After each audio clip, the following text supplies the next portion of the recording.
We are 5x5 in the pipe.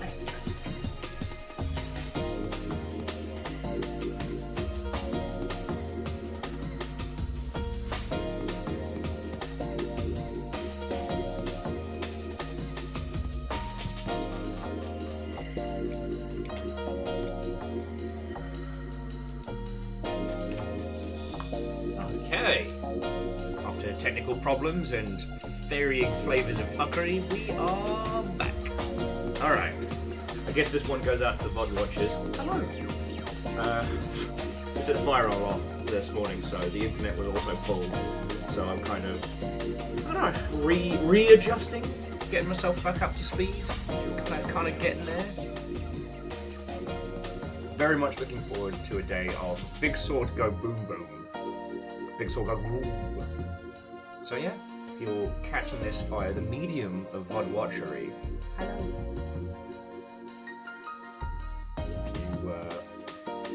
You leave a random fact about yourself in the comments on YouTube, I will trade you for a random fact about myself. How about that?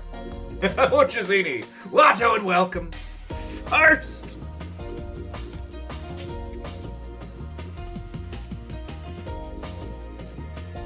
Both. Nailed it.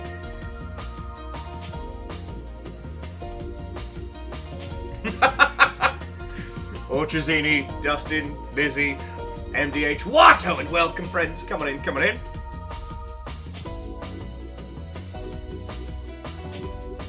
Oh, I've had quite the morning, so I'm still kind of getting a little bit, maybe not up to speed, but definitely getting myself in the zone. How's it going with your lovely selves?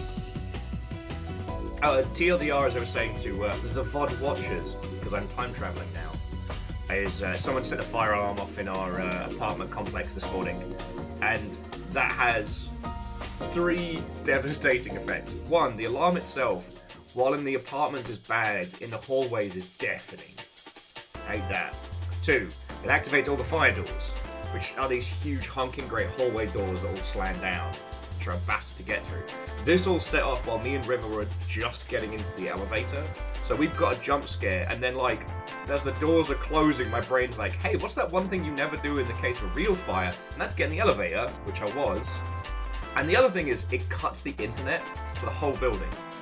And until like the all clear has been given, and then everything has to spool back up again. But yeah. So I've just kind of been sitting here twiddling my thumbs waiting for the internet to come back. Which it has, which is why I'm here, so while I will apologise for being late, actually not my fault for a change. And Wolfgrad, Watto and welcome! Coming in, friends, coming in.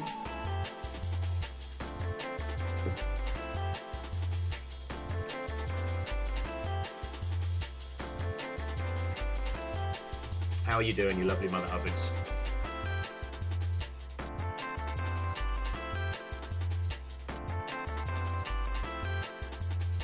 Well, Bright Karma, the lurk is drastically appreciated. And we're going to be bashing things in with gigantic swords, so hopefully that can provide a level of catharsis alongside your workday. I got to have a good old long chat with a friendo last night about, you know, this and streaming and games industry stuff, so well, I haven't had a good night's sleep in a while, but I'm definitely feeling very positive today.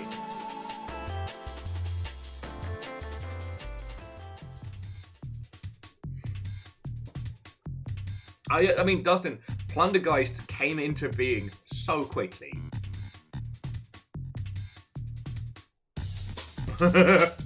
MDH says they're playing Fallout 2 with a speech character. Yeah, good luck with that. Also, nobody tells you this, but you can...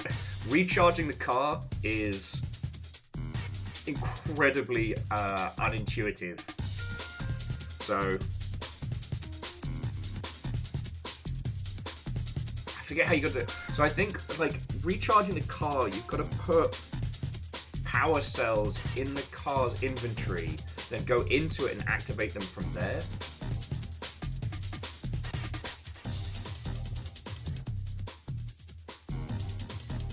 Anyway, Fallout 2 is the one I know front to back.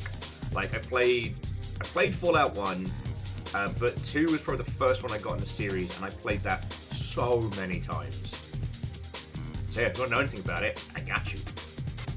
To a very doubtful guest, welcome back, Watto, and welcome, Vanderbeest and Legends, Watto, friends!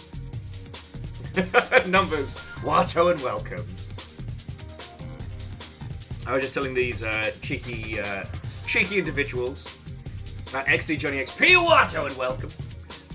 Some dingus in our apartment block set off the fire alarm, which, alongside everything else, cuts the internet. So, I mean, which, in a way, I do appreciate, right? Like, if you're in the zone and you've got your headphones on, like, and you might miss the fact that the whole building caught fire, that's not good. But to get it back on takes ages, so I've just been kind of, like, twiddling my thumbs around the flat. You know, the meme from Narcos, it's just me, like, looking at the sink, me observing the guinea pigs, me staring out the window.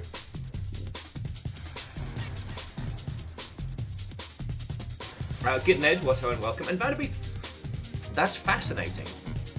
Because, I mean, it's not like anyone would actively seek to make a PS2-themed low-poly vehicle. Like, God, that would be so weird. Imagine if it rusted in the rain.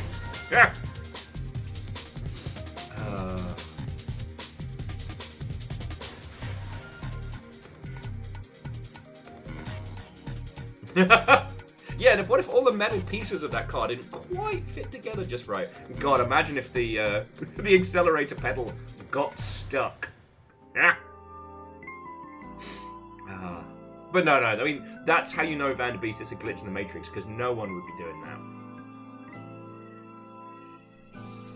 God, that's a classic. Oh, God. Sorry, Numbers were saying they found a favourite clip. I can just... There we go. I can just pause feature. There we go. That was Elder Scrolls Online expansion from our second televised E3 Bowl. I kind of... Again, I don't miss E3, but I miss the idea of E3 Bowl. I miss E3 Bowl. Oh wait, is it doing the thing? Did I not fix the thing? No, I did fix the thing,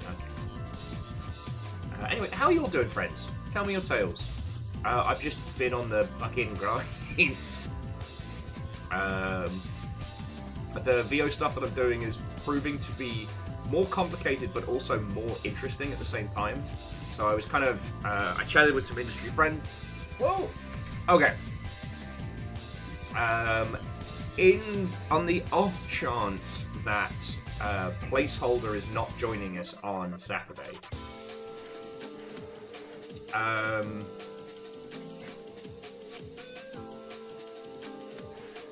actually, you know what, Legend? I haven't asked the people that I'm doing it for, so I'll find out. But thank you for asking.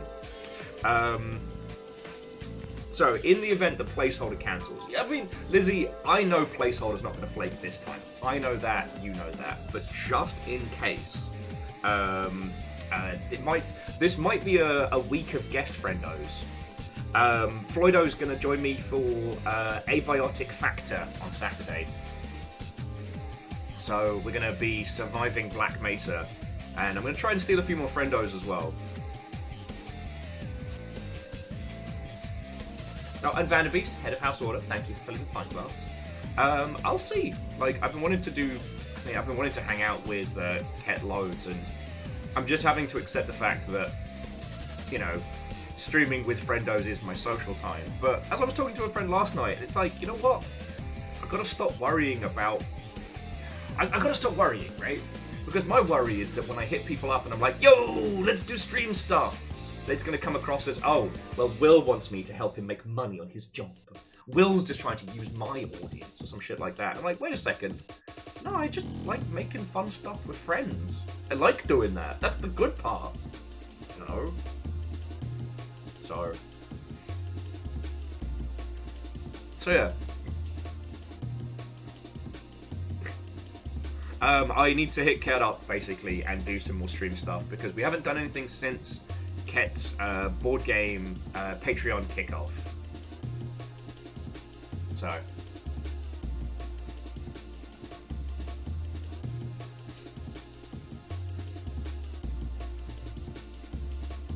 yeah.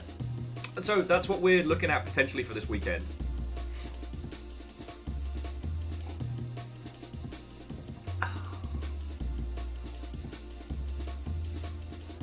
But obviously, Placeholder is not going to cancel it. I know this, you know this. There's no way they'd cancel after this whole saga and debauchery.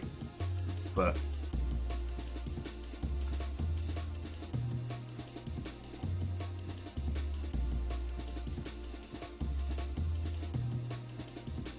oh, the numbers. Sorry, you've been going through the ringer, Fred.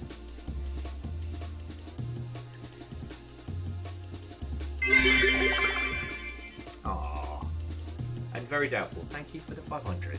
That is $5 to keeping me the fuck alive. Thank you. Oh.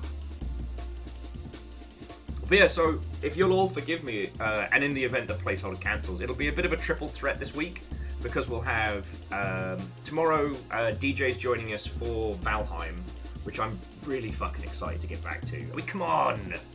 Like, Viking adventures, the Firelands are coming! You know, I was really enjoying that when we were playing through with Joe. So... Oh yeah, and enjoy your sailing to Ortrazini. I am not doing anything until... I'm not doing anything until Friday. I did boot it with the new patch to make sure that it works, so I don't have, like, sad times, bad times on Friday, but...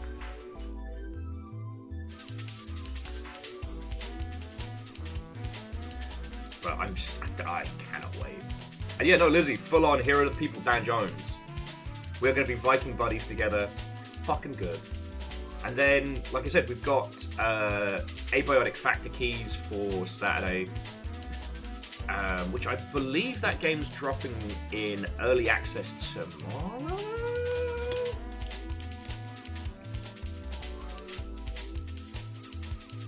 Yeah. So, Abiotic Factor is dropping in early access tomorrow. We got sent a bunch of keys by one of the PR teams that's repping it, and as much as I wanted to kind of get ahead of the curve, I'd also kind of rather like a chill, albeit chaotic Saturday.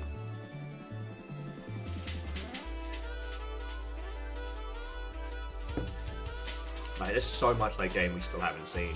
Cannot wait. And I've asked a few other people to come join in, so I don't know what the crew for Saturday is going to be like. And, I don't know. I guess what I'm saying, friends, is, like, please forgive me for having multiple days with, you know, guests and friendos together. I do enjoy chatting and hanging out with you lot, you know that. I don't know. Just... I could definitely use some friendo hangouts at the moment. I know, Alice, that's the best way to describe it, is Half-Life peer review.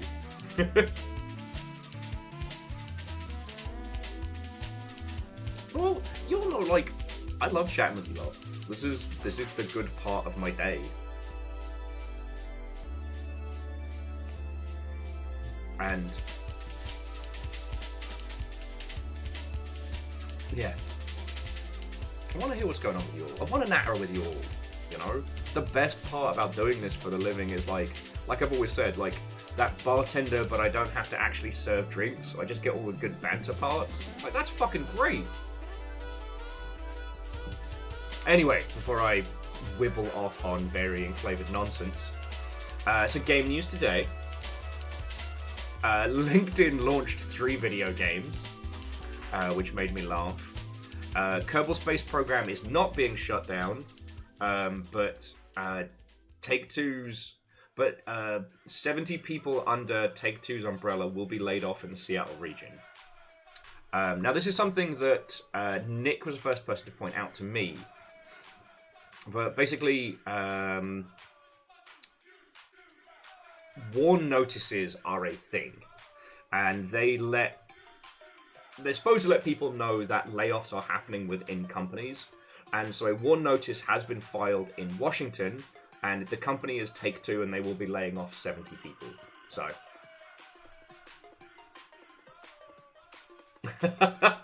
Oh, I'm very doubtful. I like Longshipians as a catch-all.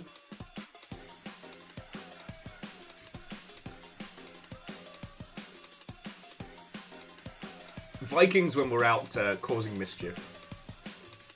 Hey! River! Oh yeah, and Squarebag, yeah, the warn notices put out by Unity are all over the place. It's ridiculous. No.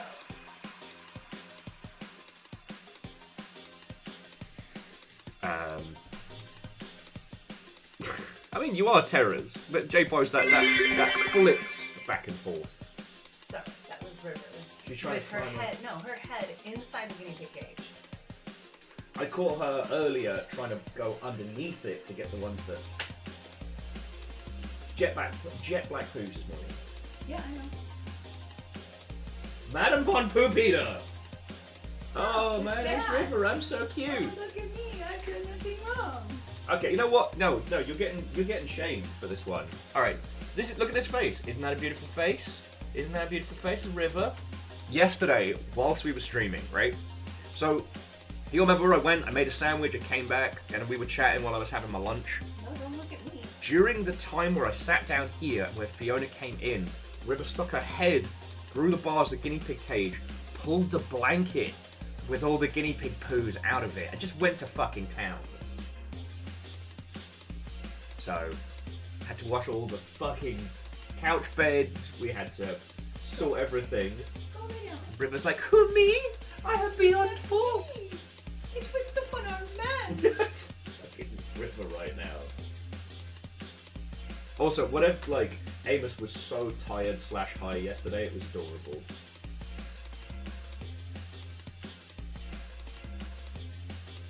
Vanderbeest. I mean, from River's perspective, yes, and Earthman Dave, yes, they are the forbidden raisins. It's the forbidden Tic Tacs. Yeah, Vanderbeest called them little candy eggs.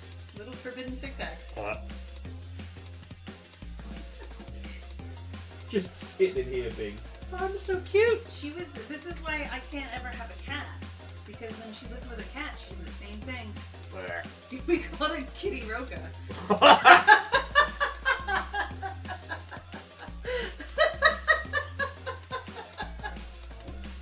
I am trying to be a professional on Twitch.television, and you bring to me Kitty Roca. So bad. So bad. Yeah, it is gross. Actually, Dustin, I do not want Zalavir to get that idea in his mind. Not me, it's bloody River! Vanderbeest, the no cousin stuff is a reference to the Fallout TV show.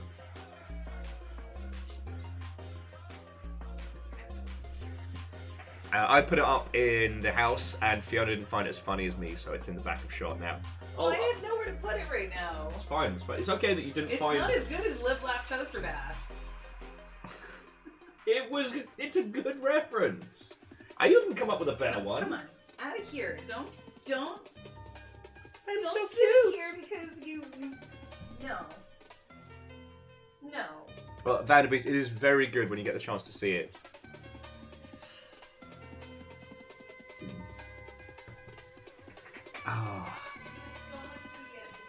And it has been lovely seeing it kind of like revitalize people looking at the older Fallout games and stuff.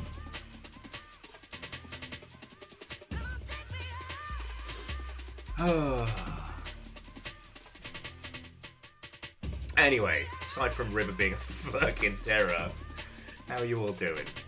As I said, like, game news has been pretty quiet. And that's not a fucking bad thing, right?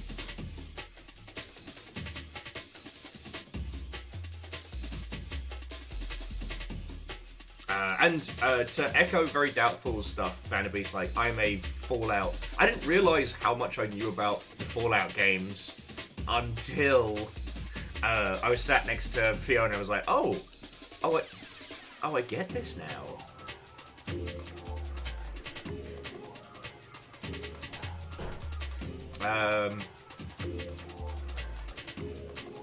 Sorry, the breadth and depth of my Fallout knowledge is a little scary, not gonna lie.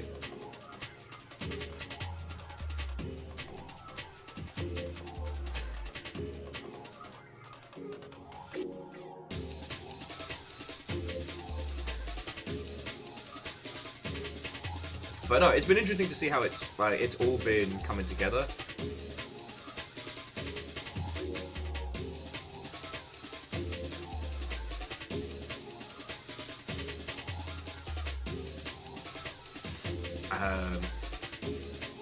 God, sorry friends, well, I'm kind of like guzzling down coffee and getting started.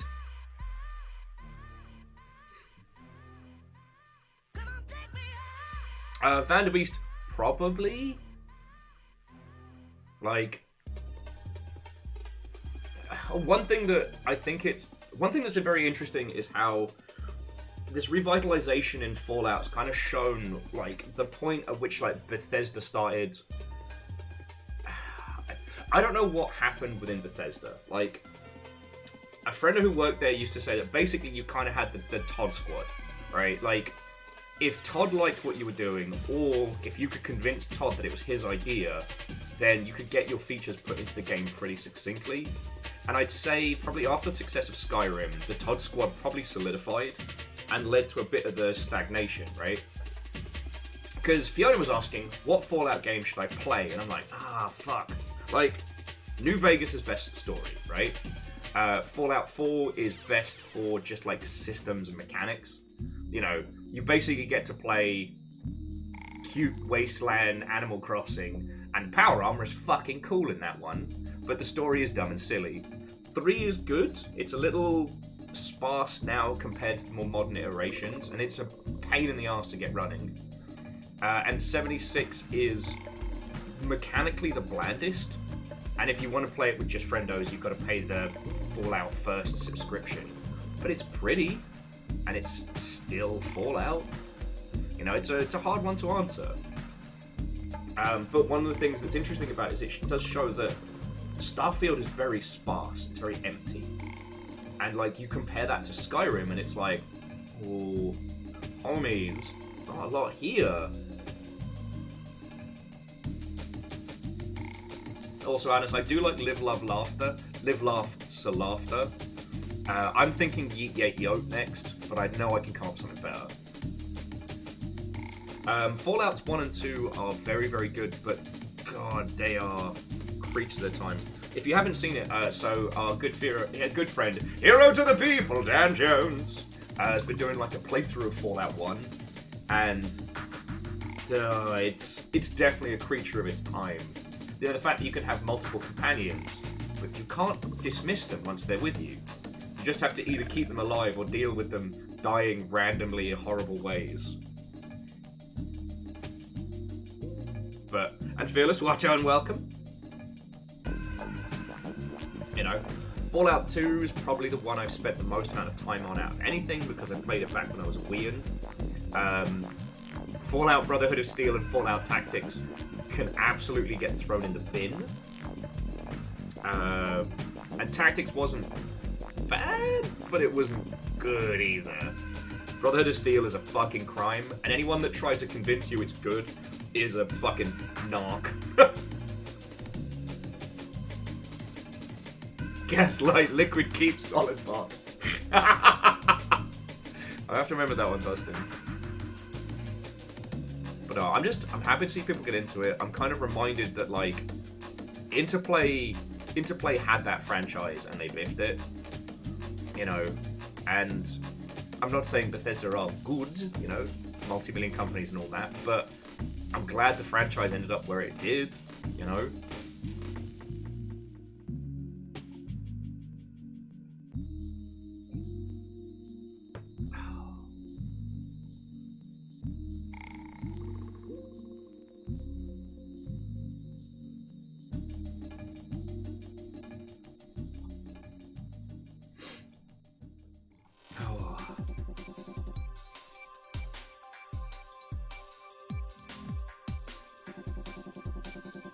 And you know what's kind of funny though? Because Dice Goddess was saying the Fallout show has spurned their wife into wanting to start a Fallout like tabletop podcast thing. Is that this whole thing came from trying to turn old tabletop systems into games. You know, Fallout 1 and 2 have fucking insane systems that thankfully over the years have been more brought in line with video games. But like, they were all unbranded attempts at, you know, adaptation of tabletop systems. And I kind of like that, and the idea that the whole thing has come full circle. Lizzie says they're curious to see what we get from the IP as a result of the show. I mean, apparently all of our mods broken. Thanks, Todd. Thanks, Todd.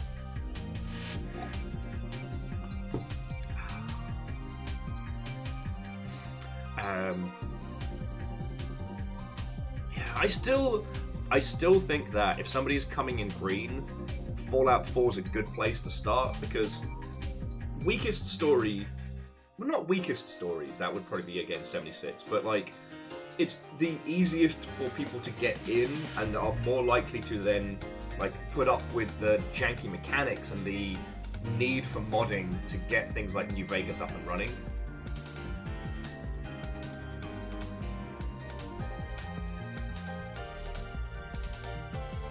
Because, like, to my understanding, it's like Wasteland was the first, and Wasteland was adapted from a tabletop system. And Fallout was an articulation on Wasteland, which I believe ended up doing much better. Correct me if I'm wrong here? Hang on. I could literally... I have all of human knowledge right here. Let's have a look.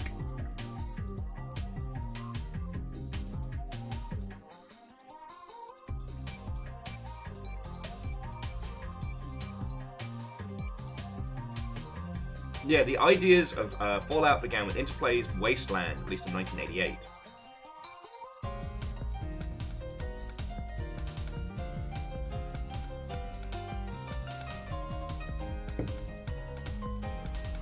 So yeah.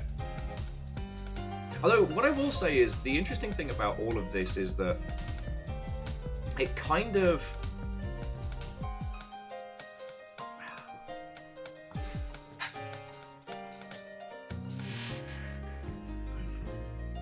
No, you know what?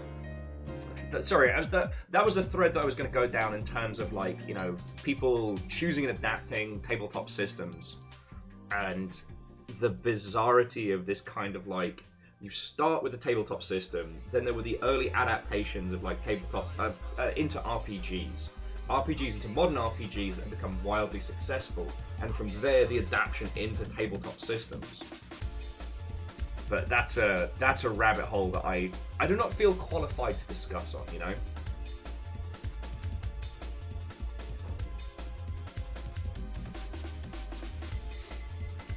Well, Edwin, I think, and also What and Welcome, I think I told you all the, I reinstalled Fallout, the Fallouts to see, like, which way to go. And I loaded up my save of Fallout 4 just to see that things worked before I started a new playthrough. And there was my lovely power armor in my little ramshackle building. I was like, oh, this is real fucking cute. Then I turned around, the building across from me was just covered in half-finished rusted armor, and every suit of armor was dead-eyeing the front door like some kind of like fucking omen from a horror movie.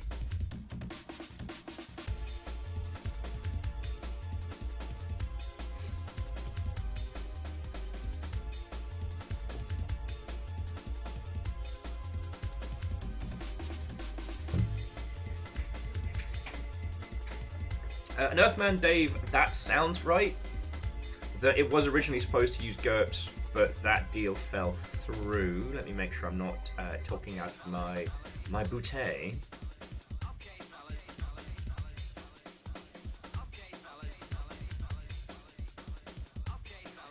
So yes, Fallout was supposed to continue Wasteland, but EA would not give them the rights back.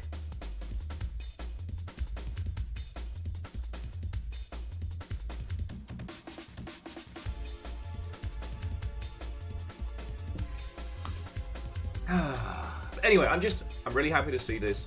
It is still interesting that, like, before Fallout 4, the concept of a giant open world first-person shooter just seemed impossible. Like, I try and hang on to those feelings of genuine surprise when our industry takes a step forward. I feel like if you can, it helps inoculate against bullshit salesmen, but also helps us maintain that kind of wonder.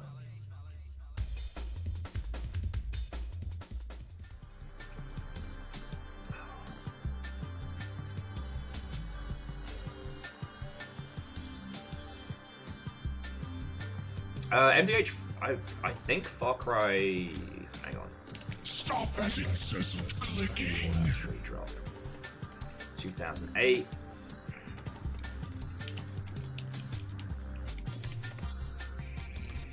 Ah, and whoever that was that gifted it to Todd Howard, cheeky little Todd.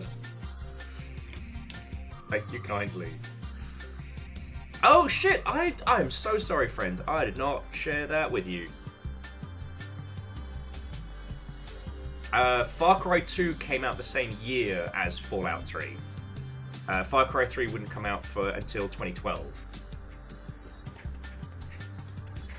So, MGH, check your numbers. So a little bit of good news. On this Twitch.television, which I'm sorry, I should have opened with. Twitch rolled out a new feature yesterday called the Plus Program. Now, this isn't really a big deal in the grand scheme of things. It's not as grandiose as Partner or things like that, but the TLDR is based on how many subs you have, how many individual recurring subs that you have. You can get entered into a program where you get just a teeny tiny little bit more cash.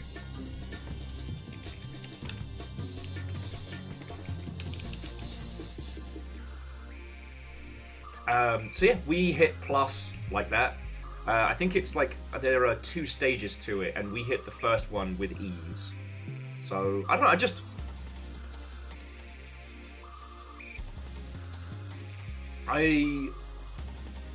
I'm constantly blown away about how powerful our little squad is, and it was nice to have like Mr. the Twitch acknowledge that. Down on the dwarf, Watto, and welcome. Stop that incessant clicking. Fucking. The Hunters of House Carl are at it already today.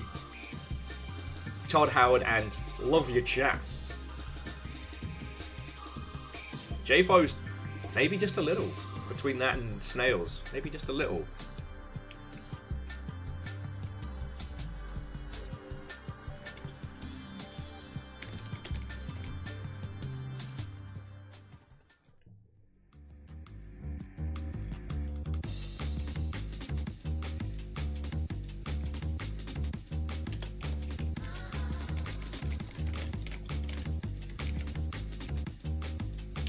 Stop that incessant clicking.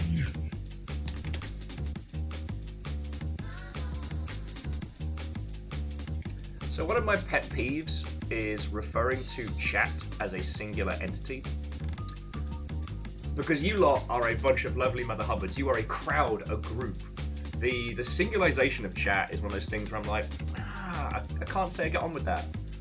Because, I don't know, it feels like people are talking to their squirrel or pet hamster. Thanks, chat. Well done, chat. Nah, I'm not about that. You are a lovely bunch of mother hubbards. You are a group of individuals. And I understand that because I don't have like the largest group of people means I can talk to you individually, but like, yeah, Bright Karma, you are an amalgamation. Puns, it's all good. You under no obligation to be chatty. That's my job.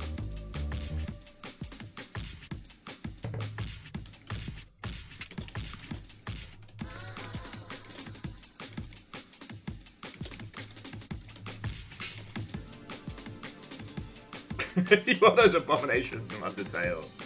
Now, like I said, I'm a bartender that doesn't serve drinks, and you're all my lovely patrons, if you will. I like chatting with you all.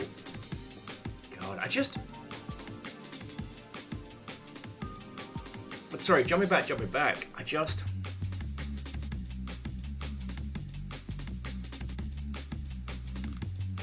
I do wonder what will be thrown at us in terms of Fallout projects moving forward, because like Starfield was very pretty and it was technically very large, but it definitely lacked heart and it definitely lacked content. Fallout 76 has had this, you know, revival arc where it launched in a very, very sparse state. Yeti, I'm not set for Friday, but I will be. I've been informed it needs to be Monster Nitro or something along those lines.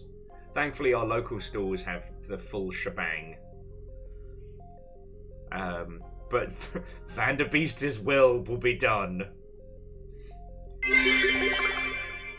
If we're gonna use the proper animal collection term for us, we're a cult of Mother Hubbards.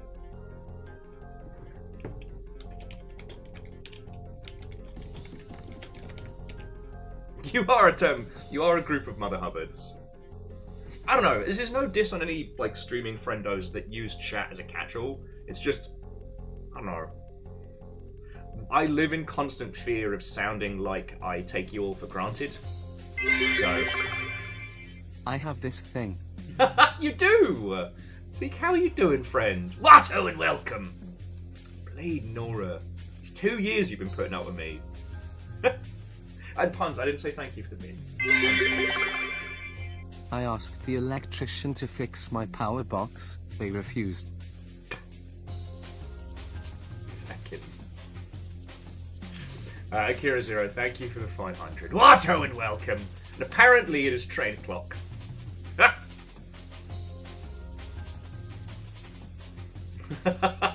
Alright, well Zeke, have a lovely rest of your day. Big train! Big train. Or small train. What's up to you all? I like trains. I'm sorry, friends. I don't mean to be so like talking about the ins and outs of streaming today. Like I said, I got to have a good chat last night with a friendo that, you know, they predominantly do like YouTube stuff, but same kind of thing. And I don't know.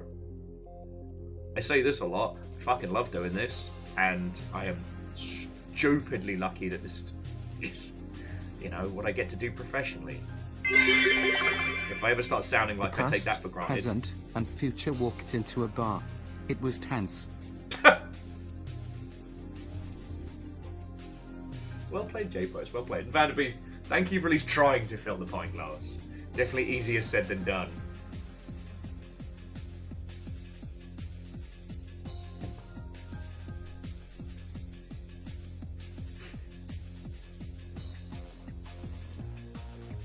Stop that incessant clicking. Choo choo ooh woo. Who is finding these? House Carl. The mischief you'll unfurl. Thank you all. I appreciate your diligence to making us just a number, but don't want you stressing over it either. Hey, nothing worth doing is ever easy. And, you know, it's, oh, if I'm going to accept money from your lovely selves to do this, then I'm going to take it seriously. So legend to your not stressing. I'm at you, sir. Thank you. That's, again, $10 to keep us alive. Zombie Trains. Zombie trains. Actually, I do want to try out that Zombie Train early access title. I don't think it's going to be good, but the idea of like base building a train with a craft and survival.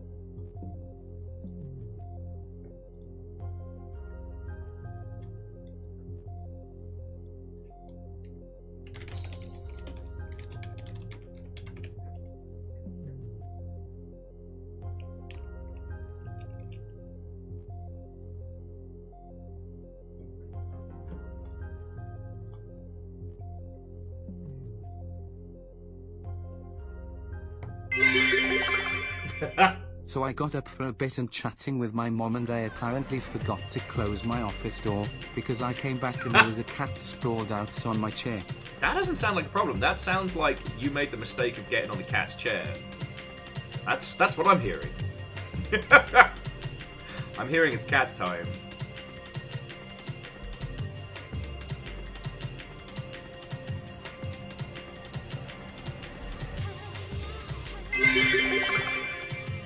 quote an old 60s TV show, I am not a number, I am a free man.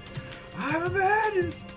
Also, then you need like a weird, giant, bouncing ball of capture. God, that shit was weird. I feel like I need to go back and watch The Prisoner as an adult. Because it was definitely going to some fucking weird places. Anyway, sorry to talk shop. Today we are going to be playing some Elden Ring, smashing things with swords and talking about whatever the fuck we want. You know. I am desperately trying to remember the name of this zombie survival train game. I haven't even touched Children's Sun yet. I haven't finished Life Eater. Oh, sorry, and Favour 6 and Numbers and Fields and all of you, thank you, right? Not the last station. No, not the final station. So this is a craft and survival game. And it is very, very, like, team's first project kind of game. But conceptually, I want to see what they've done.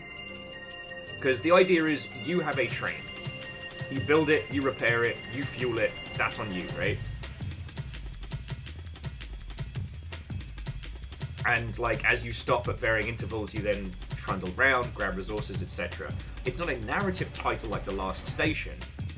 And honestly, The Last Station is always worth talking about because that takes the concept of expectation of survival game, survive and craft, and then sneaks a story at you when you're not looking. You know. Yo! Oh, very doubtful. That's super kind of you. Thank you. Let's make it 600 bits, yo. It's well over $5 into keeping my dumb ass alive.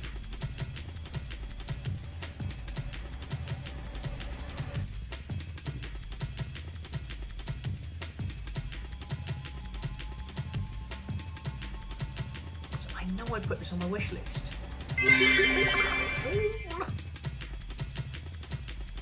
If this shows you anything, friends, it is naming conventions on games is very important.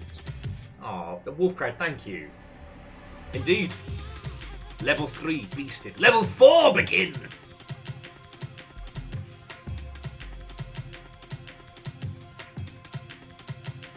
God, I haven't even started Lightyear Frontier.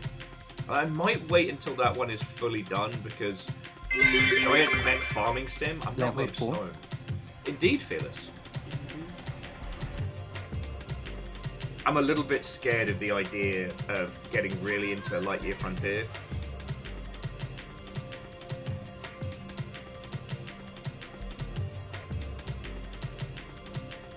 And very doubtful, thank you for filling a pint glass.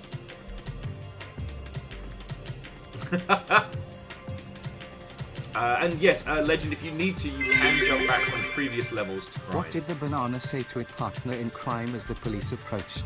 Time to split.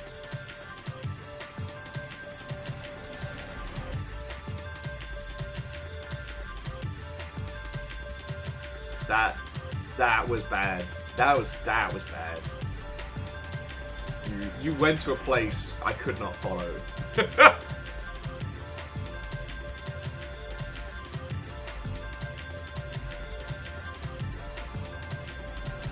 I am definitely going to need more coffee. And I'm desperately trying to find the name of this fucking game. Honestly, people should just let me name their games. Like, that should be my industry role. Not even like a job, just like a, Will, we have come seeking names. I can provide that. Is it Last Train Home?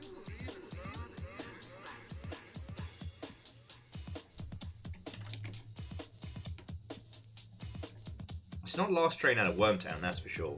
Which is a very janky but fascinating asymmetrical multiplayer.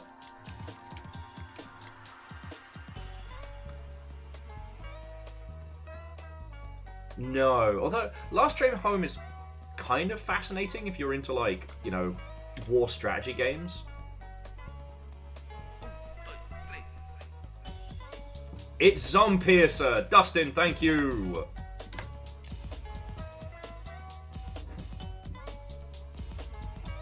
God, it's been in early access for a good few years. Like, I don't know if it's going to be a good title, but it's one I'm definitely going to give a try at some point. And yeah, it's a craft and survival game, but build and fuel your own little, like, train car.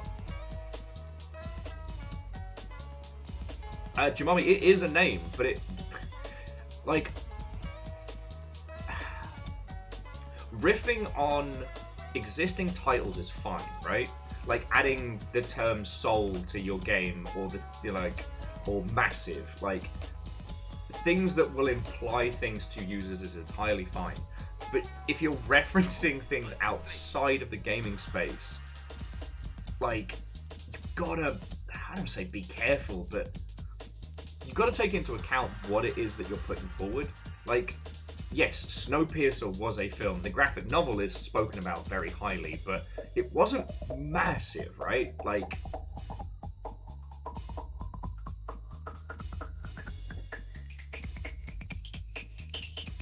anyway, this is not the first time I've tried to remember Zompiercer, and it won't be the last.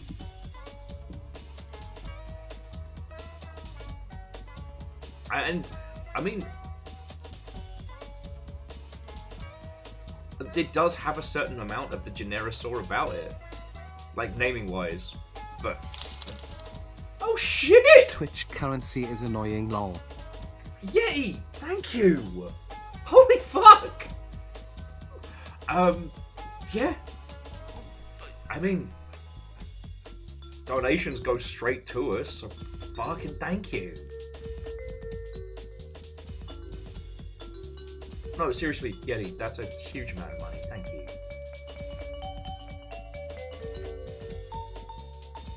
Thank you. Back in Joe! Yeah, no, that's definitely... I don't know if we've actually worked out how to calculate, like, impact damage from kindness, but if ever a group could... Shit.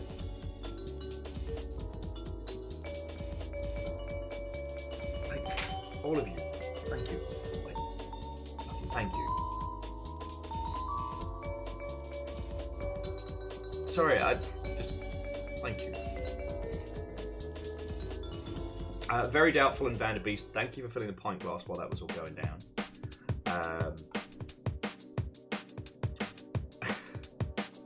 Well, Unholy Glee, I will say, Yeti just threw in fucking $50. That's a big help for us. Yeah. It's going to be Big Sword O'Clock soon.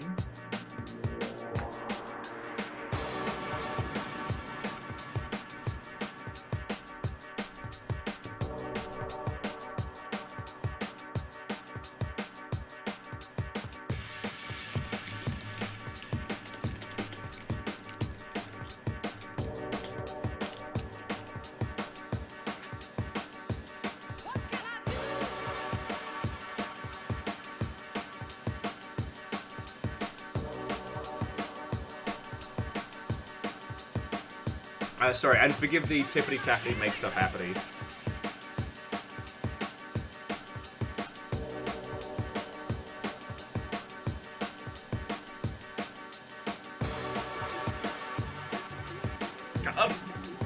Discombobulated me. It's not fair. I'm supposed to be a big serious. I'm supposed to be a big serious streamerman. Not allowed to make me feel things. Nerds. Now, who wants to talk in depth about the history of Fallout?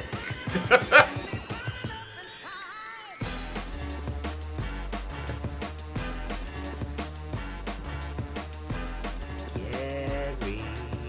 Gary.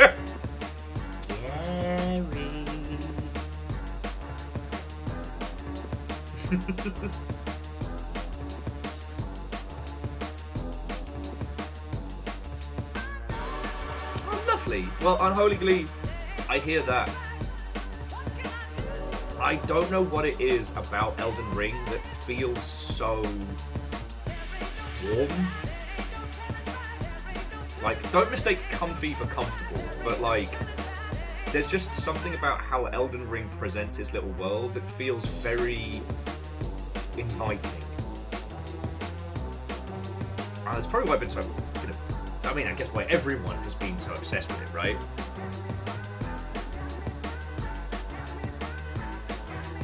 There's definitely something to Elden Ring that wants you to progress and it wants you to succeed.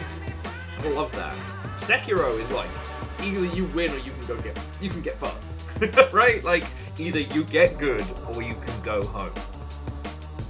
And, I don't know, Bloodborne likes pretending like it hates you, but secretly it's cheering you on. Like, which, if Bloodborne is supposed to be like a pseudo-London, kind of speaks to it.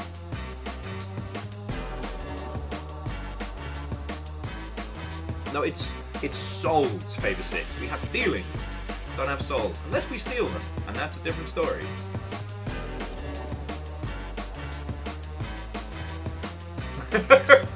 Quasi, that's entirely fair. I just have a masochistic streak, which is why I persevered through Sekiro. I'm still mad about fucking the final boss. I shall rebuild my samurai clan, and I shall use my great skill to defeat you, ninja, plus this gun I found. Fucking dick.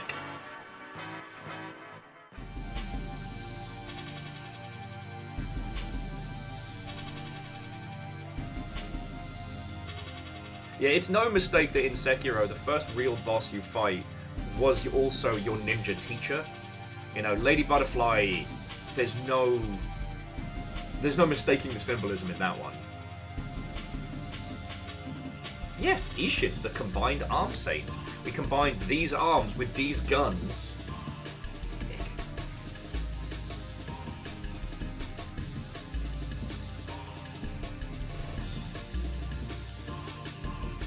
Sorry, it's just more the fact of like, I was talking with Zelky about Elden Ring over on the weekend, and I was like,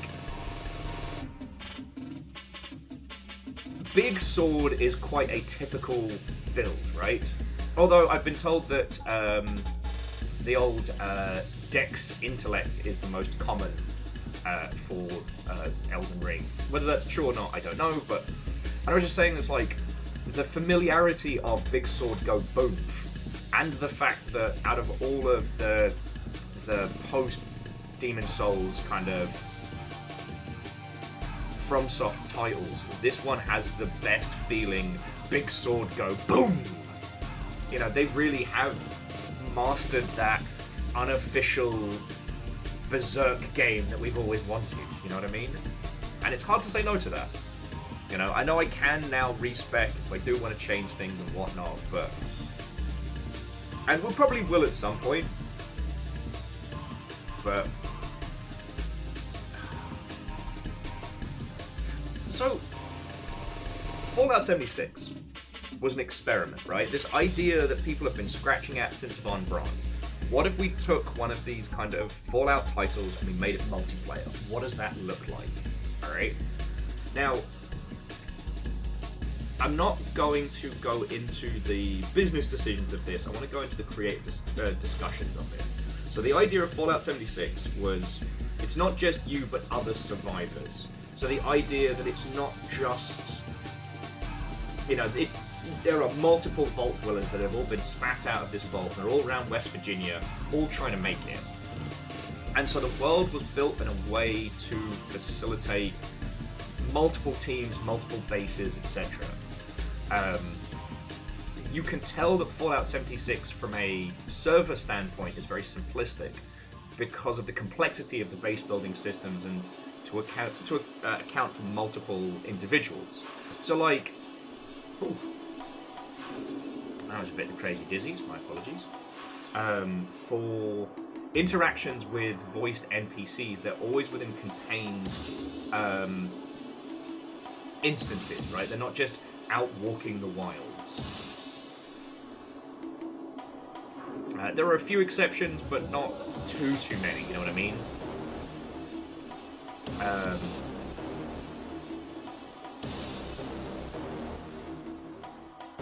the overall structure of it is very, very, very much simplified from what we saw prior. So, like, Fallout 4 was rammed with stuff to do, systems to feck around with, features to play with, weapon crafting, etc. With we'll just call it the Dark Souls series, but including Bloodborne, Sekiro, and Elden Ring. It's always been adding and additions of. And with Elden Ring, they decided to take their standard formula and make it open world. So, like, increase the size of it. It is also multiplayer, but the multiplayer is in service of the open world rather than the focus of it, right? So the game is ultimately open world Dark Souls, but you can have some multiplayer in there if you want to. And there has been some streamlining of systems, but ultimately they put their best foot forward on all of it. Like, if you look at where both games are in their series, you look at what the size of both teams, I think it is fair to put 76 and Elden Ring by each other. Now, I do think it was a mistake to create something that was predominantly like PvE, PvP, right? Like something that would put players at odds with each other. And the idea of like an end game nuke that you could launch against other people was, I don't know which of Todd's squad came up with that one, but no one likes that. Like, that kind of reminds me of someone said AAA game designers are kind of like philosophers. When they start getting ideas, everyone else is going to have a bad day. And if they want, they can just argue you in circles.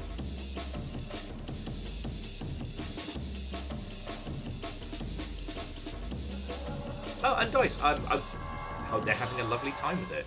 This isn't a critique of Fallout 76. It's just more like... We talked a lot about this yesterday, of who is your game for, right? And I think that was the point where... I think at some point 76 lost its way. Because the idea of a co-op Fallout game is kind of fucking rad, right? What if you and your friendos could just get dropped at the start of New Vegas? Just go. Hell, Wastelands presented this idea that you and friends could be in the same world, affecting the same space at the same time. But not in competition, not in PvP. But just the idea that, like, two groups of rangers are out doing different things in different parts of the world. So, like, if you play this instance, we're playing this instance, and the story of both moves forward.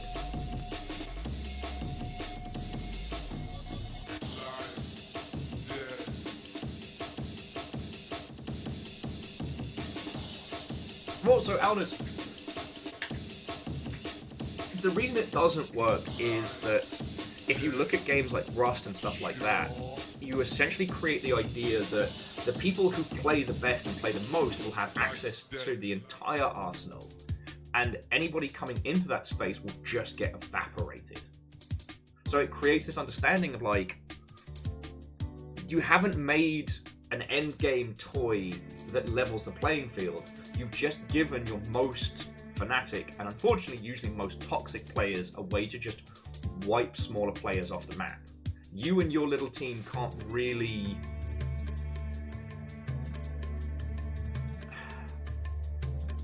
You and your little team can't really feel like you're laying claim to the wasteland because you're always in fear of the big kids, right?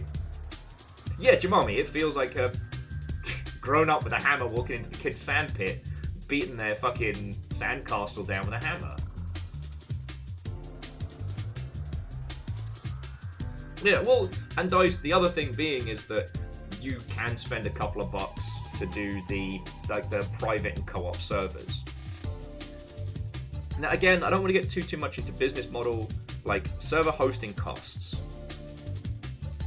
But then one could make the argument that maybe if they hadn't focused on making it a big open, like a big competitive setup that requires servers, if they had just focused on making it a co-op experience, that would have resonated with people better. because there's also this other thing that gets talked about a lot in game design circles. And again, like, we're kind of reaching a point in the industry, friends, where game design knowledge is important, but game designers are predominantly only in a handful of, like, the more AAA spaces. You know, if your team is smaller than 40 people, you're not going to have space for a dedicated designer. Everybody needs to just have design knowledge. The world has turned. But game design discussions can often come down to can often feel like philosophers arguing about bullshit. But my point being is that you can make intellectual cases for why things should or should not happen if you really want to be a pedantic, argumentative bastard in a design meeting, right? But somewhere along the way, Fallout 76 lost sight of who it was for. And it feels like they had the opportunity to bring it on back around. Does that make a weird sense? You know, it's still...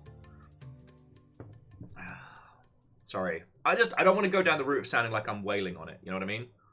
You tell you what, let's get Elden Ring going. Because I've been talking at your lovely selves for an hour. Let's get Elden Ring going. And we can keep talking about this. You know. It is interesting how Von Braun killed Interplay. And 76 was definitely the white whale of fucking Bethesda.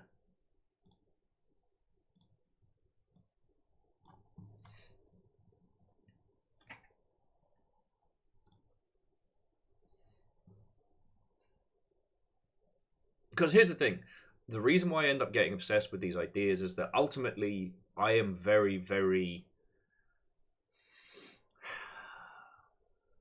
fascinated by the idea of group experiences in multiplayer games, right? And I do think that if you started with the idea of it's not about different teams doing battle, it's about a group of people sharing a world and sharing the different effects of it. I don't know, I think you could create something really, really interesting, you know?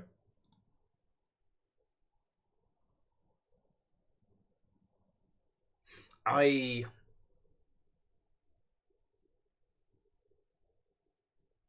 don't know. Yesterday we started talking about a game called the Yaug. And the Yaug is much closer to a board game than anything else, but it is a shared story.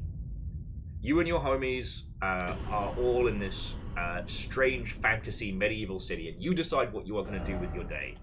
You're going to decide if you're going to go to the pub, if you're going to help the sick, if you're going to fight crime on the streets, if you're just going to go and be a happy little gardener, or maybe go chop trees or something. I don't know. I think you get like 2 activities a day for like 2 weeks, and you build a story through that. But the actions of one person's choices then enable the other person's, or it means you basically all end up carving out your own little spaces.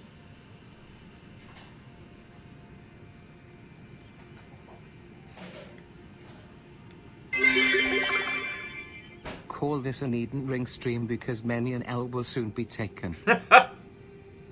Dustin, thank you for the bit. Thank you all for being fucking lovely today. Thank you. Fucking Tara.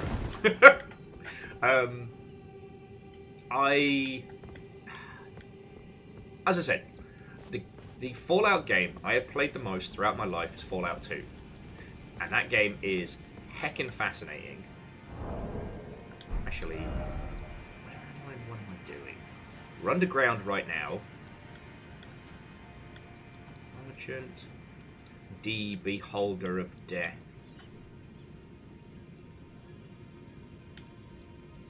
Oh, so we did Below the Well, and that took us up to here, the Great Waterfall. And then we had the Riverwell Depths. We were going to do the upside down study hall, weren't we? Or explore this area.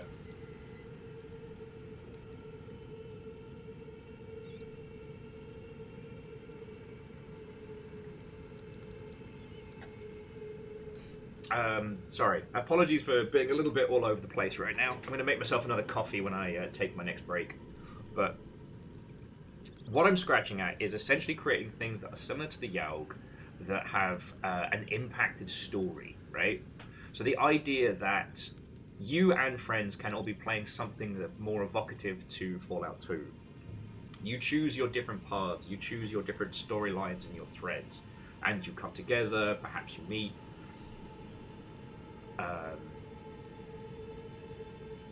But the idea is that you all get to affect the world together. You all get to leave your mark on the world together. You know, essentially closer to legacy games than anything else. I think the impact of, what was it? The Kingdom game we played. Was it King of the Castle? But something on the same level as, you know, Fallout.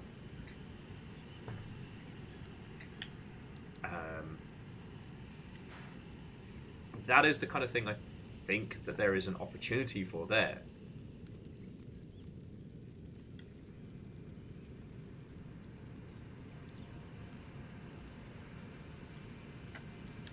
So yeah, we've got the upside down.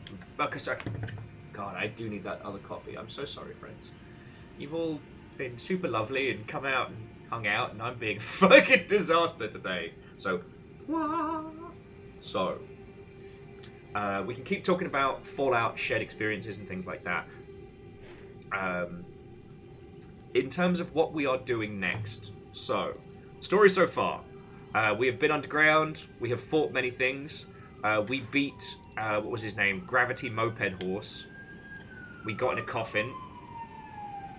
It's the stream police. They found me. For crimes of subpar streaming, you have been sentenced to fuckery.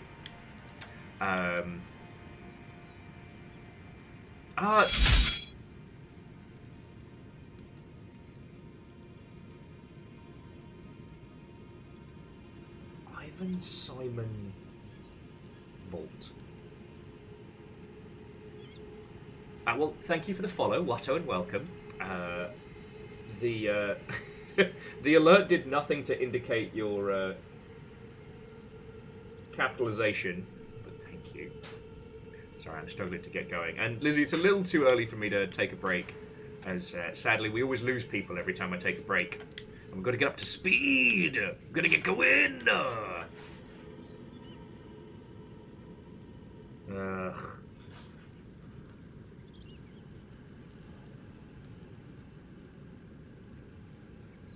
Lizzie, kill them.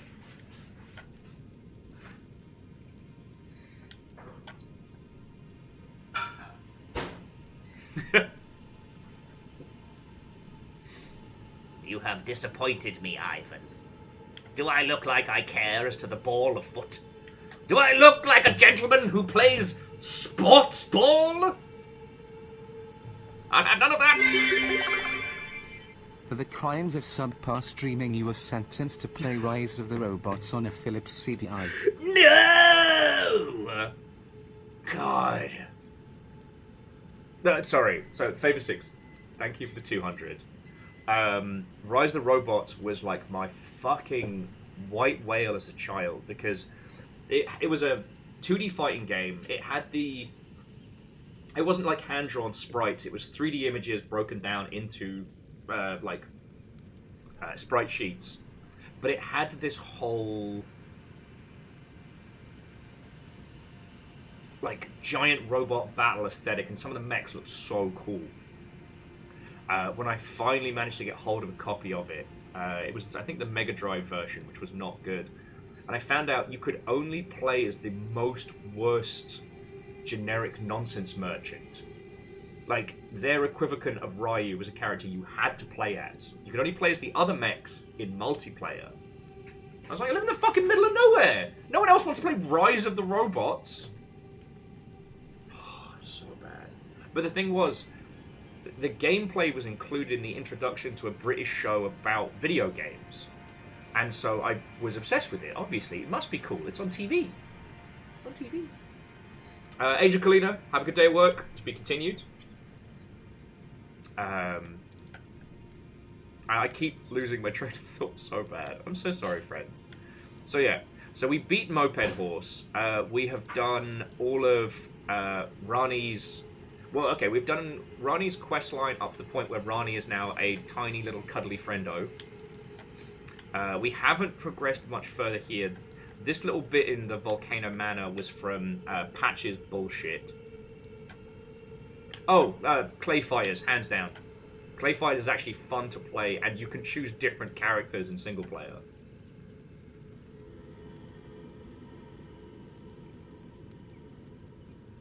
Edwin, that's references on references. And Kestrel, Watto and welcome. We'd started to explore the blighted area, and as you can tell, like, we kind of went pretty much like straight down through the loop, down towards the castle, the Impassable Gate. Now, Redmane Castle hasn't restarted as a place to do battle. It was still in festival mode when we went in last time. But yeah, we did beat Gravity Moped Horse.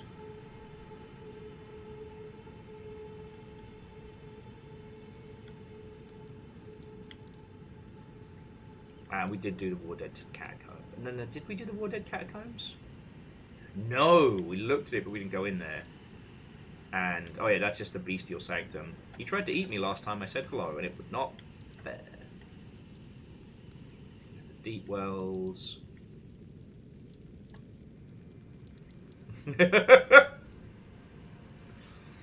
Alright, so we've got the War Dead Catacombs on the shopping list today. Now, I was thinking that now we have the charm, we do the Karian Study Hall. Because now we have the little thing that does the flipsy reversey. That's where I was going to start us off today. We've got so much world to explore, right?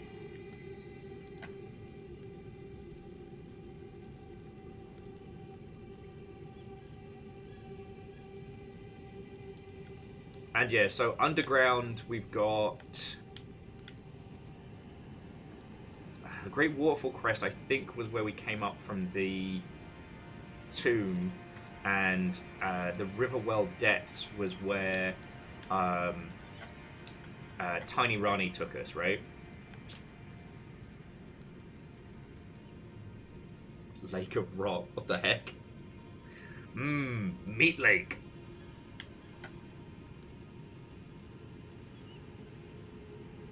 Riverwell Depths is the Rani questline. Figured.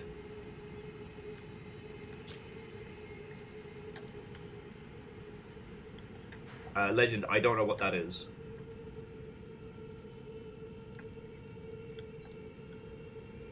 Ah, Fearless. I would definitely prefer to go to the Currian Study Hall than the Carrion Study Hall. Though I do still have that, more of that pulled chicken, kind of like mustard curried pulled chicken for lunch, so good.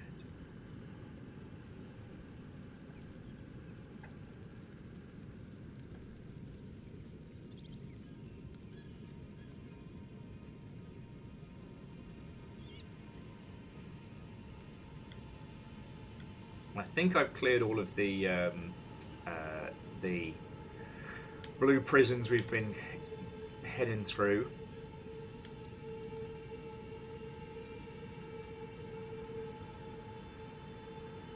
And yeah, I guess we've progressed things enough that a couple of the towers should have changed now.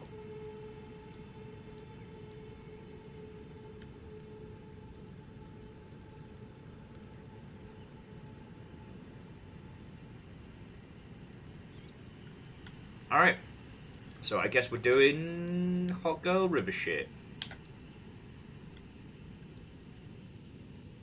That's all River Main, that's all River Depths. Shazoom. Okay, so now we have a path, some underwater fuckery, and we can get into some mischief.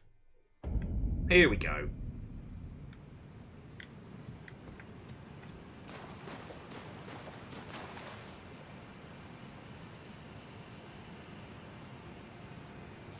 See, on this one, like, I definitely disagree that it has the empty vastness.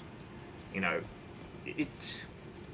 the thing about Elden Ring is that whilst it is not, like, wall-to-wall naught but mobs, very few parts of this game feel empty. Like, I would... Having gone through things like Borderlands and stuff like that, this game never has that, that empty sparseness that, like, other titles in the space can.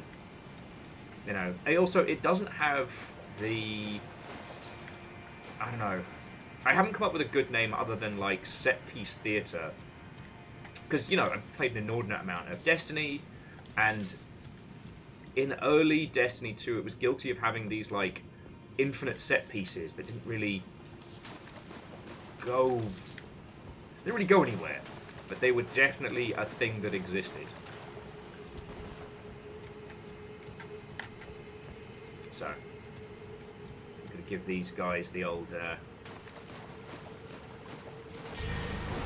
party time sword.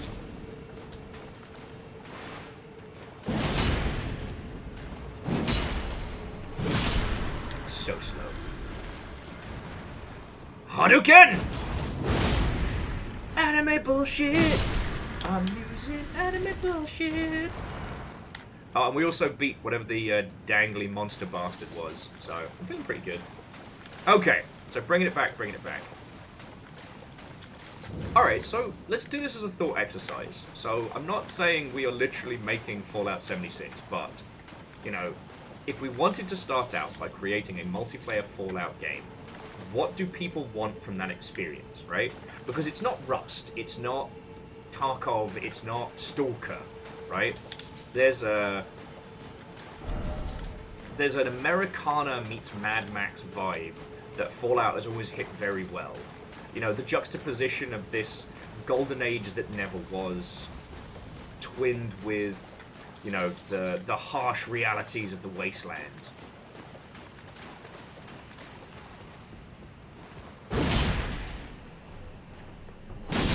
The early games are very much about people being desperate to have anything, to believe in anything. You know, resources and community at any cost. The newer Fallouts are kind of...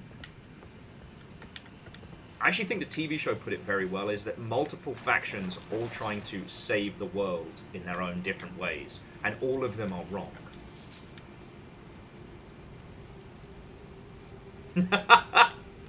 Sorry, Kestrel said more like Sons of Find Out.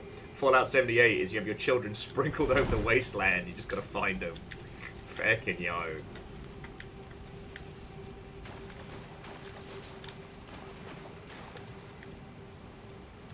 Oh yeah, these bastards cast madness, don't they? Dickheads killed me last time. Yeah, no, fuck off. Let's go this way. Ah! Last week we learnt about madness.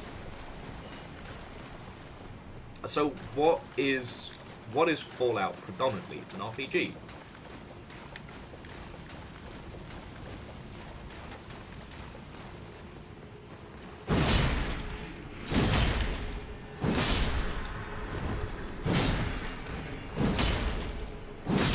I love Big Sword.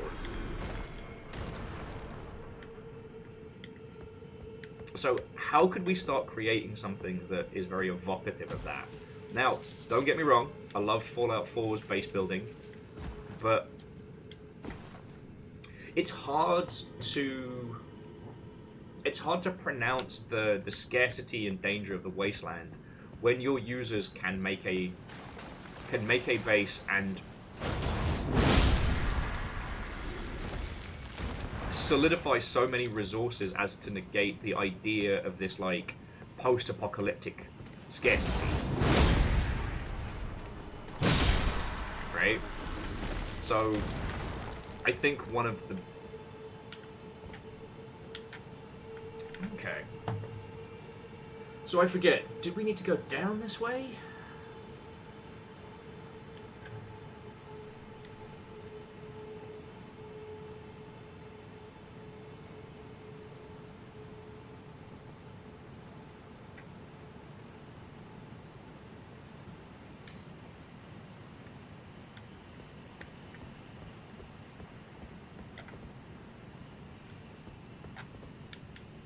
follow the river. Alright. I don't want to fight the Madness Flower again. That was a bad time. I think I left my souls over there.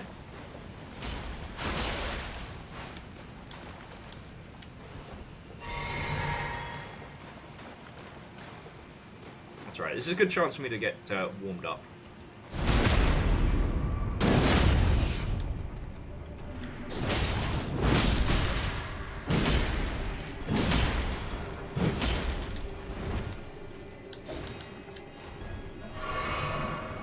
Oh, I think I don't see your bolo nonsense.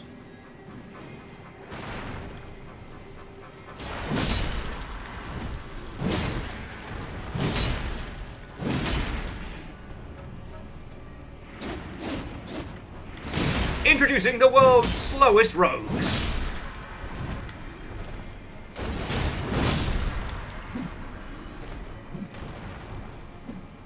Oh no. Hold that thought.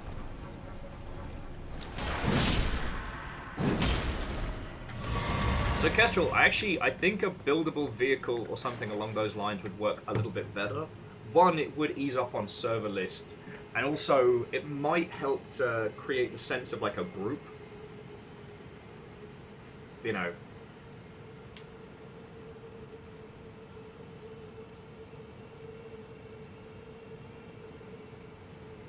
And Fearless, I thought that the survival elements to Fallout New Vegas were very, very good.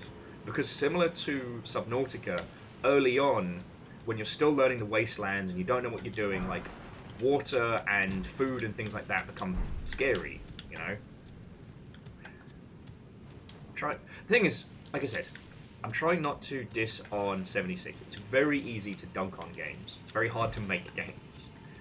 And 76 is definitely a game that has suffered from being pulled in several directions by, you know, management and whatnot. But alright. Let's see if we can clean out the madness flowers. I'll bring the dogs.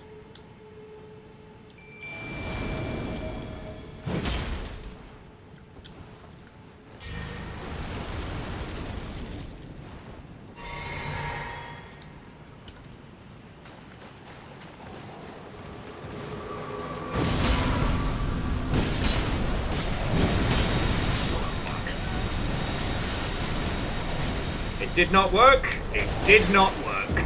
Ah!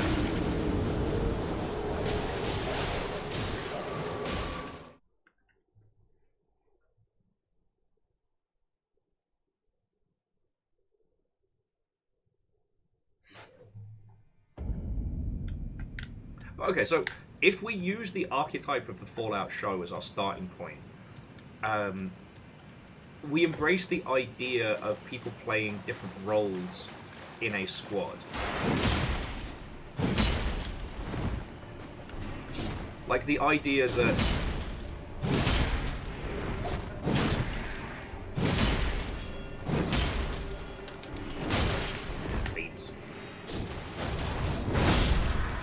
so one of the things the Fallout show does very well is that you have 3 characters. 4, let's be honest. And rather than it being one person's story, it really does feel like the different archetypes that you see in those particular role-playing games, each being represented. I think that's a good jumping off point, right? Maybe not necessarily forcing players to play specific characters, but the idea that everybody in your little team can have a purpose, can maybe not fill a niche, but can have ownership of that group, I think is a good way to start out.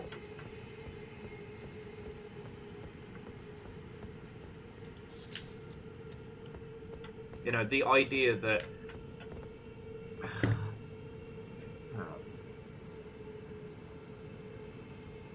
basically, jumping back.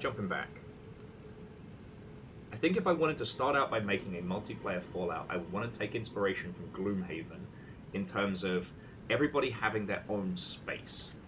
Now, how do you create something like that where people aren't immediately fighting over who gets to be who? I don't know. right? Like, it's one of those things that I don't have a good answer to letting people choose who they want to be in that space. You know?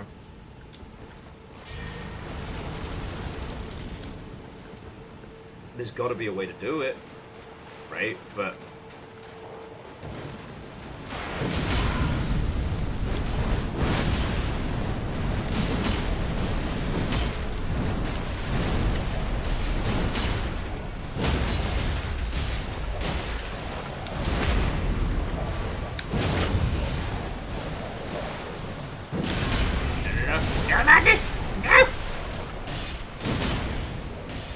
ghost puppies go mad? I hope not.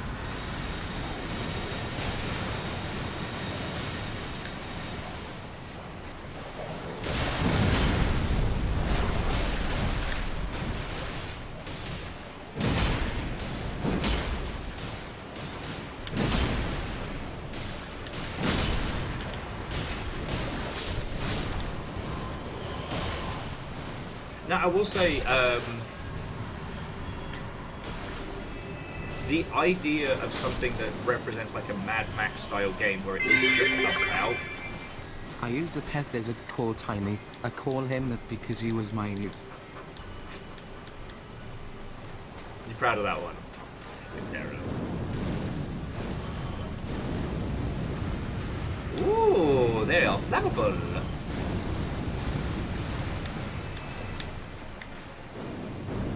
Favor 6, thank you for the bit. Fucking terror.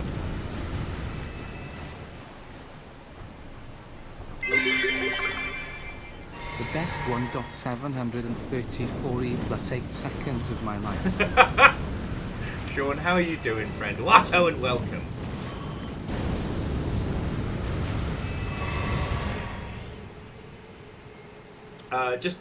So Sean, thank you for 66 months.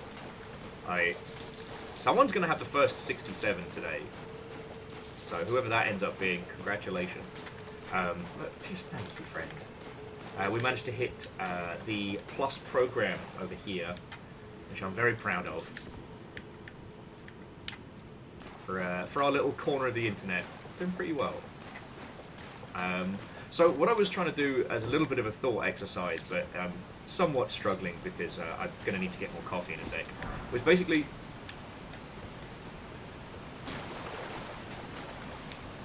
That's dead. Ooh, that's freebies. Fallout 76 is certainly a game, and you know as well as I do that a large proportion of what ended up coming to be was due to like design by committee, a lot of corporate decisions on what ended up getting made. So I was kind of challenging everybody to like, if we were going to start from scratch and make a multiplayer Fallout game, how would we do it, right? Oh yeah, no, Sean, super in fashion this year. Super in fashion. It's the Goodwill rug and boogie boards as chic, if you will.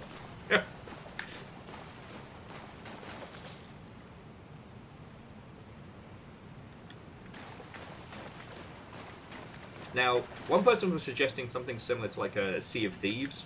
You know, rigs at high speed and avoiding raiders and whatnot. I don't know if that works for Fallout necessarily, but that would be fucking brilliant as just a post-apocalyptic game. You know, the idea that all the equipment and all of the tools that you have are available to everybody. And, you know, and you're just trying to protect the... You're just trying to protect the gas from Gasland.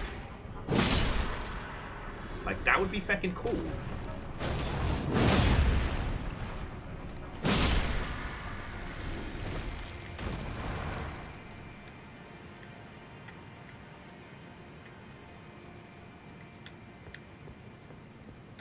Now, Sean, that's something that I think would be very, very interesting, is the idea of letting people be not PvP, but antagonistic. You know, the idea that we're not making a game that's where you're playing against rando Calrissians, but you're playing with other people, you know. I'm just a big ant. Question, are ants flammable?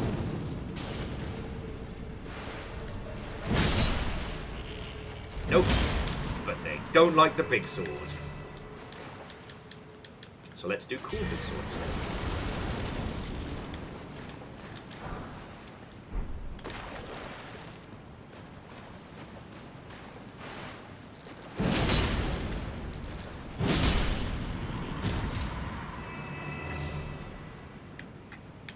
So I guess the things that I'd want to focus on is... Oh. Giant fucking wasps, apparently.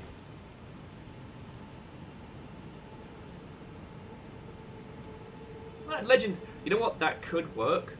So rather than it being necessarily about base building, being more about, you know, community survival, you know, you could do something interesting with, you know, I'm gonna say permadeath, but the idea that fucking wasps, man.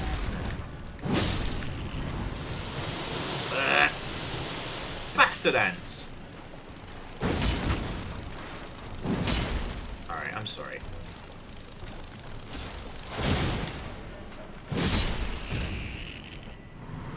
That was an embarrassing fight for all involved there.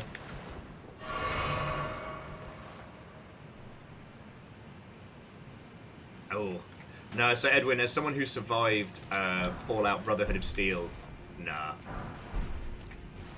Because here's the thing, Fallout shines when it's... But Fallout shines when its narrative and its RP mechanics are really shining through. The combat is fine. Like, it certainly isn't the best first-person shooter handling that we've got on the market. But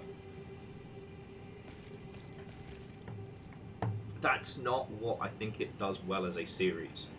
And 76 does not do a good job of building characters. It's a shared experience that is good. I'm not trying to diss on that one, but like the fact that your character creation is done through random drop cards and weird stuff like that, it's like, nah.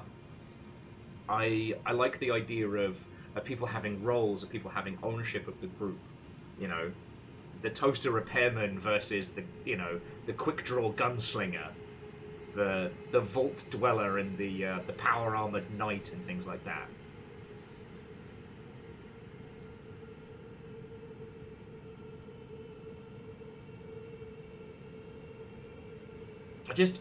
There's a bit in Fallout 2 that I'm still obsessed with.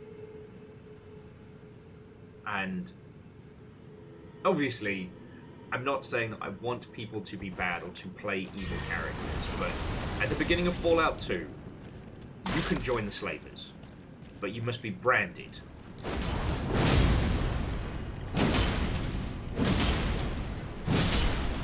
Right? You have to wear a mark on your face from then on that indicates to everybody that you are a bad person.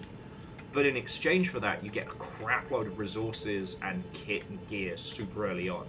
So you can feel the allure of evil, right? If you become the most horrible person, then you can have an easy time in the wasteland, and that's the morality of it, right?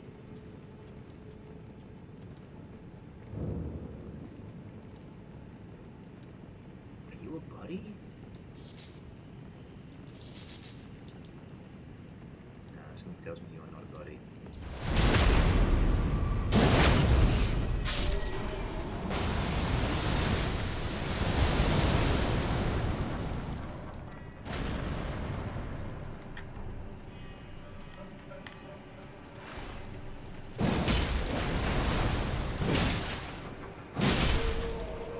So I already killed one of these guys. It was challenging. He can fucking see me from up here. I'm ready for him. Is there another way down?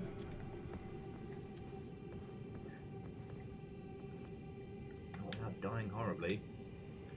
God, this whole game could be summed up with my kingdom for a fucking ring of featherfall.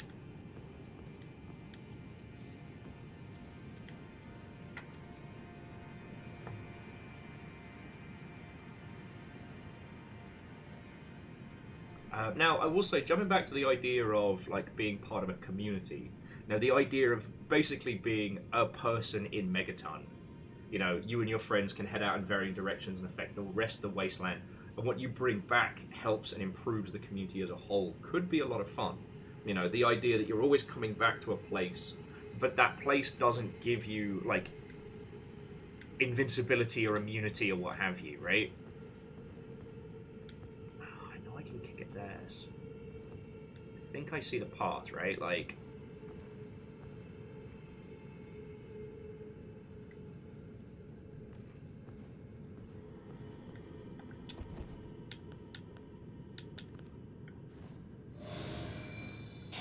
and Edwin, I mean, I don't know about y'all. Considering the amount of video game conversations I've had, I'm at this point, I'm immune to the... Oh, no. His mate seen me. His mate has definitely seen me. Looking over the edge with Dark Souls.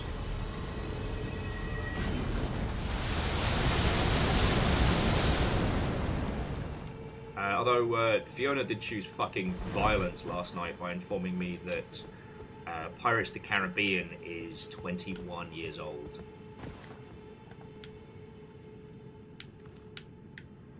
Like, don't be a mimic, no, don't be a mimic, don't be a mimic, no, don't be a mimic. Don't be why can't I open it? The Wing of Astle. Sweet hands, Astle. Hey! Make jokes because I'm afraid.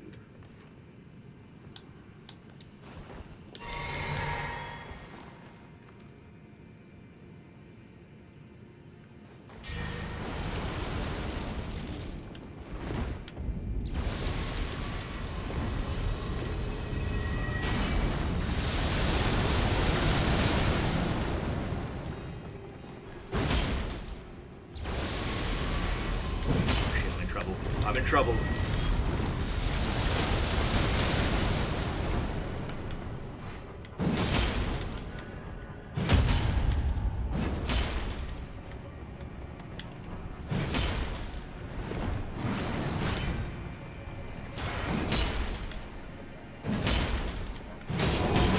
Yeah, get here, fork. Ugly bug fucker. First time, every time. Also, I did get killed once, and I forgot to add it to the counter.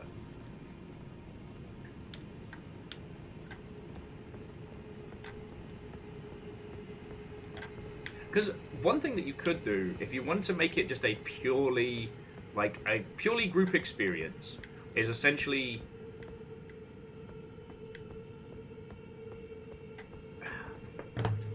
If it was purely co-op, what you could do is essentially have, like... 6 or 7 different archetypes inside the vault, and you get to pick yours, right? So if I pick the smart hacker, somebody else gets to pick the cheeky gunslinger or the fist puncher, essentially. That way you could create like everybody has a role, everybody has a useful thing, a clock, which could work very well. The idea of being part of a community, improving that community could work. You know, I don't think that including rampant PvP is what I would do, but one thing that I think is really interesting is how Hunt Showdown makes you start thinking of characters as, you know, as temporary, expendable.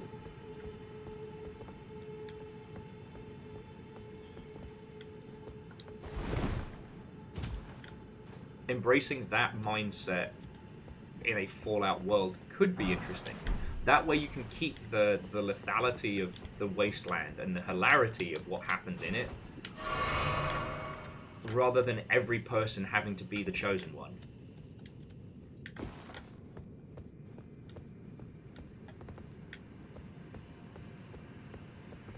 Oh, fucking merchant down here. How do they do it? Ooh, found a map of the Ansel River. Oh, that's lovely. Right, well, depths. Right, well, depths down that way. Is someone there? Yeah. A customer? Yeah. Well, how long has it been? 1,000 years. What have you got for me? Gravity stone fan. Lost ashes of war. Celestial dew. Oh. Don't judge me, but I gotta buy the. I always gotta buy the cookbooks. Oh. Prisoner gear. Always haunting. Yeah, Legend, that could work. And again, once everybody's got a sense of identity in the group, right? From that point onwards, you can start looking at like, all right, how do we affect and explore the wasteland? Because like, ultimately, all the Fallout games have had this idea of like, you have an arcing plot, and then basically each town, each area is its own like story of the week. Might be why again the TV adaptation worked so well. You know, when you go to Megaton, you know, do you blow it up or do you not?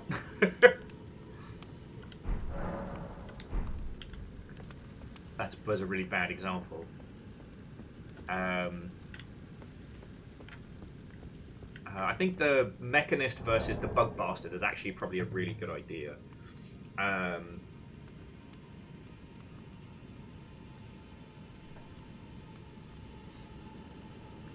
There are two sides to a conflict, neither necessarily good, necessarily bad, but you can get involved in that one, and your group decisions throughout that adventure could be something that you do as more like raids and experiences, right?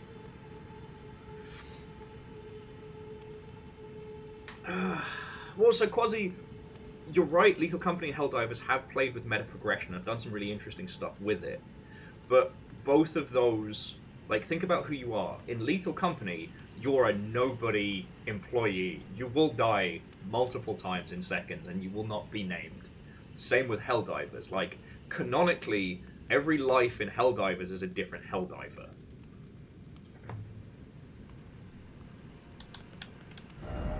Just seeing what new fun stuff we learn how to make. Rainbow Stone Arrow. That's fun. Sleepy Bone. And Sadlin Watto, and welcome, friend.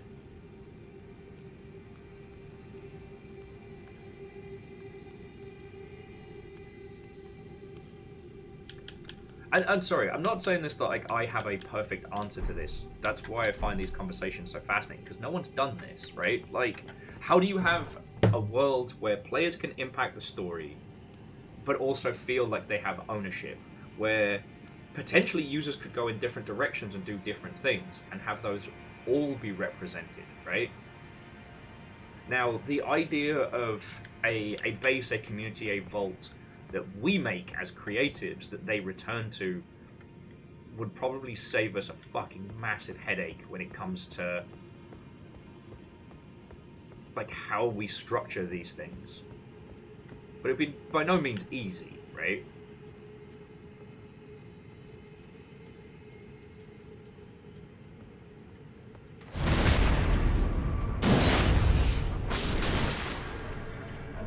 You knocked me over? Ow! No.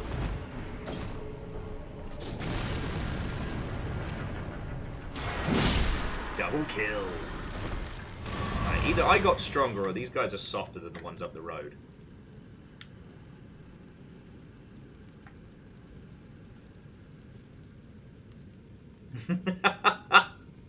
Yeah, no, Legend, you know what? Whoever that person is, they're probably a massive dickhead.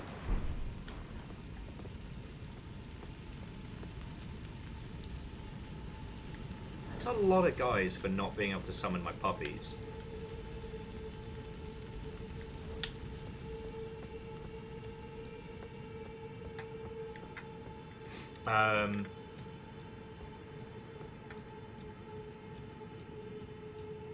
And this is one of the things where I do become obsessed with it as a conversation topic, right? Like, there's so much we can do with multiplayer games that we haven't had the chance to do yet, right? And some of it's going to work, some of it's not. Like, this is why I'm trying not to make it sound as if I'm saying, oh, Fallout 76 is a piss bin bag garbage shitfest. Because it's not. Like, it's still a technical marvel. And they made creative choices on what users could and couldn't do. Their reasonings behind that weren't stupid. Right? Like, there is a logic to what they chose to do.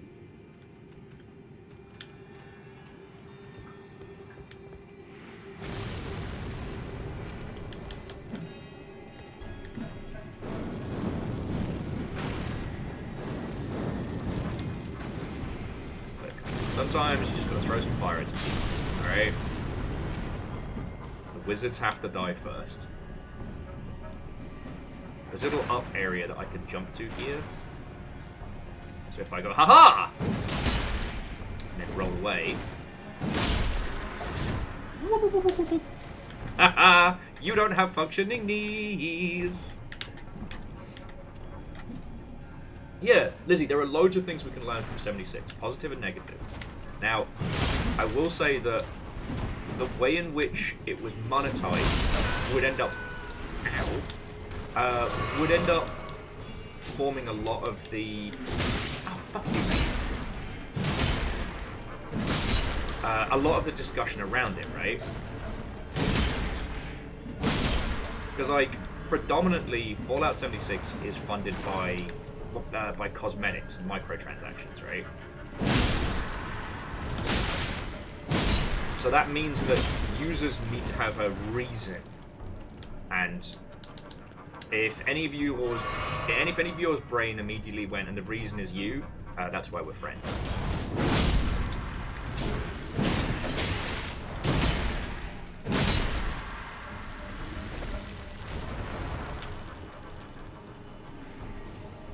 Oh, wanker.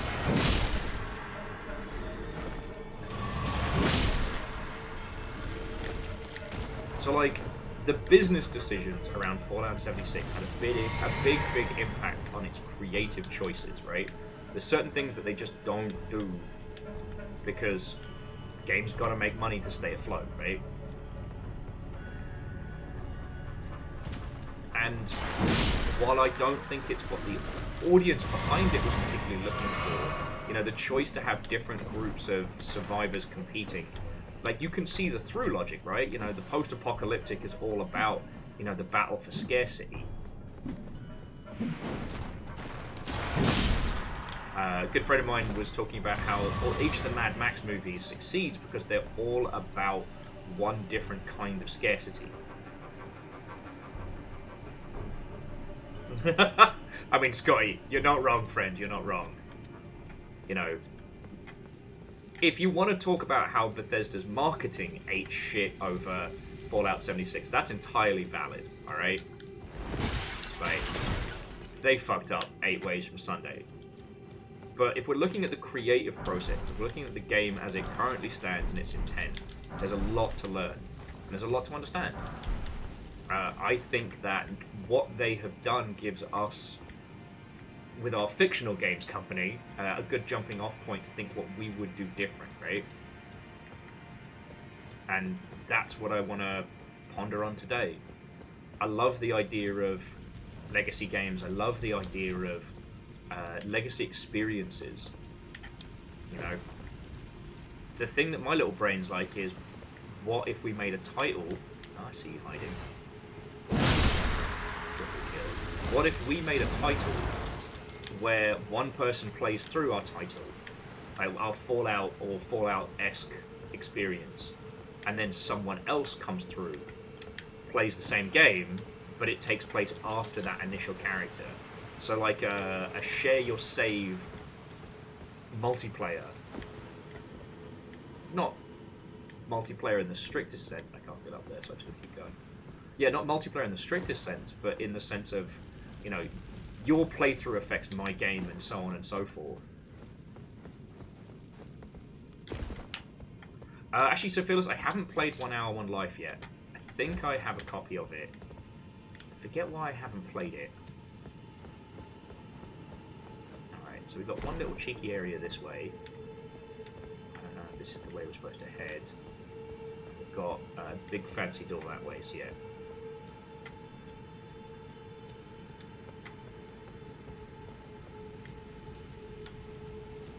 Scarred Alaska, so again, closer to King of the Castle. You know, closer to Pandemic Legacy, shit like that. Games that build upon their predecessors. Alright, sure you chuckle fuckles wants to dance!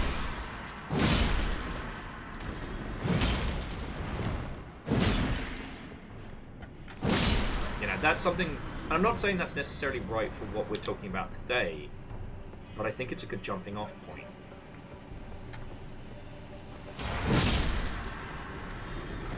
You know what, fuck it. Puppies! Attack.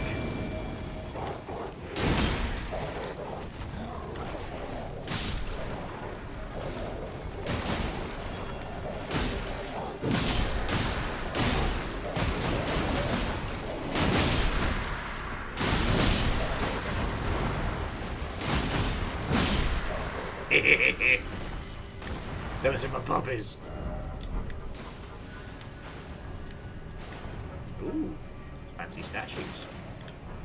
Something over there.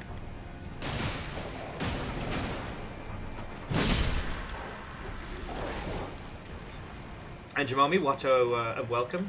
Well, so Jamami, what we're actually doing is, I was kind of like, if we wanted to create a multiplayer Fallout experience, how would we go about that, right? So not a... here's how to fix 76. Like, alright, we're starting from scratch. What do people want from a Fallout game? What do we need to do to facilitate that?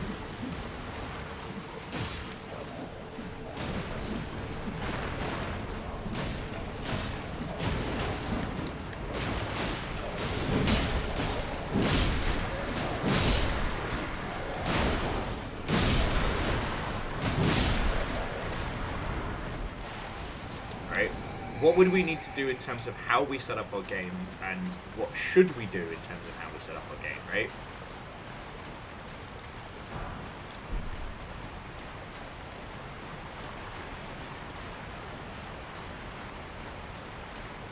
Behind the waterfall?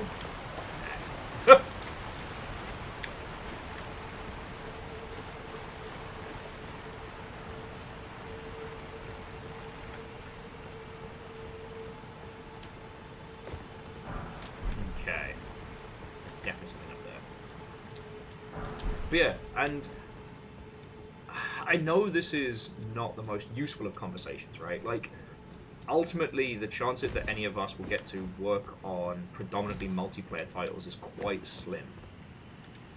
What the fuck is that place?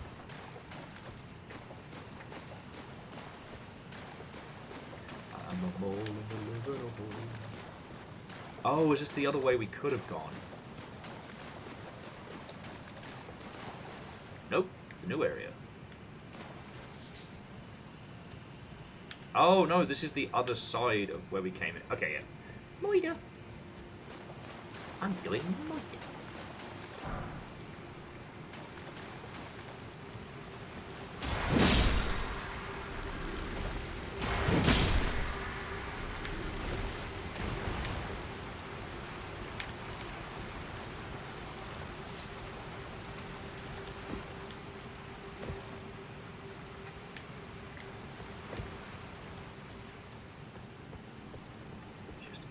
Area.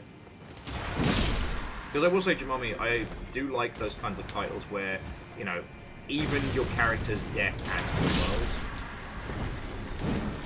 Oh no. Fucking bubble wizards!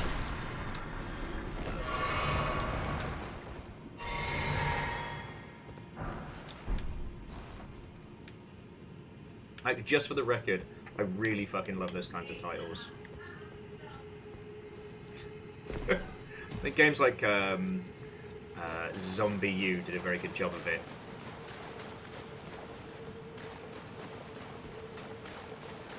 You know, I do think that a person's legend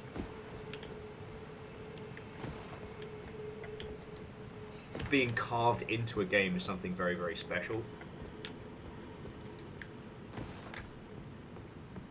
Now, predominantly that kind of stuff is usually a very, very late game addition. A fun little feature, maybe, but not not necessary.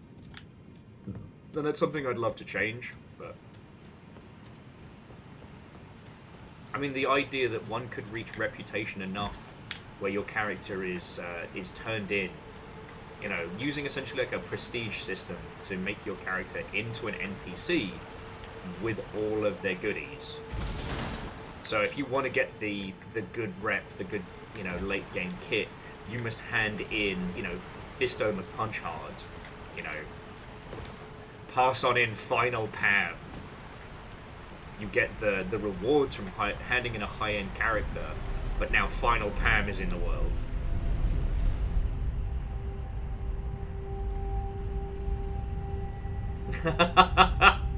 Very doubtful. I could not possibly comment. I could not possibly comment. I will say that nobody made me choose this sword.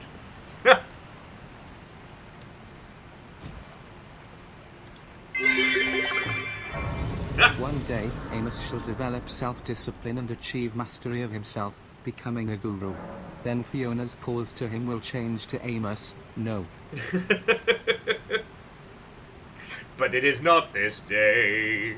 And Fearless Feckin', thank you. You've all been really lovely this morning. And I've been a mildly decapitated potato. I almost said decapitated potato then.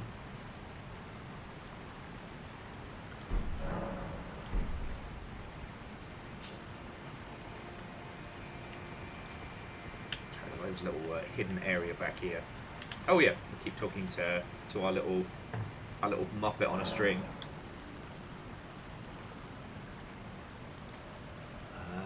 Oh, we can't talk to them right now. Okay.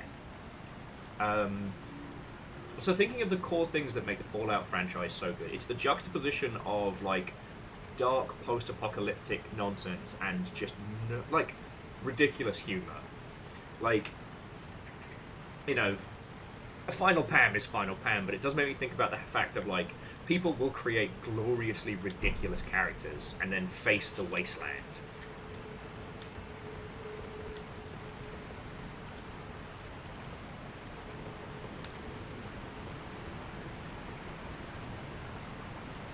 Let me get to that.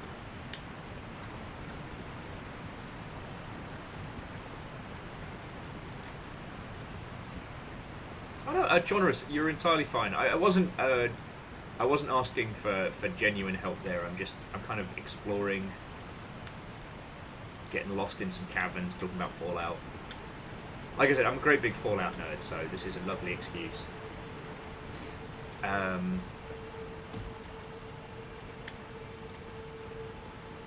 Like, we've often talked about the difficulties in making group horror work, but group comedy works really well.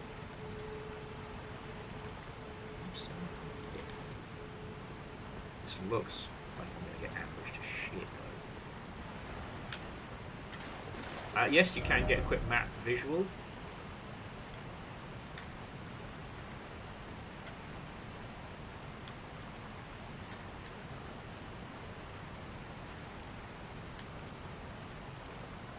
Okie dokie.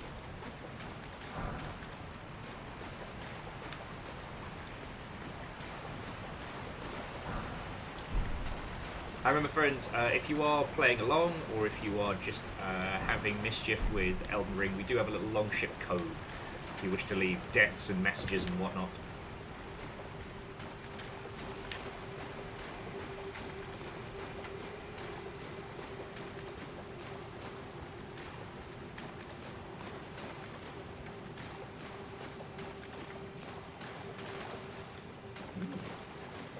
Corpses.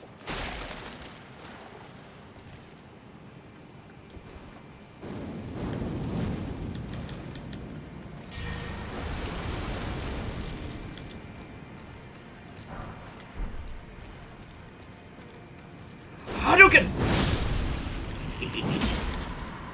Bug's no bug. Bug's no bug! Hardcore! Bug's no bug!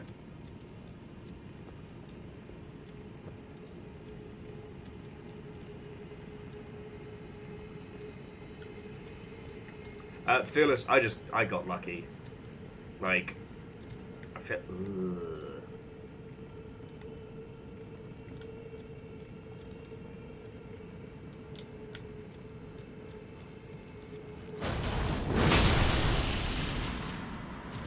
Yeah, come on, fuckos. I know you're there.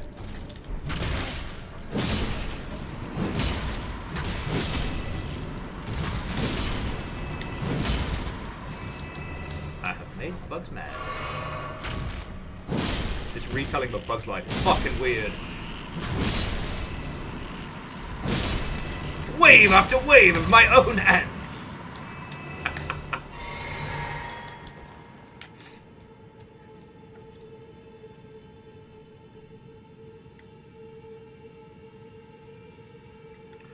Why not? So Iron Imp, again, on that, I disagree. Like, I do not think it is impossible. I think there are very few environments that are impossible to adapt into multiplayer, right? You know, we've already seen how snippets of this can be done. And the reason why this is such a good conversation is because we haven't worked out every way to make a multiplayer game yet. Our industry is still growing. Our art medium still has so much space and potential, right? Oh, cool. This was the thing I was looking for. Gotta fight my way back through here if I want it, but still. I could stand to kill some more of these guys. Get the dogs back out.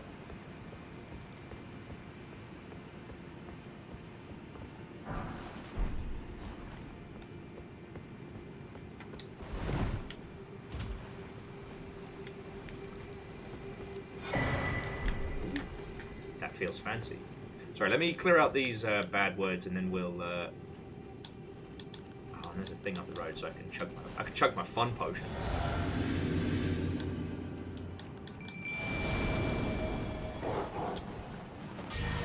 Go have fun, puppies.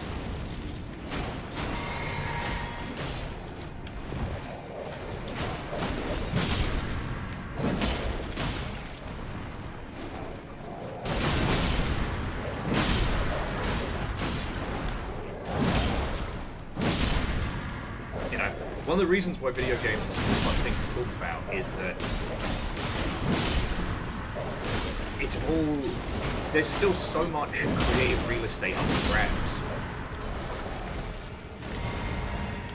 Hell, feckin', if Lethal Company has shown us anything, it's that we do not know all the ways in which we can make cool multiplayer shit. And there is so much fuckos we can learn. Sorry, puppies, I should have saved a few for you.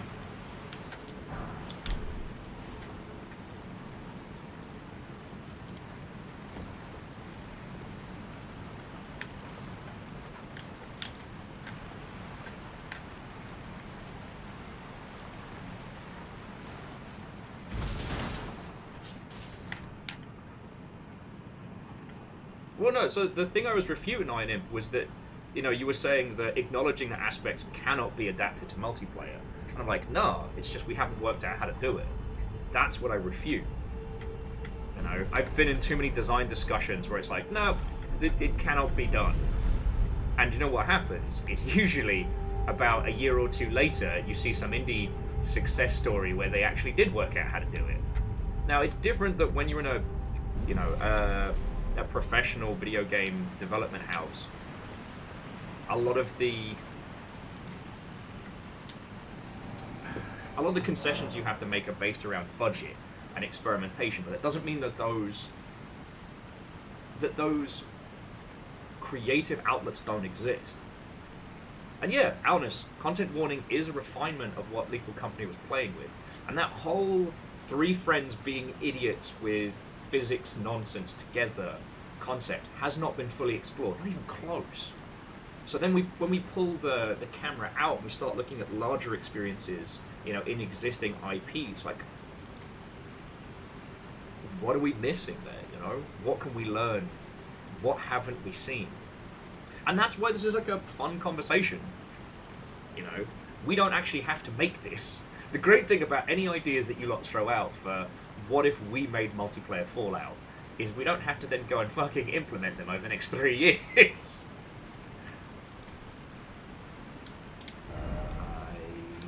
I'm just going to use some just gonna use some souls because I got 26k in goodies to lose right now.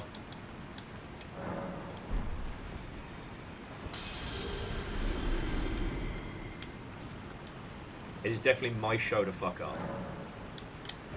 Okay, all you can upgrade is strength! Oh, we're definitely starting to hit that.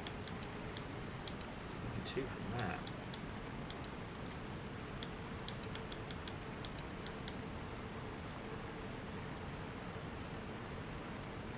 Yeah, you know what? I'll take that. I'll take that endurance. And every little extra swing counts. But yeah, again, this is why I think these conversations are worth having, and why, like, friends, your input is just as valid.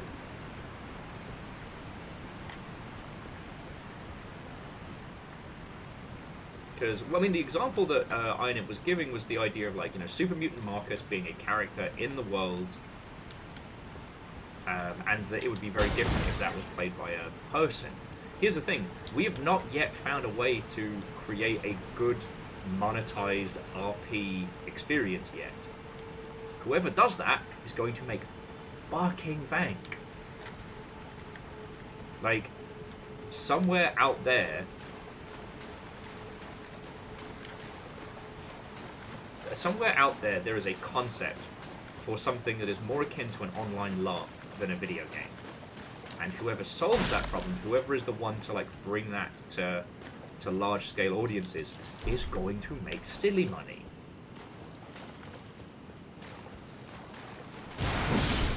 But it's not like nobody wants that concept.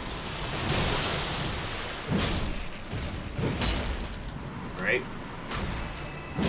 It's just no one's been able to deliver it yet. You know, there are certain consites when making something that's a group RP experience, and a certain amount of, I don't know, people have to buy into the concept, right? Yeah, Aldous, and the Blackout Club came really fucking close.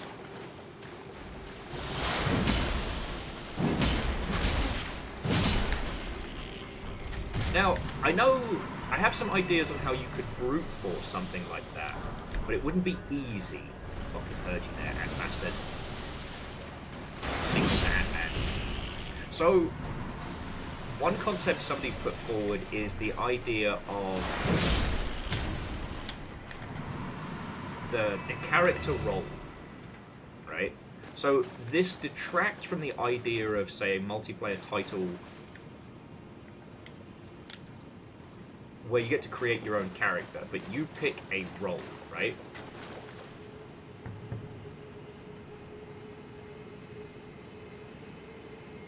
No, so MDH, there are much better. There are much better ways of, like, there are much better systems where people can create their own spaces. Like, there is literally nothing that Decentraland gives anybody that's useful. You know, Second Life is better than that. Fucking Roblox would be better.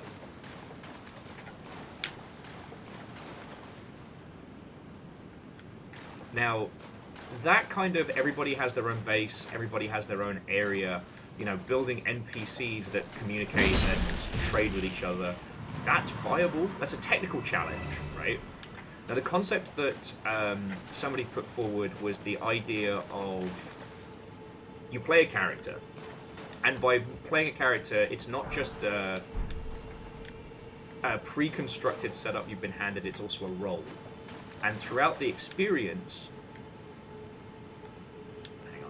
I gotta murder a whole bunch of ants before I start talking about.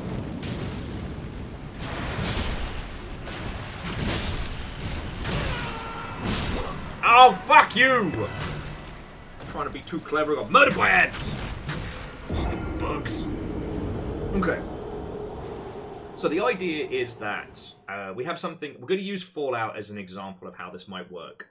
So instead of making your character, there is a character select. PVS, Watto and welcome! So you would choose, you know, the drug-taking ghoul or the fresh-faced vault dweller or what have you. And throughout the course of the story, you're essentially handed story beats. So not too dissimilar from quests, but things that involve either narrative beats or story plot beats for other people. It's not about chasing the MacGuffin or defeating the big bad Mother Hubbard. It is about, you know, you need to go to this town and talk to this person. You know, you need to man this store at this time. So your quest line essentially turns you into an NPC character for others, right? And again, this would only work in shared groups. But similar to how in LARP systems, you know, when you go to the guild tent, you're talking to a physical person who runs, I don't know, the fucking alchemist guild, right? But that is a person who is also playing. It's just they have been assigned roles within the system as part of their RP.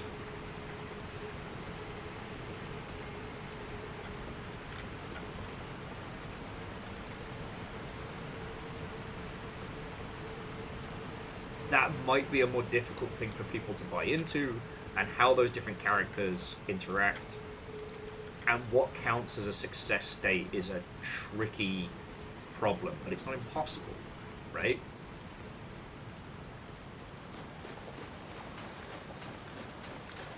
Now, having people stay in character, having people play in character is its own challenge. It is certainly not easy.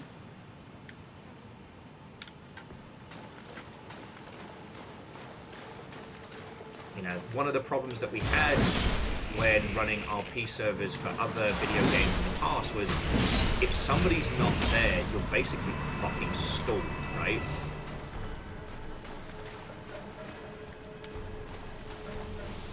Ah, A Bug's Life. Fucking yo. Yeah, the problem with if your quest is to get your father's sword repaired, well, you need the blacksmith. You need the great blacksmith who has the skills to be able to do it. Except for, he's not playing this weekend because he's going to go see his parents. Ah, shit. How do we progress the story? Right? These are the challenges that can crop up. Now, again, if you treat it like a board game, something you only play with others,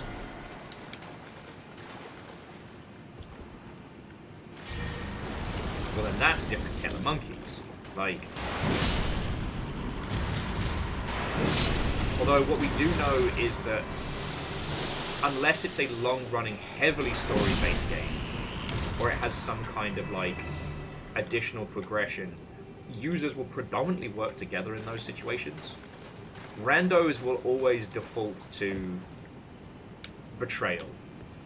You know, there are some instances where that doesn't happen, but let's be honest, more often than not, if you're dealing with rando Calrissians in a video game, they will betray you and steal your shit. That's what they're about. Oh, this is the other side of the fucking waterfall from earlier. Alright. I'm learning.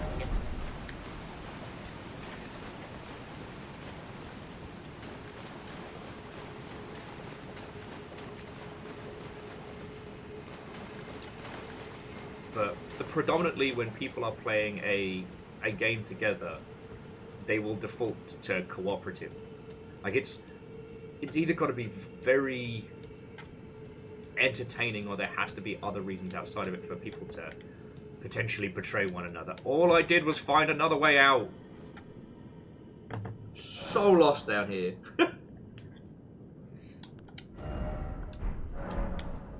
Not murdered enough ants.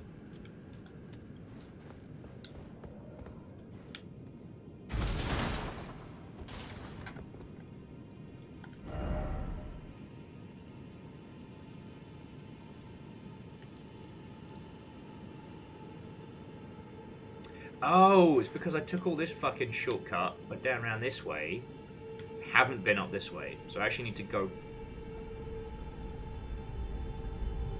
I need to go back to the other side of here. Okay.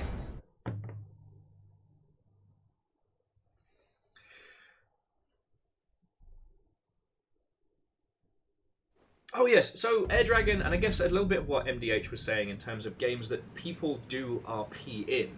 Roblox is evil. It is a Victorian sweatshop that makes money off of children. But there are lots of people in that space that do RP. What I'm saying is, and this isn't a problem you'll have to solve, but to my knowledge, no one has made a commercial RP-only title, right? It is available on Steam or in stores, and that is its whole point, is an RP experience. To my knowledge, there isn't an on-the-market title like that. And we were talking about like the Blackout Club being the closest to it, and that kind of sneaks you into RP, right? And the reason why this is an interesting discussion is, again, whoever solves this, whoever cracks this problem, is going to make mad bank. Because we already know that RP is a thing that people enjoy doing in video games, right? It's been around for fucking ages. It's one of the more inaccessible forms of our little pastime.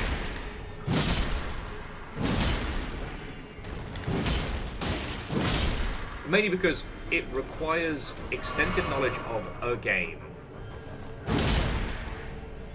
followed with knowledge of like systems and etiquette on top of it, right?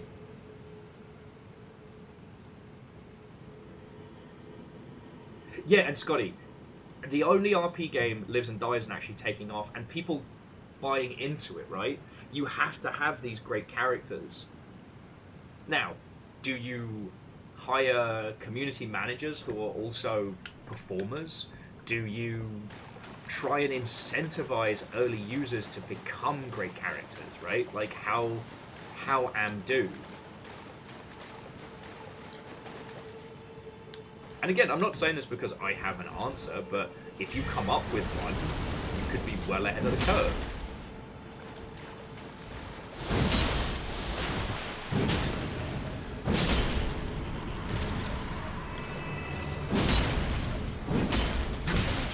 Wait, a Viking.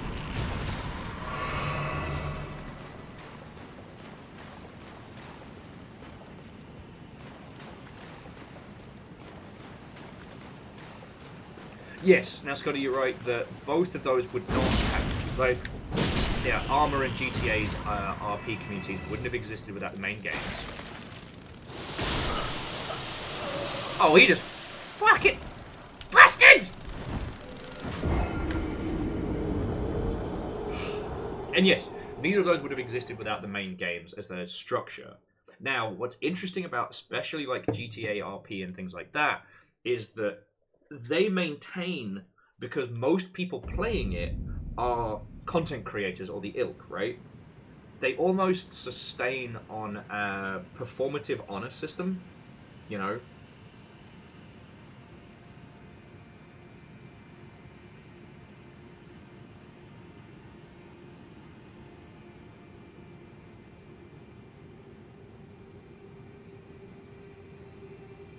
Sorry, bear with me a second, friends. Okay. But yeah, so like GTA RP and things like that, again, it's harder for somebody to troll run through that, because losing access to it means you out, right? You know, you can't do the equivalent of a Smurf account, because what you're building is like social connections.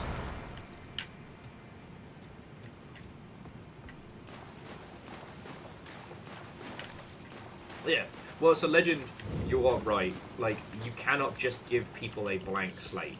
Well, it would be very, very difficult to give people a purely blank slate and then expect them to create something from that. You know, there's the 90s Best Buy in VR chat. But I don't think you could create that intentionally. What I mean is, it would be very difficult for us to sit down and go, right, we are going to make, I don't know, fucking Digi Dave and Buster's, and it's going to be a success. You know, the 90s Best Buy had that mimetic quality, right place, right time. And you're right, Lizzie, people will even find things like Stardew to be freeform. Sorry, bear with me just a second, friends. I said I was gonna get that coffee, and I never did.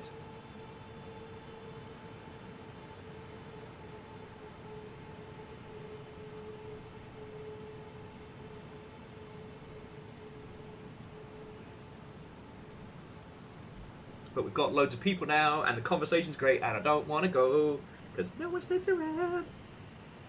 Well, sorry, that's not true, but you know what I mean. Anyway.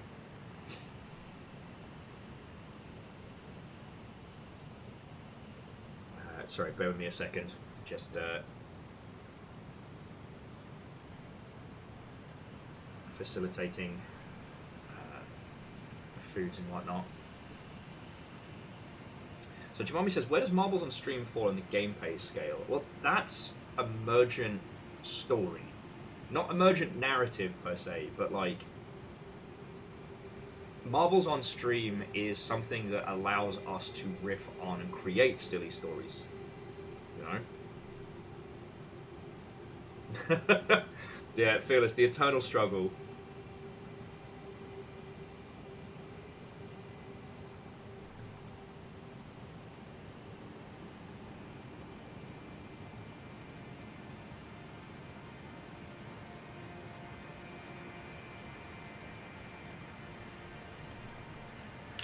Okay, where were we?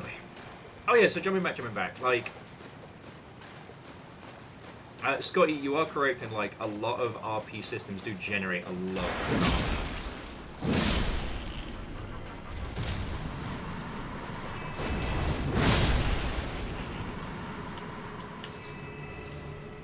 Now, part of me wonders if we can take lessons learned from Evermore, what was supposed to be the LARP theme park.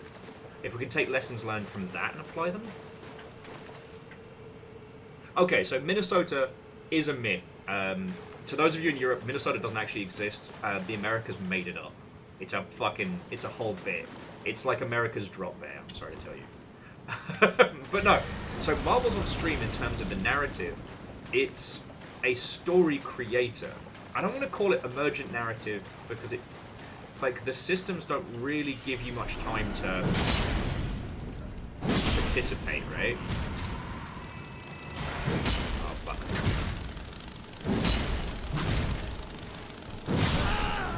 How?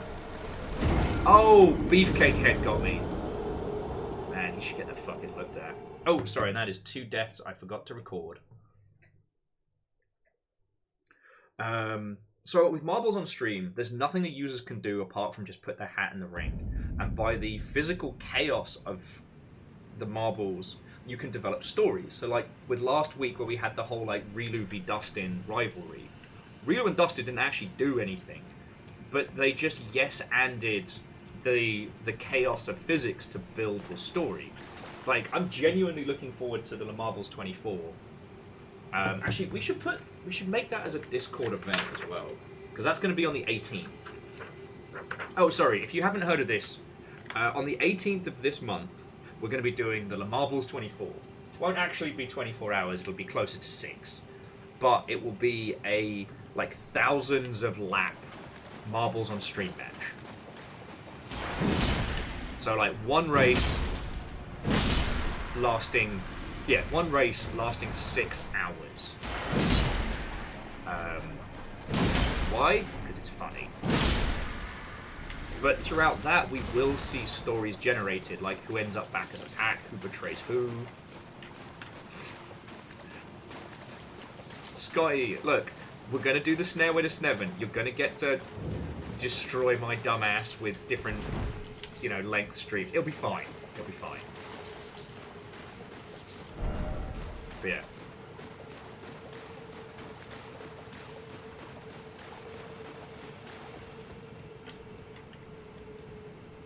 Now, I do want to say that, like, VR as a medium for experiencing games does lend itself to LARPing, or to, I should say, role-playing. You know, even what was the last one we did on stream was Half-Life Alex, and I definitely found that I had more of a penchant to engage with the ridiculousness of the world. You know, like offsetting the fear by like fucking around at the bar and things like that. I thought that worked really well. And if I'm being honest, when we did the first person playthrough, I did fuck around with things, but I don't know if I would have done that to the same extent had I not already done it in VR. Does that make a weird sense? No! Twat! Alright, where's the fucking bug spray?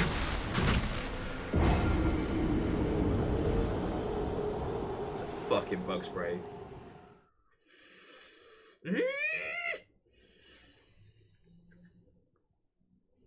It's motor time.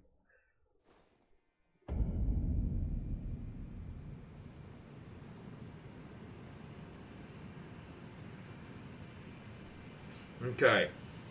Yep. Counter's up by 1. 220 deaths so far.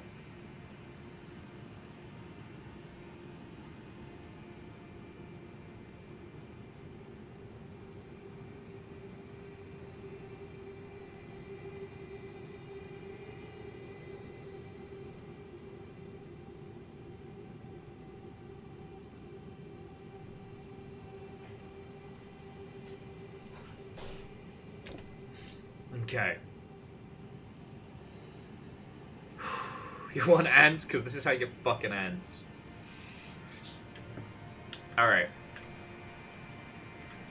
We're gonna take a little break, because I do need another coffee, friends. And I should probably make a fucking Sony, shouldn't I? Just we've got so many people hanging out. Don't leave me!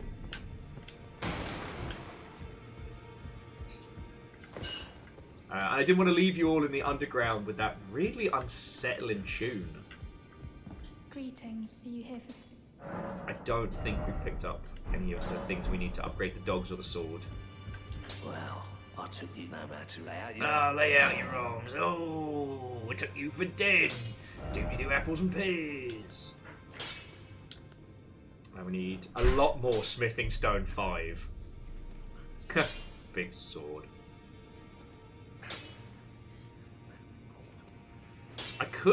We could, if this sword is my life, we could rework the dexterity back down to 12. And I could put those points into more strength. Oh, PVS, I'd really appreciate that. PVS is going to entertain the crowd by posting their favourite clips of my dumbass. Okay. Well, grab yourself some water, stretch your legs. Apologies for the early break. I just desperately need more coffee. And then let's continue with ant murder. Well, also, and I do want to come back around to the concept of, can we create a game with the intent of being RP, and how would we go about making a good multiplayer Fallout game, right? You know, we can start talking about things like, you know, experiential pillars and stuff like that, you know? And like I said, the good thing about these discussions is, 1, nothing's off the table, and 2, we don't have to fucking make it. Coming up with fictitious games is amazing, because we don't have to program shit. We don't have to deliver shit. What's the server infrastructure? Doesn't matter. That's somebody else's imaginary problem. Alright, friends, I'll be back in just a second.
Okay, I'm not officially back from. I'm not officially back from break, so this is just imaginary Will right now.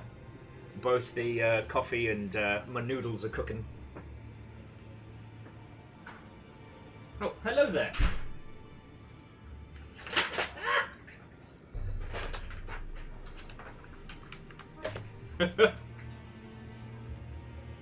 My coffee's pouring. My natters are happening. I will say, I do like the Twitch feature of like highlighting clips. It does makes it really easy to share the good stuff with people. Okay, go 2 seconds.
You got the real, true talent of the stream right there. It's alright. I have my coffee, I have my noodles plus egg. Egg. So. Oh, okie dokie.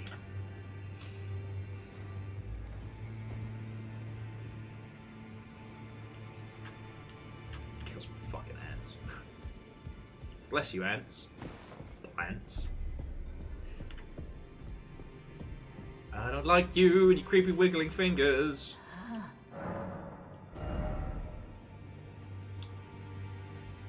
Oh shit, is that a giant axe? Winged Great Horn or Astral Spirit Horn. Restores FP upon defeating enemies. I mean, that could be good for general, but like... a distinctive horn infused the power of the ancestral spirits.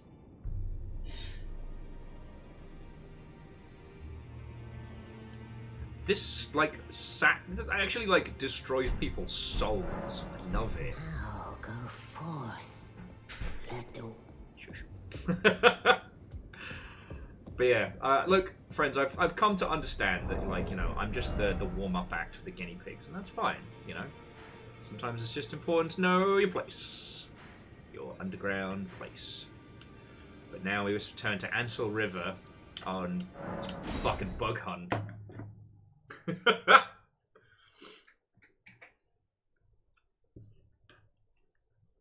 I got my noodles. Might have put too much egg in, don't worry about it.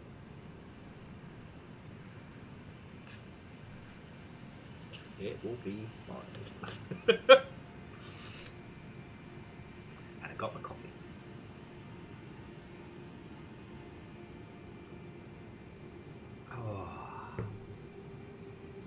Oh, so okay, I was talking about like the craft of streaming last night, and one of the things that I often struggle with is I'm not really a good bite-sized person. By that I mean that like the conversation we've been having so far today, like how would you make a multiplayer Fallout game? Like there's no pithy bite-sized snippet that one can turn easily into a clip and be like, oh, check it out. And you know, especially when it comes to games industry stuff, I'm always weary of individuals that can make it seem as if you've just got to do X. You know, what is it? Beware of people that make complicated issues seem like simple solutions. Yeah, honest. If there was a bite-sized answer, we'd already be fucking doing it. And I guess we've got some good shorthands, like the Pizza Money saga is something I've talked a lot about with people looking to get into game dev now.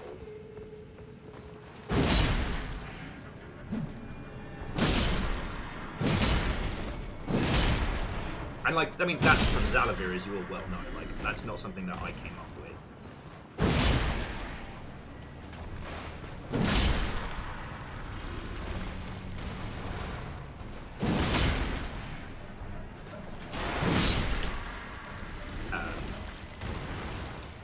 The other thing that we got talking about last night was how, like, beware of anybody that says that they know exactly how you should be doing biz dev this year, because, like, nobody knows, and we're in a transitional phase in the industry, so, like, what was once the guaranteed thing to do has worked for a few people a little bit right now, but absolutely will not be working this time next year, you know?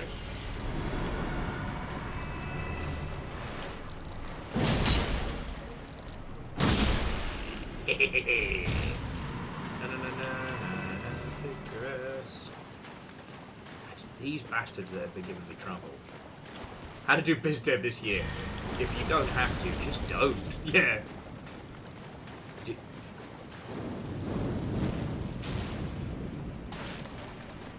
Bugs on fire.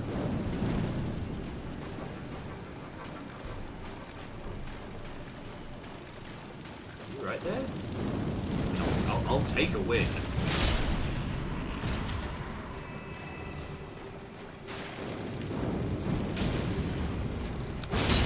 Revenge! Revenge! Fucking Bugs like that, you piece of shit. Alright, now we're going back the intended path.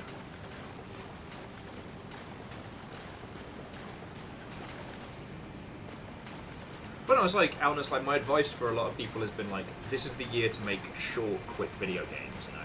And I know that's counter to what we're talking about today with the idea of a big, large multiplayer experience.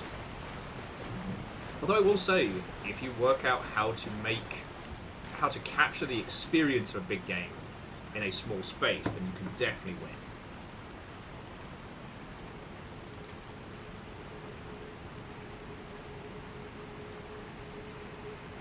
win. And so Minnesota, that system can work very well. It does need a certain amount of human touch, because you can end up with essentially large players becoming land barons. You know, so you need at least enough, I wouldn't say interaction, you need enough soft systems to stop too much like full-on elitist control.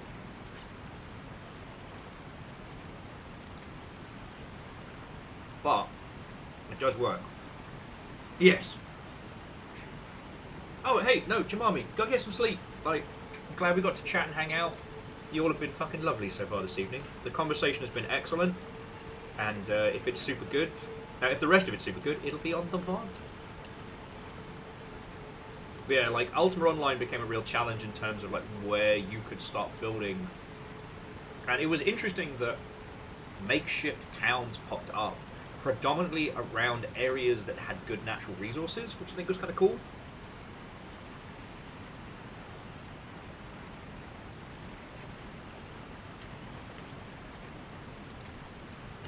Like, it's interesting that users ultimately went for, pun intended, areas where they would have access to things quicker for the process of making money, rather than going for the places that were the nicest.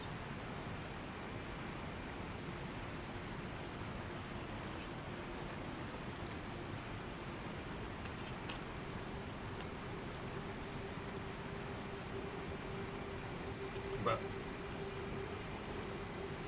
yeah.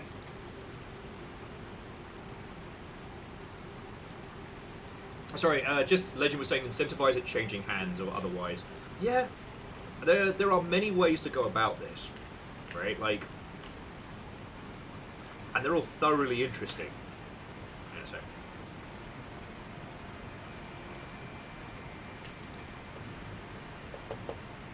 But like, if you're looking at it from creating an RP standpoint, you probably want to look at something that's more like, you know, pre-placed housing with the possibility of rent.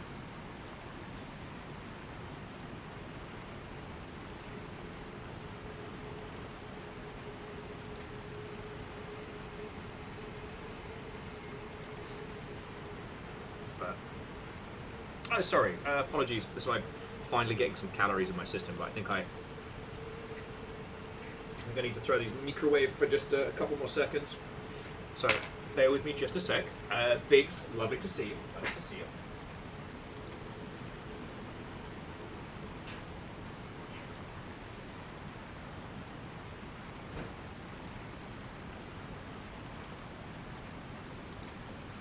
So yeah, if you didn't play Ultima Online, you could buy a house and place it anywhere that there was space. The problem was that as the server progressed, more and more houses were placed, and there's no good way of getting rid of them that doesn't piss players off. No one wants to be told that their permanent house can just be removed if they don't hang out enough. And I think it was Star Wars Galaxies let people bomb empty houses. Which sounds fun, but the player base hated it. I think Final Fantasy XIV, you rent places, but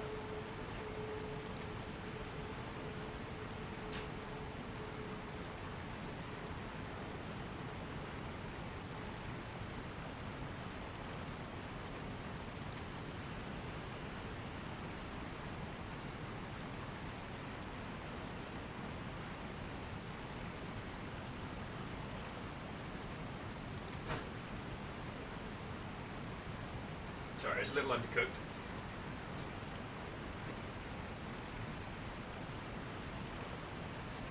Yeah, and Air Dragon, when it comes to social games, some problems do need to be solved ahead of time, you know. Now, one of the things that worked in an RP system that I was a part of was, now obviously all landlords are bastards, obviously, but creating a rented system with an NPC in it for store owners in the ilk.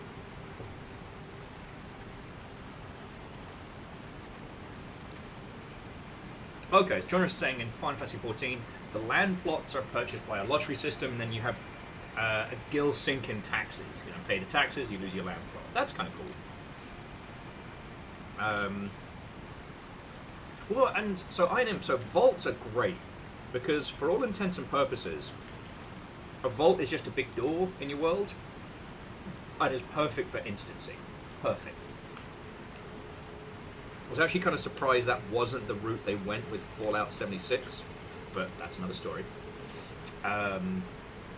Now, potential player housing built into the world is also valid.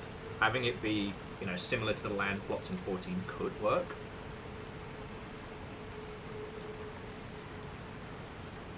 And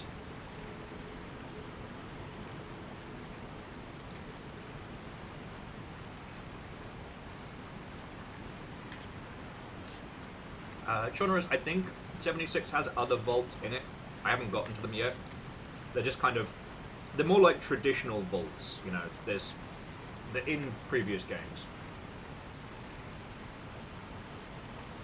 Kez was saying that EverQuest 2 had instance housing. Love it. I don't know. I keep coming back to this thing, and sorry for those of you that had to hear about this a cajillion times, but there was a Jedi Knight RP mod. There was like a Jedi beach resort, and, you know, when you logged in, you could see who was playing what role and what roles were still available.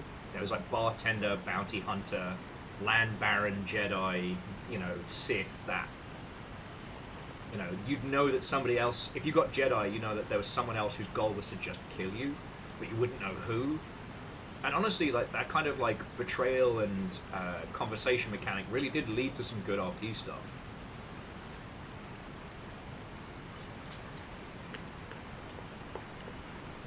So there is a part of me that wonders that perhaps if we were only asking people to RP in short instances, that might work better, rather than over longer periods of time.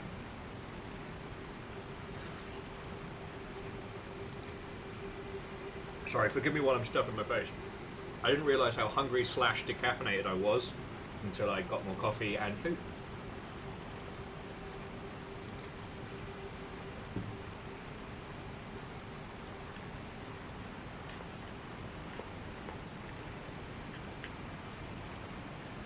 So with that instance, that goes back to the idea of you play a Fallout game, multiplayer, where your character is your character for the afternoon, right? Your character is your character for this session. And what you contributes to the community and improving it or changing the world. But ultimately, the next time you play, you are playing a different character, which could work.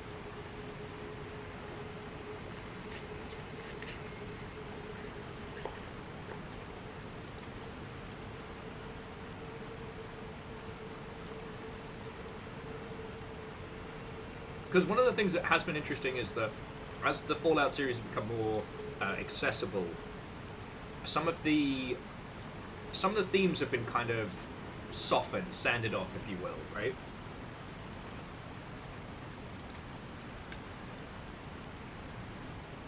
Like, narrative lethality is never really fun for users. It's a fun idea, but users don't have a good time with that. Ooh, fuck yes.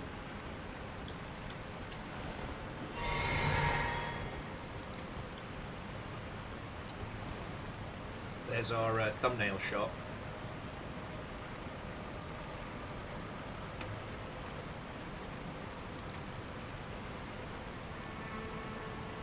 Well, so on the idea of like MMOs that have lifespans, 1 hour, 1 life is the one that people reference a lot with this kind of discussion.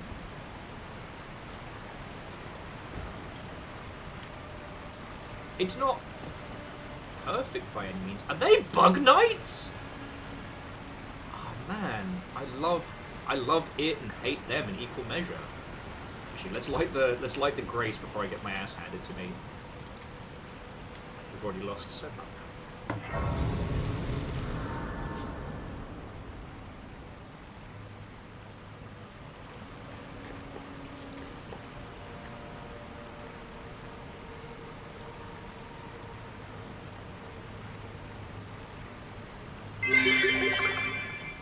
It's a new month and once more I must flex and maintain my status as ultimate feist while hitting the button. Absolutely, Caffeine, you were the first person to sub, and that was the first 67th concurrent we've had.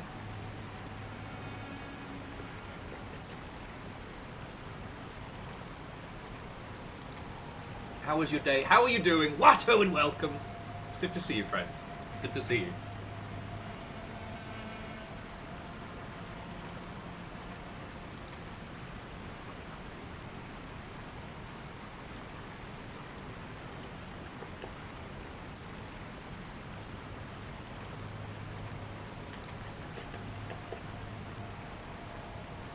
Forgive me stuffing my face, I'm ruddy starving.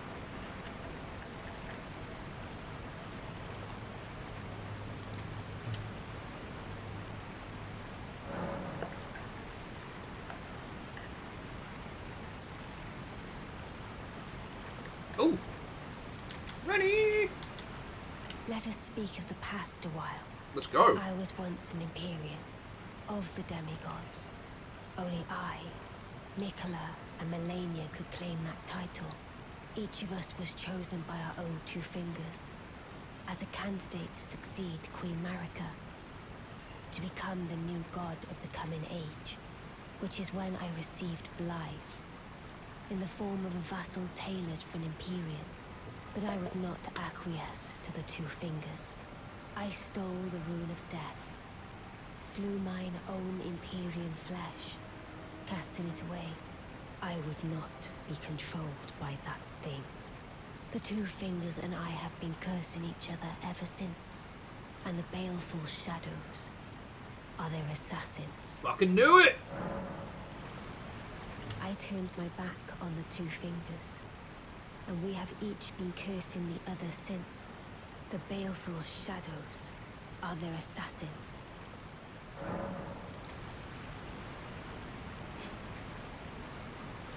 I turned my back on the 2 fingers, and we have each been cursing the other since. The baleful shadows are their assassins. Okie dokie. I knew the 2 fingers were creepy. Now I've got proof. Hopefully we can save Roger.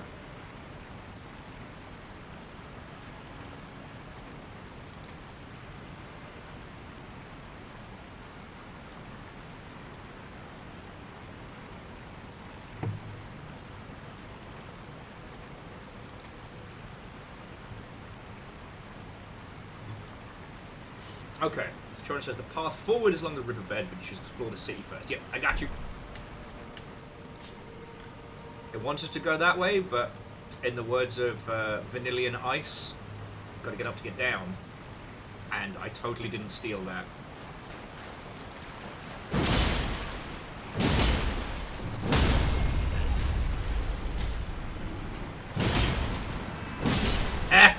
Bug nerd.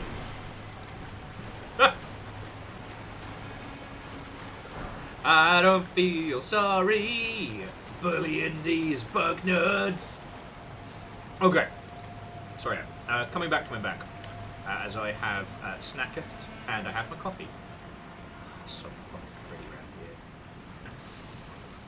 here.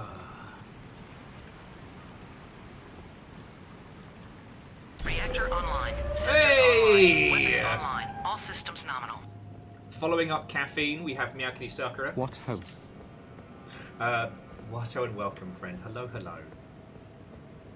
You and Caffeine have just started procking the 67-month subs. It's 2 months, friends. 2 months until the big 6-9.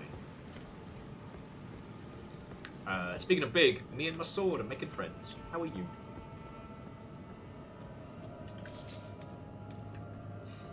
We've been talking about RP in video games, like the intellectual challenge of trying to create a multiplayer Fallout game.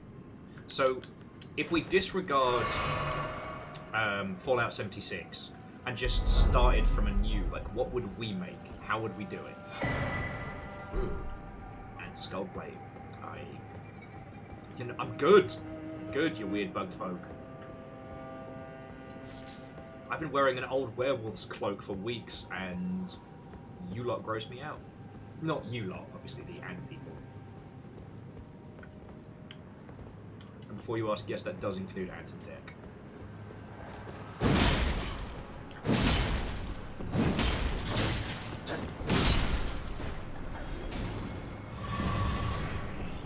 Why are the blobs carving in lightning? What the shit? What the shit?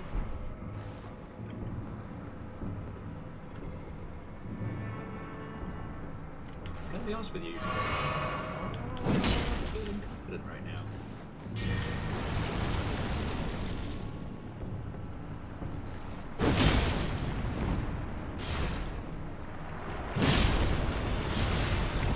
Woo! Ha! Ha! Dingus.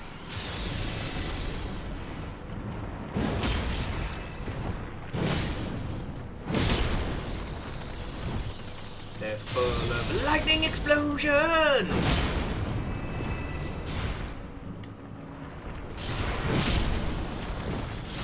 Oh, I might get him. Ah, almost.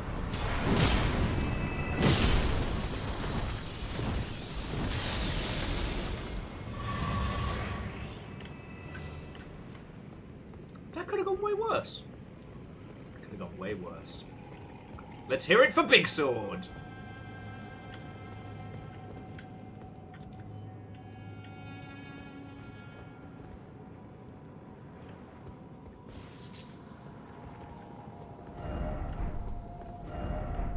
Liar ahead.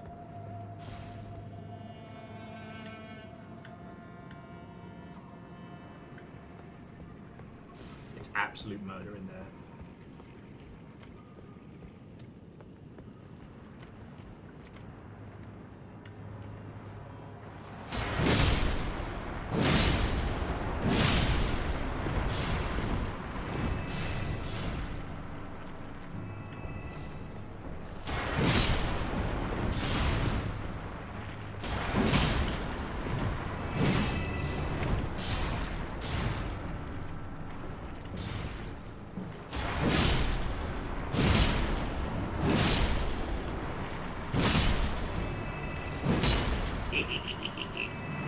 I win again! Okay, yeah, so jumping back. The other thing I wanted to throw into this conversation before we continue too far, aside from more thank yous to Miyaki, Sakura, and Caffeine, and obviously Yeti, there is also something that's much easier said than done, is building into titles and the systems that allow people expression, right? And the reason I wanted to bring that up is that the Soulsian games have always been kind of fascinating in the sense that it is not a game designed to allow people to communicate clearly. It is not a game designed to allow people to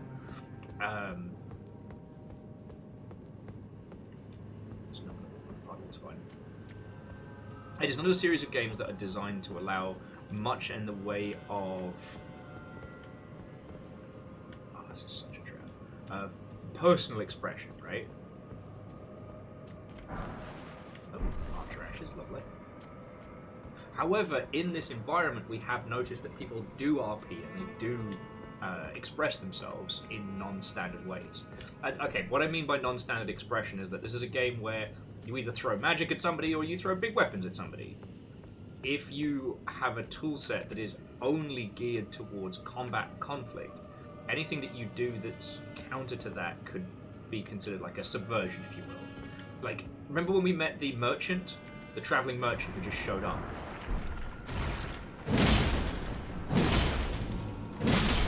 Like, that guy was still playing the game, but in counter to the systems laid forth.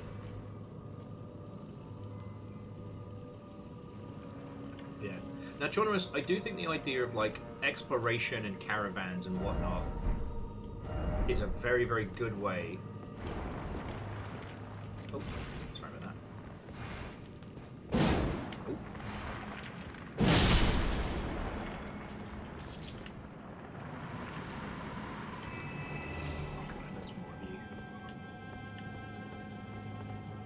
No, we good? It's just the one.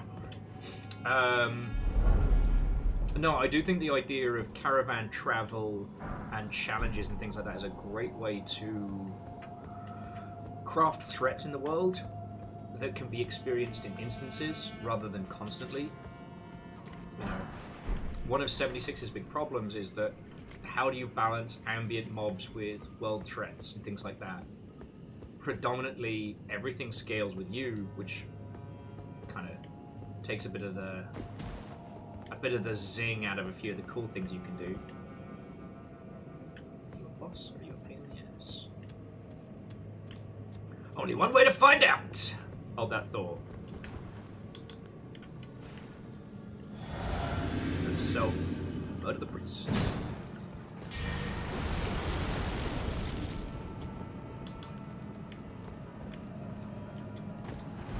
Oh. Oh, it won't let me in! Won't fucking let me in.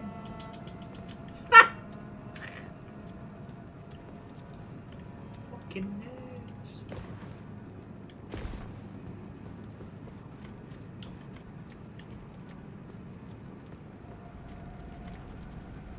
This seems fine. Okay, yeah, you're right. Alright, let's just try and get this going.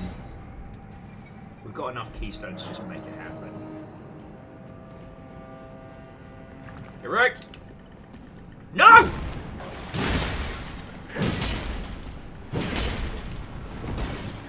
Okay, that nearly went very poorly.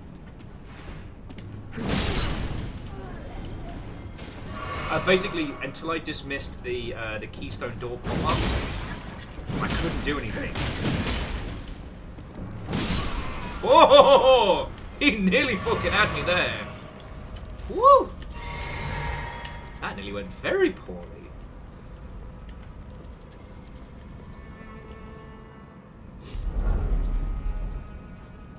Yeah, those whippy, like, I don't know what they were, like stretchy, sticky hand mercury weapons were kind of rad. I won't lie.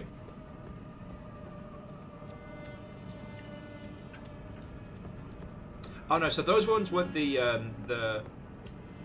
whippy scimitars, because I know Kestrel's a big fan of those weapons. No, they had like, it looked like a mace, but it could transform into two like punch weapons, or was like a bungee flail. Now I have them as allies. Legend. That's a weird way to spell it. That's a weird way to type out. Let's just use the dogs.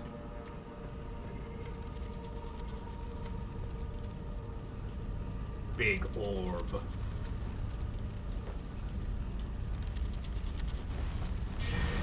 What's up, big orb?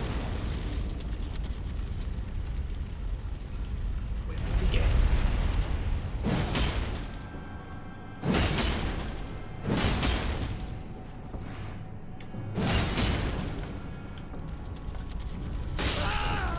Oh, what the fuck?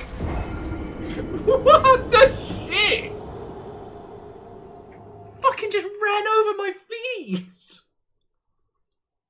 I just got killed like a fucking froob. That felt spiteful, I'm not gonna lie.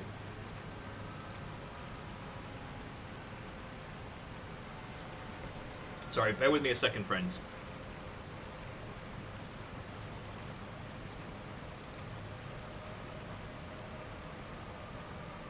Oh my god.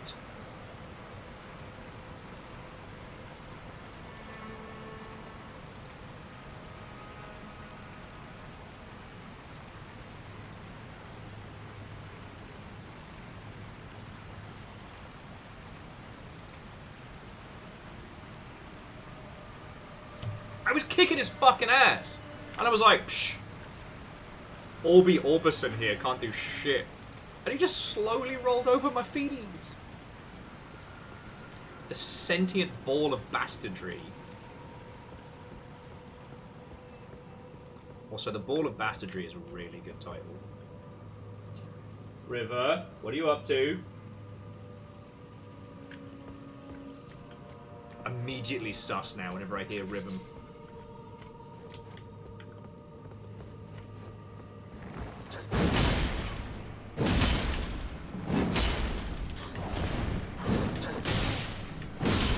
Ooh, that was a good fight.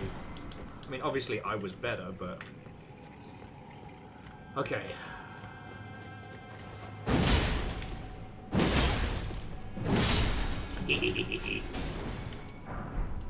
Ooh, and I got their crown as well.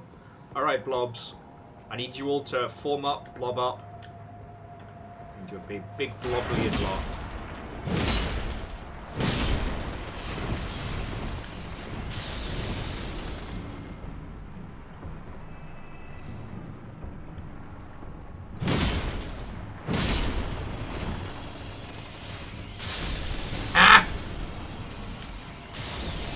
I thought I could start like a blobby chain reaction.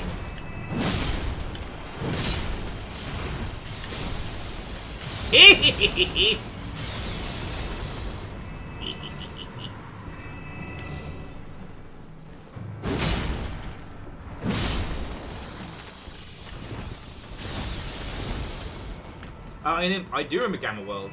I don't think I played it though. I remember it coming up in a lot of discussions. Like, alright, come on down. Come on down, big blob.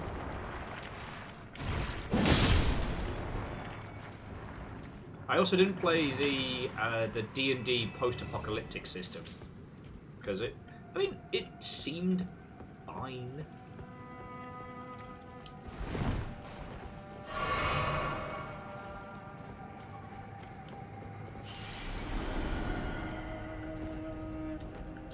That was, I want to say, is it no, not Midnight Suns. What was it called?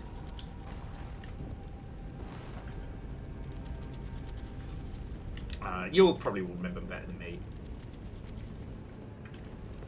And I thought the idea of like fantasy post-apocalyptica was pretty good.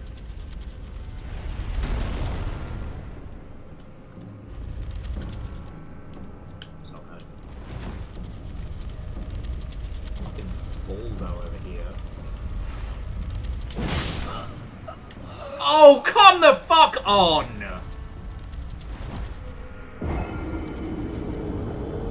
Oh, help me! I have been vaguely scratched by an orb and I must now die! Fucking bellend. However, 222! You saw that. I got a gentle caress of the orb and died. Didn't ponder the orb enough.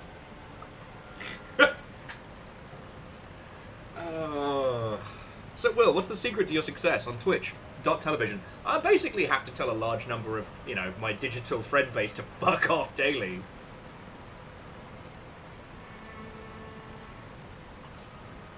Alright, so we will continue the conversation, friends, but apparently I've got to get my think on to defeat the giant orb.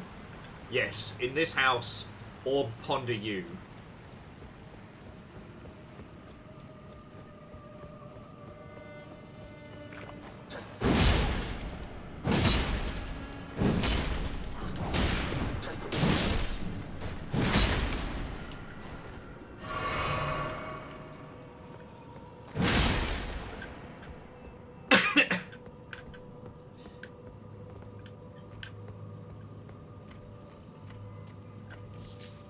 I mean, okay, so whilst I'm kind of getting my focus on a little bit for Elden Ring, one of the things that I do still obsess over is how can we encourage RP in existing systems more?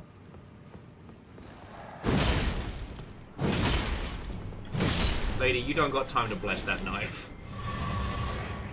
So, for example, in this, we can see people who pretend to be merchants or warriors or what have you, and I love that, right?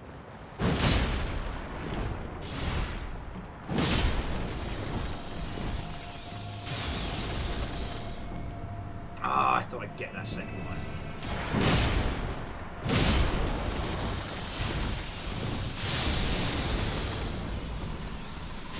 Ah!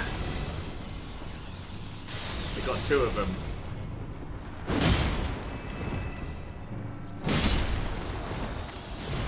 Oh, is he close enough? Yes! Sorry. So how can we encourage players to RP in existing environments? Because I think about, basically, the movie, Battle Royale. I think about it a lot. And that we've emulated the combat and conflict of it, right? You are dropped in with a bunch of strangers. You have to scavenge for gear to be the last person left alive, alright? But the movie was far more about the wheelings and dealings between these different groups of children and how betrayal and distrust eventually destroyed most of their chances. You know, I think about games like, maybe not Tarkov, I hate that I talk about it, but more like, they've got one, the Grey Zone, whatever it is, the new bearded, shooty, gunbang flavoured nonsense. But with that one, the idea is that the map you go into is essentially always going. It's not an instance, it's a small little sandbox that's always running, right? Is the orb big enough to get in there? Let's take them. But like, are there things that we could do as game creators that would encourage people to RP in those environments, you know?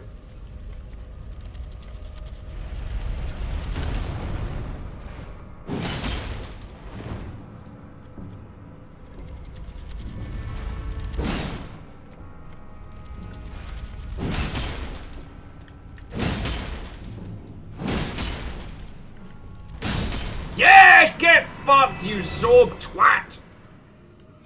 Sorry. Apologies. Had a little wee spot of vengeance. Now, one thing I will admit is this is probably the few things I knew about Elden Ring coming into this, was that fucking blob right there, because what a lot of people did was to be clever, was to jump up onto the side here to avoid the orb, except what it does is it runs past, stops, and then just bashes you off the side. It's fucking funny. Like, this is one of the few things I remember from seeing. This place is fucking cool. Anyway, like, what can we do to encourage players? Now, one of the interesting things that happened, and again, you don't need to play Tarkov, I'm sorry I bring it up, but they added some interesting experiments to it. So, in Tarkov, there are two kinds of players. You have PMCs and scavs. You have the people who live in the zone, and then you have the shooty gunbang bearded bastards that come on in to get all the goodies. In gameplay terms, the PMC is your character, and a scav is a randomly assigned NPC character that you can play as. All their kit and guns is random, but if you make it out alive, you get to keep it all. So it's kind of a nice way to have like a fun mode when your main character is recuperating from getting their ass handed to them by some no-lifing bastard. So, you're all aware of how these extraction shooters work, right? You drop in at one place, you have X number of places to leave. So long as you get out with your goodies intact, you get to keep it all. What they did is, in certain areas, they added special exfiltration spots. Oh, that sounds bad.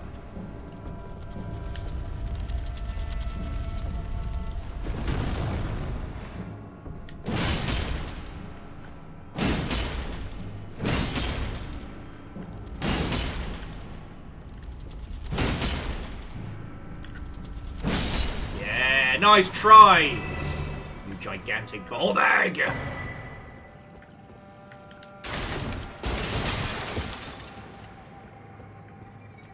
Sorry about that. Interrupted by giant swinging steel balls. But one of the reasons why I do like these streams as well, friends, is that I know a lot of these games aren't for everybody's tastes. I spend an insane amount of time, sometimes not always playing these, but definitely looking into them, right?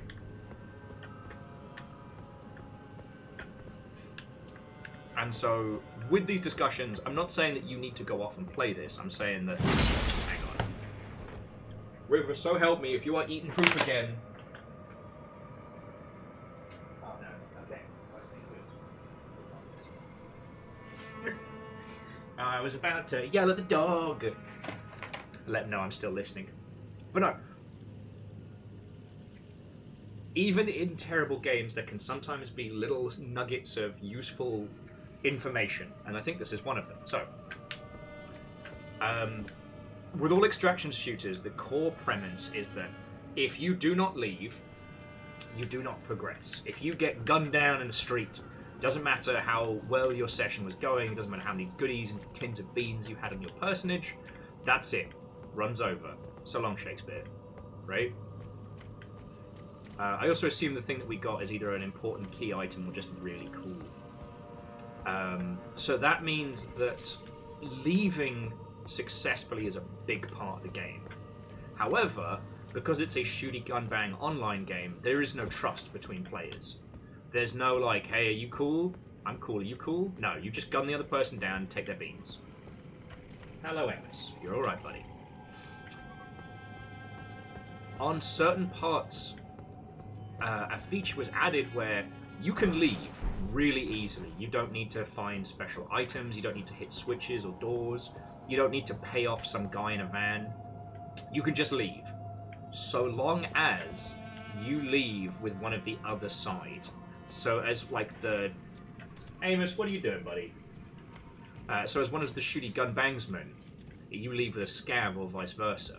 So that means you have to find a player who is either stronger or weaker than you, and then trust them not to fucking kill you. Hello. Hello. Baby boy. Have you got feelings on how to do RP in video games? Have you got feelings? No? Okay. But like, and he's off. With those kinds of systems, you put players into the same mindset as the characters they're embodying. So they're having to RP to an extent, right? If you're playing as a scav, you've got nothing to lose, right? However, you stand to gain a little bit.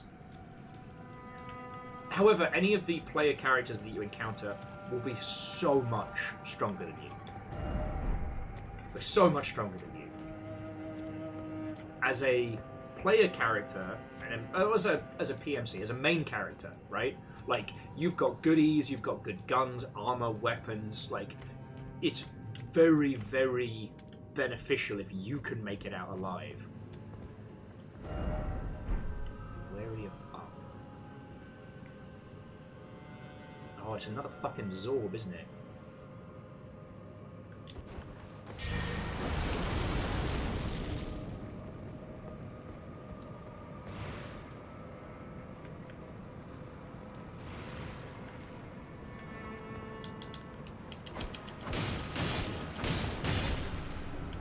Okay, you can't poison.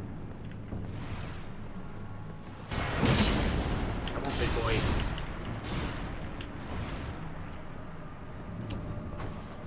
There we go. Go on. Go on, keep coming, keep coming.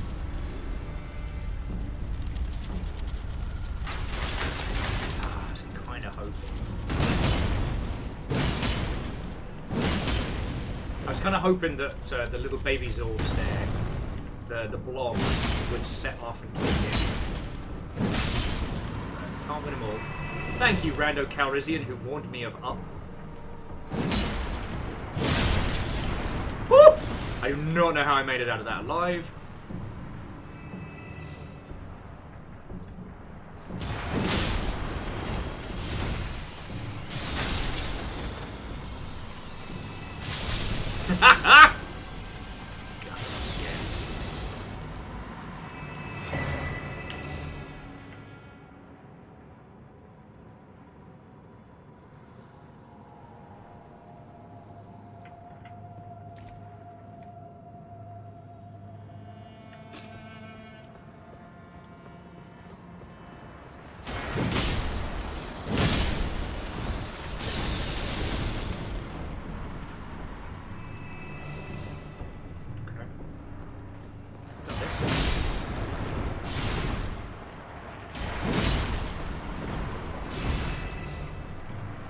Doesn't leave, doesn't leave!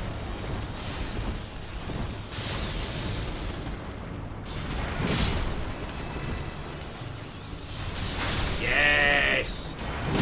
I shall use their own blobs against them. Nothing. Okay.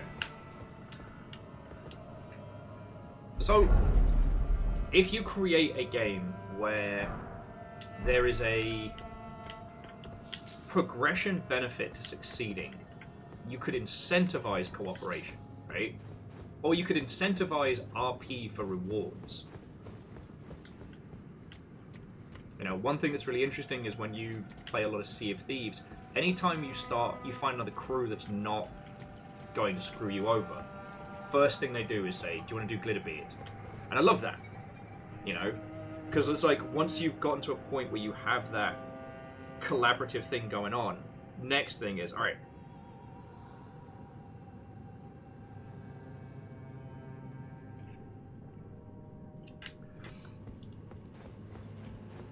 Glitterbeard is an experience and is actually something I don't think would be good to do with randos, but it does make for a really good case. This is perfect ambush by Zul, right? Dung ahead. I know you're fucking here.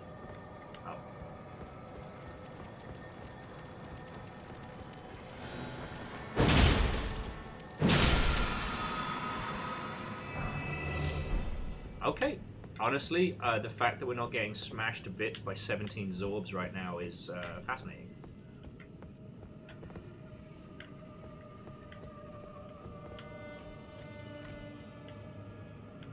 Oh, I'm allowed my puppies for this next section, so let's get weird with it. Okay.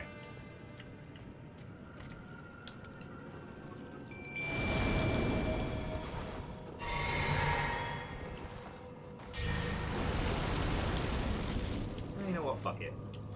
Let's get really weird with it. Come on, Dags. Let's go make some friends.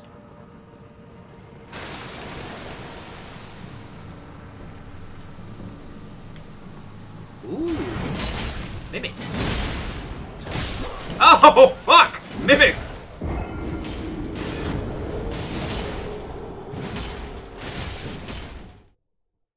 Okay.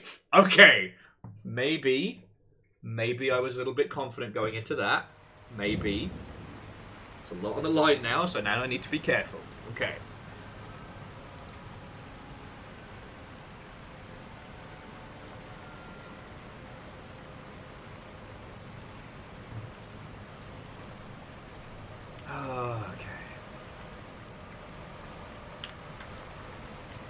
Alright, so we've kind of been talking in broad strokes now, but so if you're going to roleplay in a game, what does that look like? And I'm not saying this to be facetious, I'm saying, like, if we're moving away from talking about Fallout specifically, if we're just talking about, you know, role-playing in general, like, what does the user need, what does the user care about, right? Because I was thinking about it, it's like, that was definitely not playing smart. Sorry, I was so desperately trying to create the chain reaction that was kind of going on there. Not whatsoever.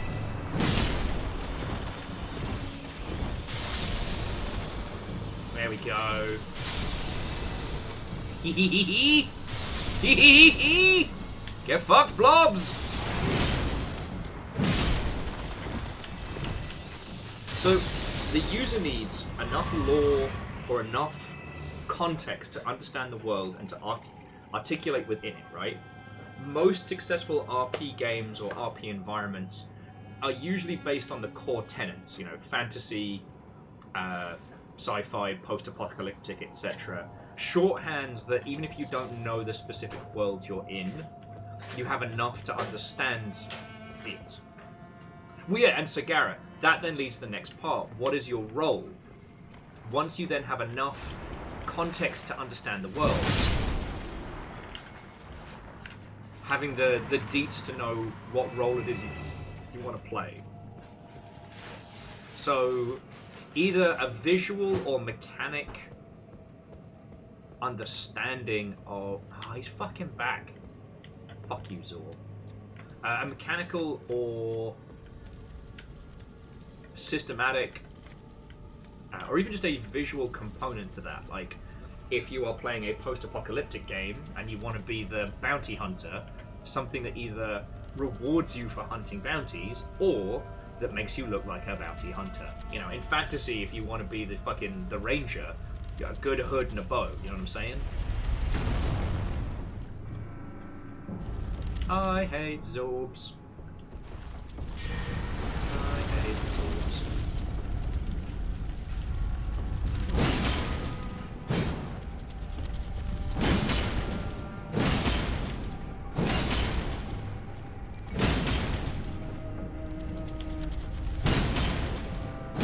Big Sword says no. I'm not going to risk fighting all the other sub-Zorbs, though. And on Volchi, I hope I said hi. And so then, I guess the third component you need is a way for the user to express themselves in the world. Alright? Now that's pretty ubiquitous. All games have a way for the user to express themselves. So I guess it's specifically the tools that they would need to express themselves in a manner that complements the experience, right?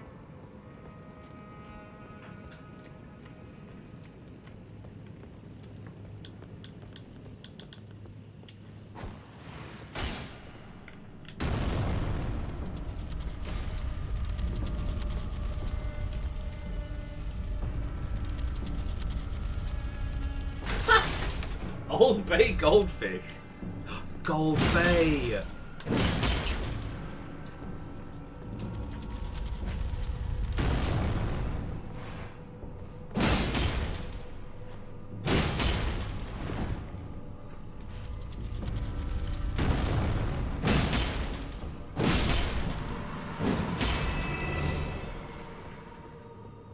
Alright, you blobbly bastards. Come on.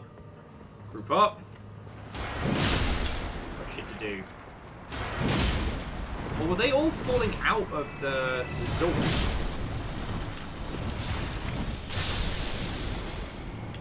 Huh. They were just fucking dripping out of the sky orb. Hate that. Okay. Now, I was definitely cocky when we fought the mimics earlier. I'm not going to be cocky this time. Okay. So yeah, those are the core tenets, is that the user needs to have enough understanding to get the world. They need to have systems. They need to have enough grounding in the world to choose a role, systems that reflect the role, and then ways to express themselves in that space.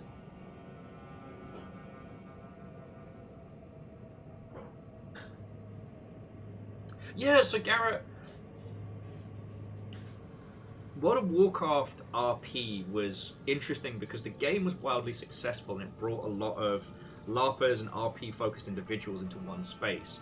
But it was impossible to play on RP servers without adding additional, I wouldn't say rule sets, but shorthands and classes and backgrounds and things to the title, because all you could really do in Warcraft was things that reflective of your character's skills in combat. You know, there were very few things.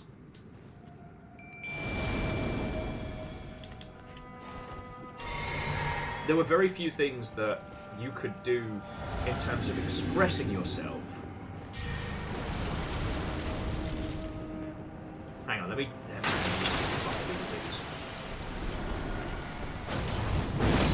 Oh shit! All right, let's break up this part. Good news is these two.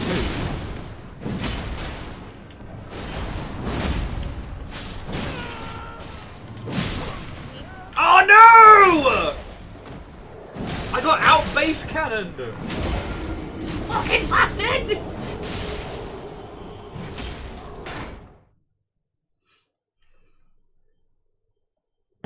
Fucking bastard. Fucking bastard, fucking yeah!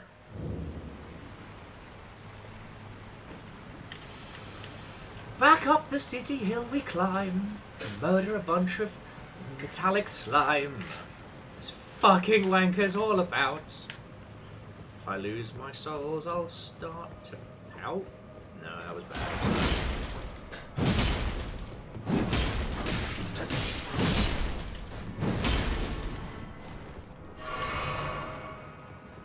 Okay.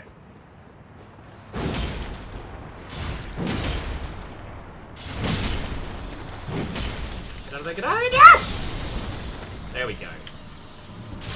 There's the chain reaction I was aiming for.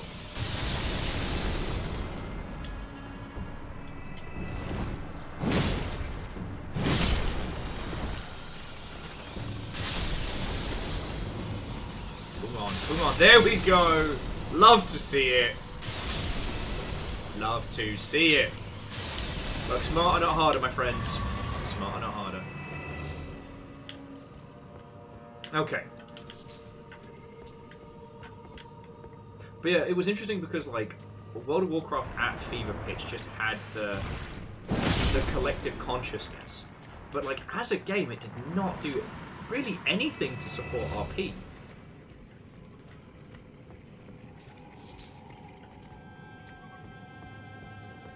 And I think that's an interesting thing when you think about its level of success.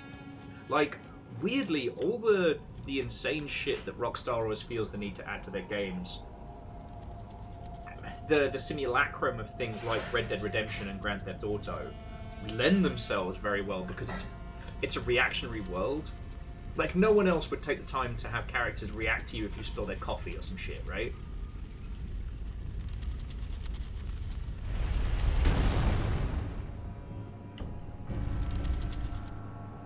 And yeah, legend. The story being told, not the world being lived in. Ironic for World of Warcraft. Yeah.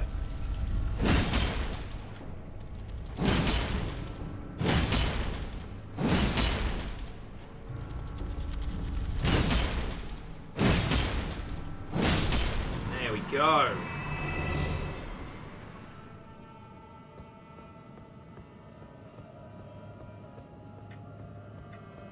Yeah, and so I am... Games literacy is a big one, and I think that's a different topic from, like, user expression. Now, the amount of barriers and the amount of games literacy required for expression does definitely affect RP and the Ilk, right? Man, RP and the Ilk's a great band name.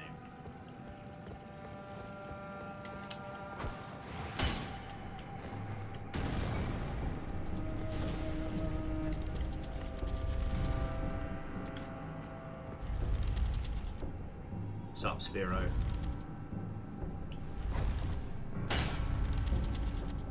Come in, or you just gonna knock?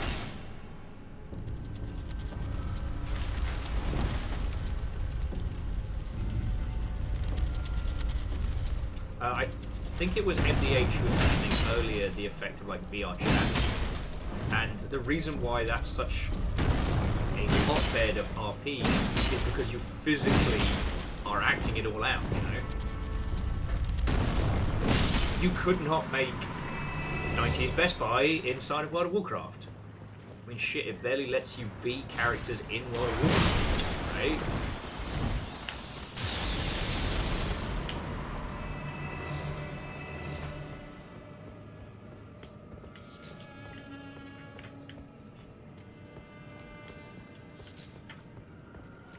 But again, we're talking about, like, systems that we can put in terms of, like, player expression. Like, accessibility and control schemes is an important discussion, but it's definitely a different one than what we've got going on.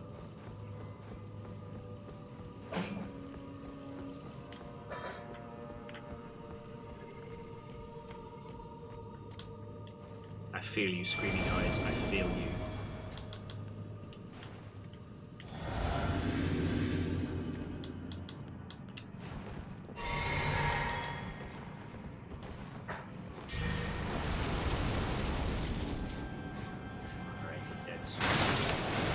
Good news is we can separate them. Sorry, puppies, let them come to us. Let them come to us.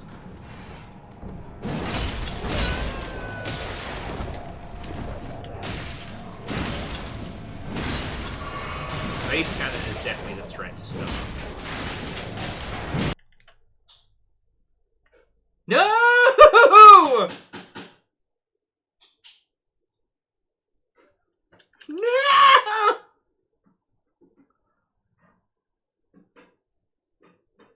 I hit so hard the game fucking crashed.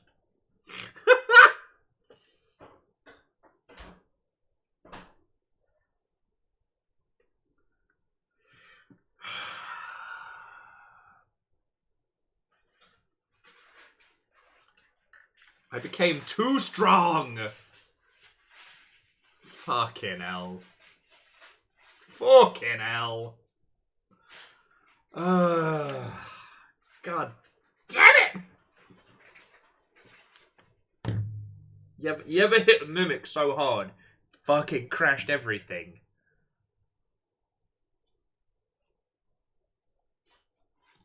Can't believe you've done this. I'm not counting that as a death. I had that fight. That was my fight.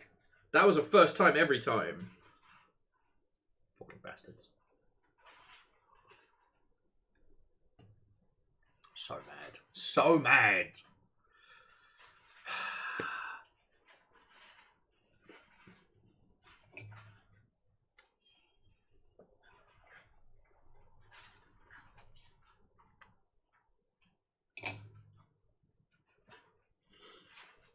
So mad.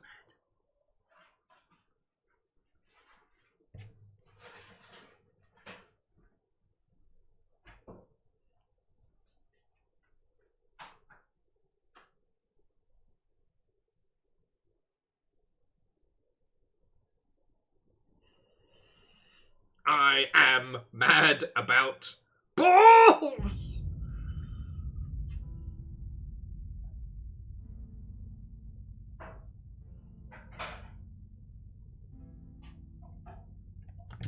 Your game didn't close properly. You need to make sure you do that. I know!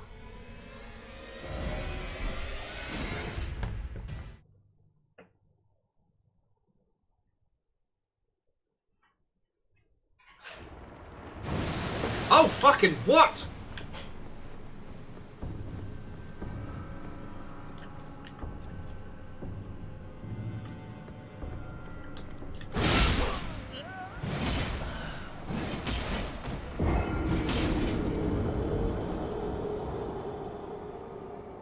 Fucking end all three of you.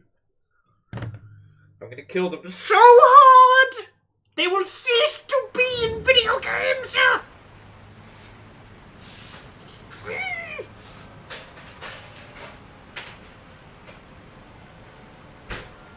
No, no, no. You know what? No, I'm taking a fucking moment. Fucking bastards! So mad!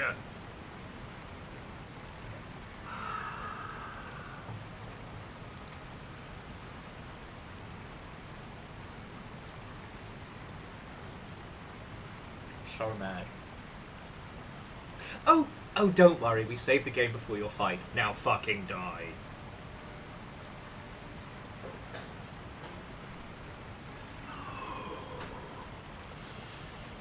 Yeah, no.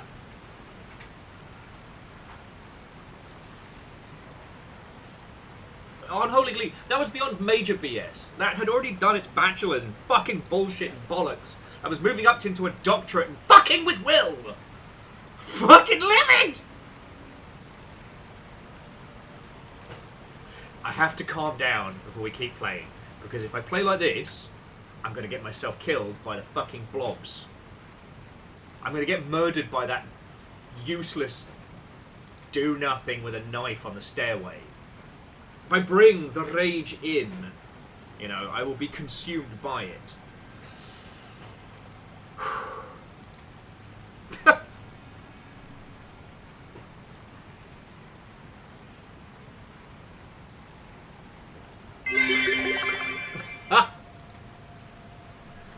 J-Po's weird. Messing with Will, that's our thing. Well, better bag my ass up, because these bastards are getting in on your territory.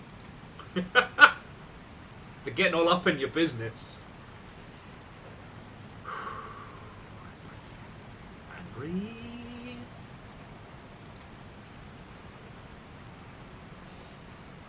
And breathe.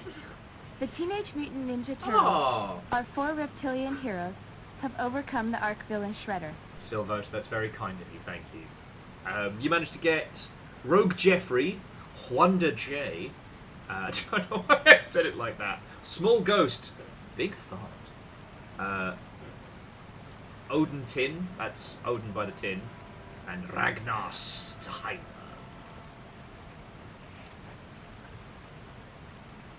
Yeah, no, J-Post, new month. I think Caffeine and Meow Kitty Sakura got their 67 monthers. Okay, I am calm. The Teenage Mutant Ninja Turtles, our 4 reptilian heroes, have overcome the arch villain Shredder.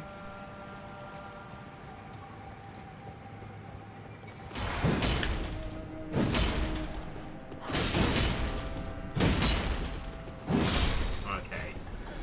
No. I'm going back down to the... I'm going back down here. I'm just going to say thank you to J-Post. I'm going to say thank you to you all. Because I still have the rage about me. J-Post, also thank you kindly. You managed to get a Margin Walker. A Moing Boy. Mombu. Rally. Jesus! And Raptorsus.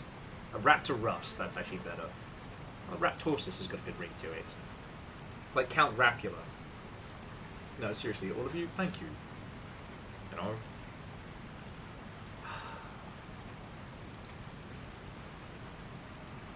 Obviously, I have a lot on my mind these days, and I spend far too much time thinking. I go to great lengths to not, but it happens. And, you know...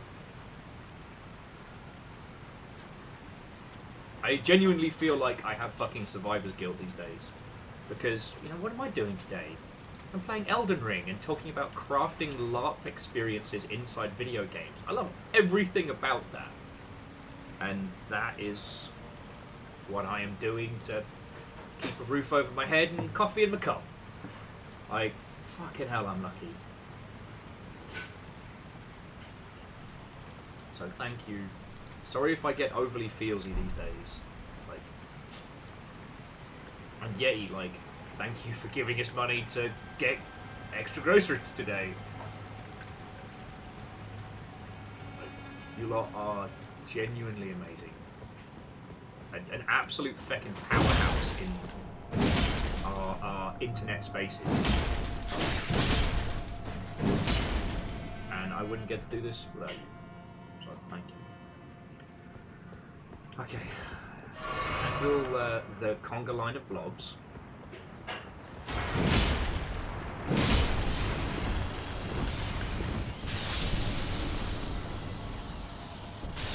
Oh, almost.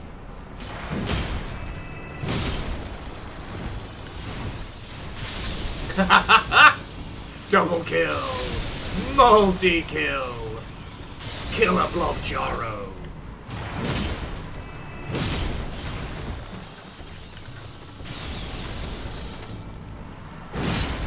It feels like these blobs think I'm about 2 feet taller than I am. They keep trying to stab me and just going straight over my head.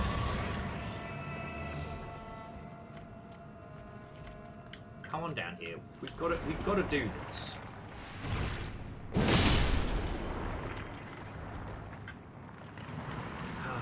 And I tell you what, friends, if there's anything from the Fallout conversation or from the LARP game conversation you want to pick at, hey, please bring it on up. But I know I've definitely kind of... I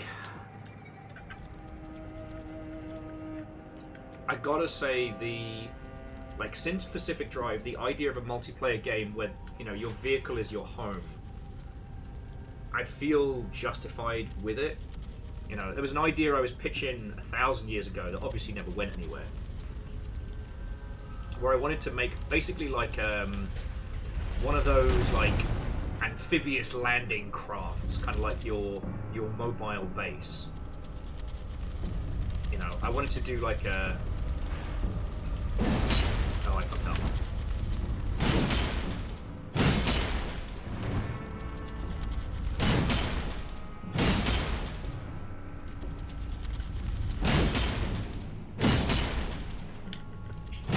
Oh, fucking hell. I was short on fucking stamina there, and that was nearly very bad. I wanted to make a game that was realistic gun handling versus like Final Fantasy tier over-the-top JRPG monsters. The ecology that they'd have to survive, and that whole kind of weird Magitech meets, you know, wild jungle magic. I had been playing a lot of Final Fantasy X.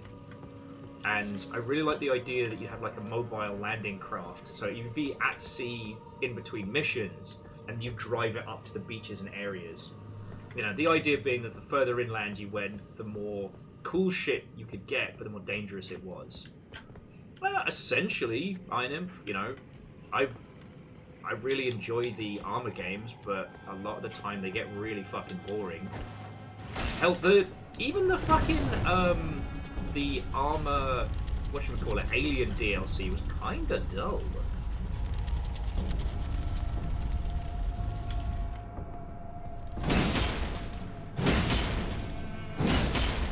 No, I think it's a good way of putting it.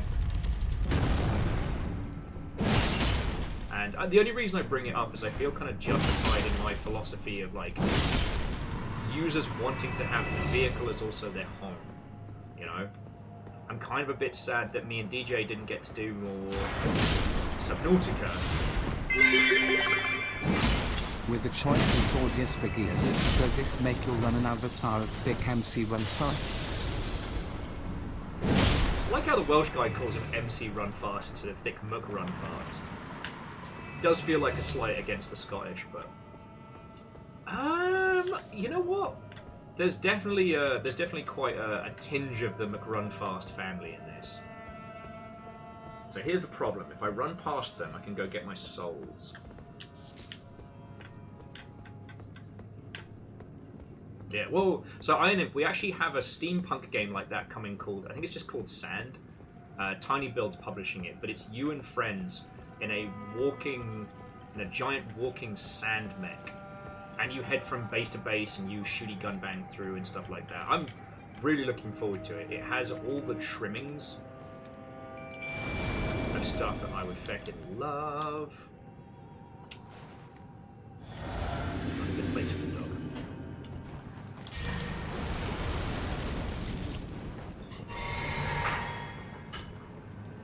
I've got to get my souls back.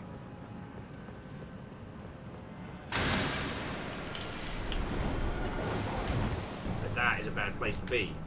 I need the dogs to basically work. Oh, come the fuck on!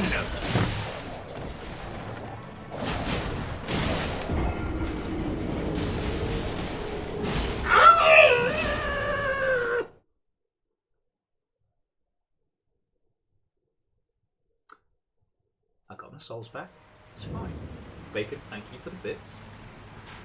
I wish to do several moiders. Several moiders.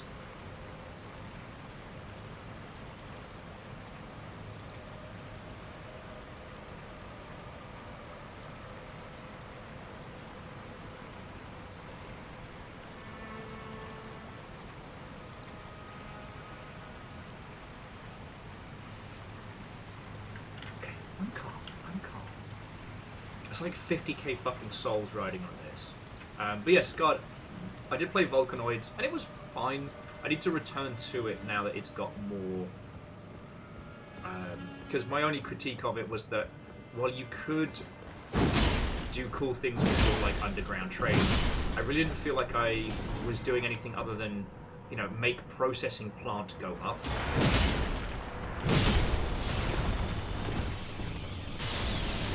Oh, come on.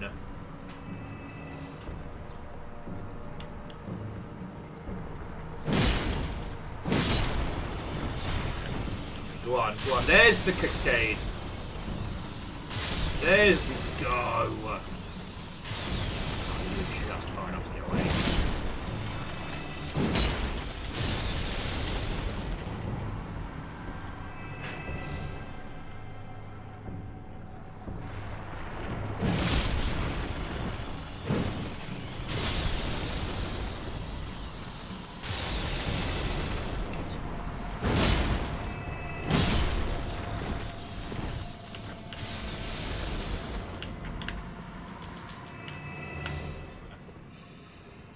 Oh, and these boys decided to come join me. Alright, you know what? That was embarrassing for all involved there.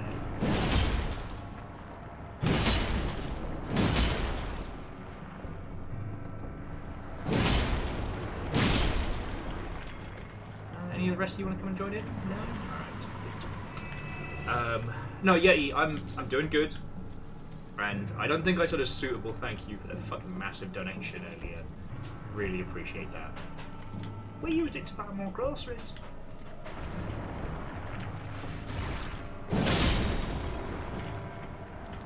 What are we chatting about? Oh, yes, Gunlacker. I need to head back to Volcanoids because I really love its idea. Like, ultimately, for me, the standout superstars in that space are Subnautica with the Cyclops.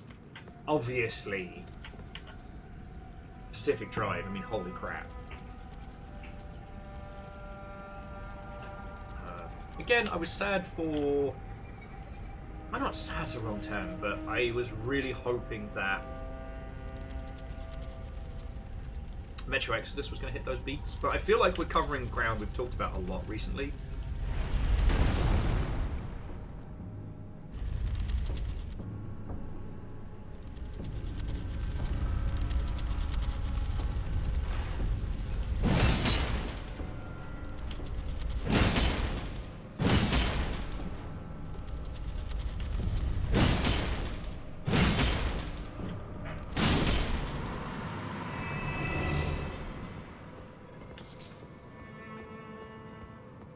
Oh, and the thing I was mentioning earlier is that me and DJ were going to do, before we found out that it had been completely abandoned, we were going to do co-op Subnautica. It makes me very happy that next Subnautica will have multiplayer built in mind. Ah, and Cold Ankles, congratulations, well done. And Yeti, go get the good sleep, one of us needs to, and have a lovely rest of your night, friend.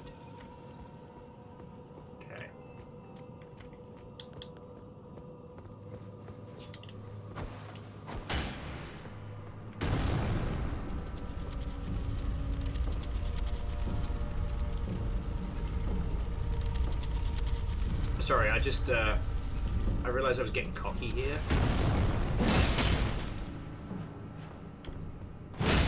Like, assuming you couldn't get me because I wasn't through the door.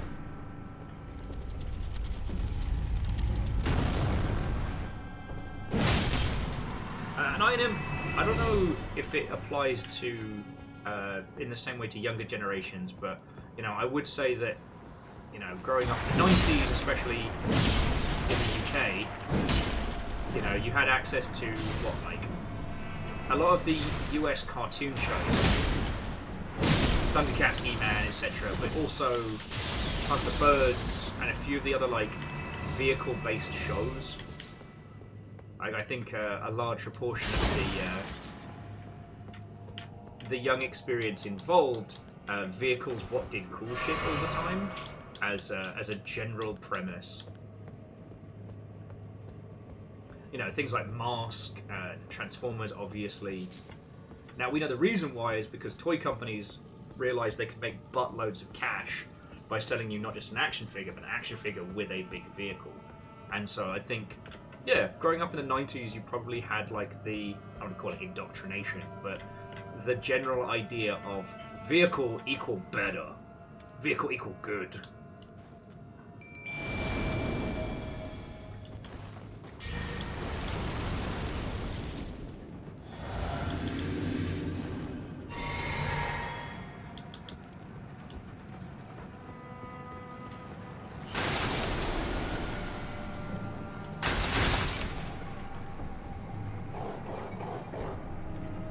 See which of them comes at us first.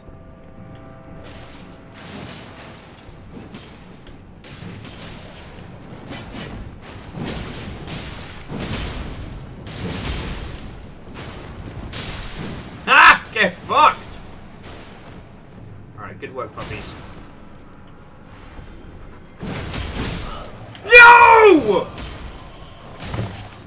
Burst cannon!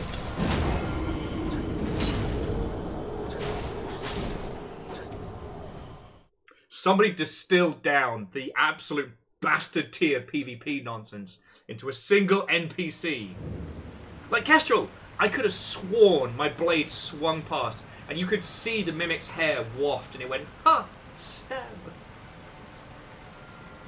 The point where I would download a fucking assault rifle mod.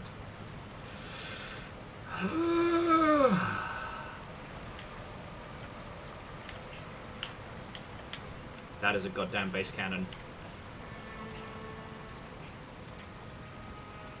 I don't remember who dubbed it the base cannon. Dark Souls meme culture has always been very, very strange.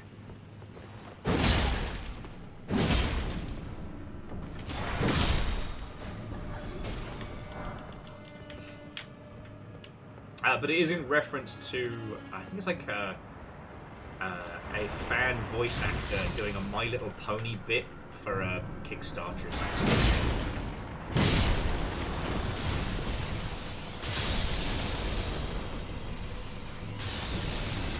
It got remixed with some Dark Souls memes. Shit got weird. You know how it is. Shaunrus, go get some sleep. To be continued.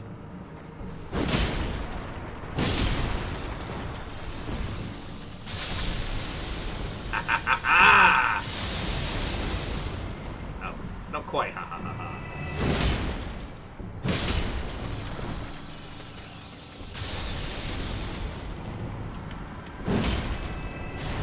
It's just a game about ponies.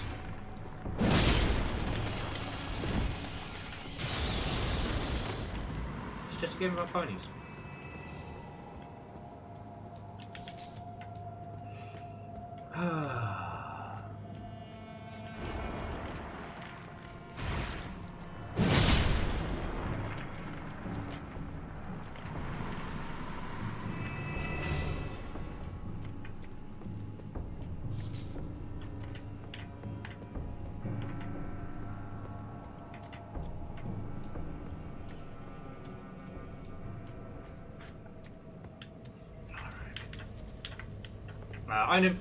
I'll have to get into that later. Because I did feck around with those, but I always end up having to remember which systems I actually got hands-on with. Because I did the thing where you record shit off the telly and then replay them on a tape. And I still remember to this day having like the biggest tantrum trying to get one of the tape games to run.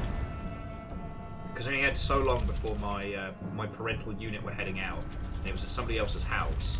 And they were like, oh, we've got this game. I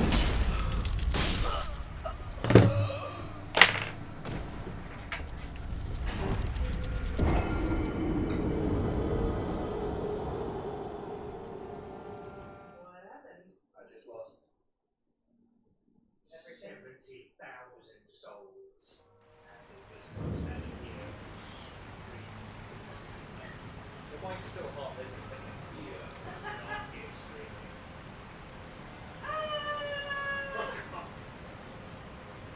That's why I wasn't going to talk about it! I wasn't going to do it! Fuck! I'll answer that question in a bit. Oh, God. Fucking cock-wobbling twat bastards! Remember, you chose that. This is my job! To give myself a fucking hernia playing fucking Elden Ring! It's gonna! It's not physically possible. And watch me be the first! What happened to Will? He's a medical anomaly! Oh.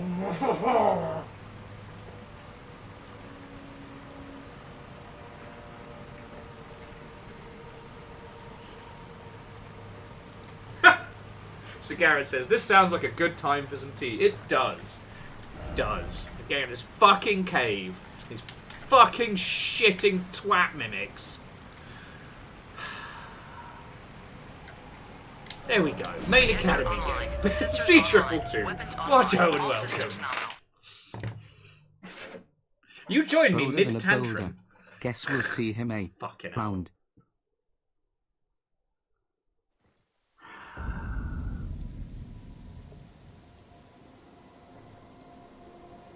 It is, Silvos. It is. I'm sorry, the weather's so shit up here. Where can we go that's actually nice? Can't be raining all over the... There we go. Got a dragon church. Legend says that my liver is a medical anomaly.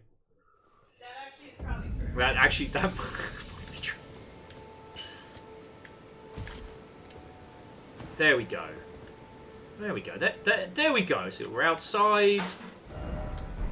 Just gonna have a little sit down. There we go. It is officially, I declare it, tea time. It's officially tea time. I mean, I've still got a little bit of coffee left. I'm gonna sip on that, but...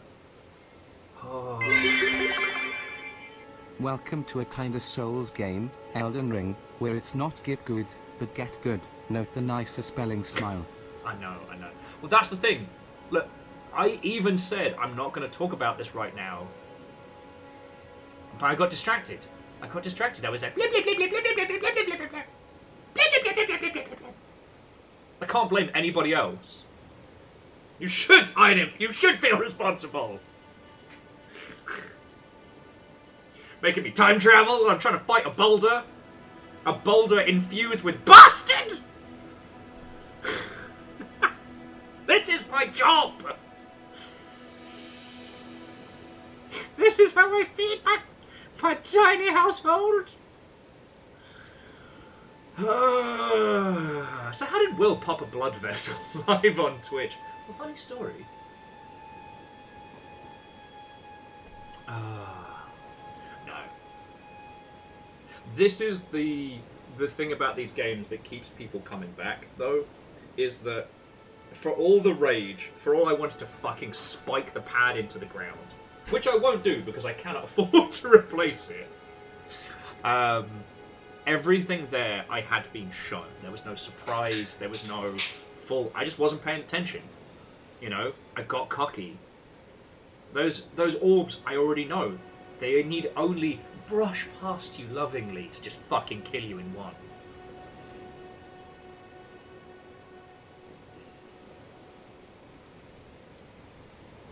Fucking boulder shit.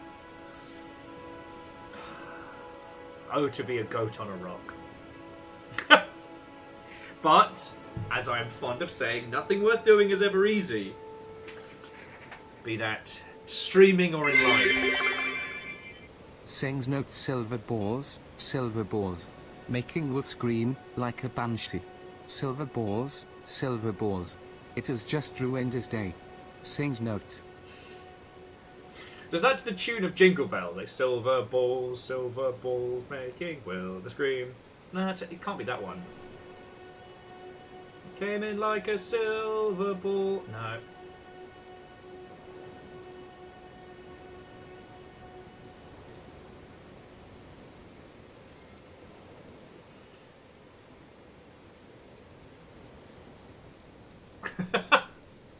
Me too, Fearless, me too. I'm still good, just a bit distorted.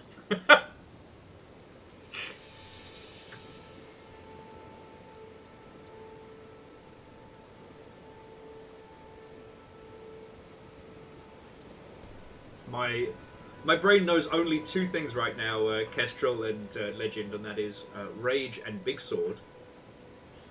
Sorry that I don't know it, but thank you for the bits.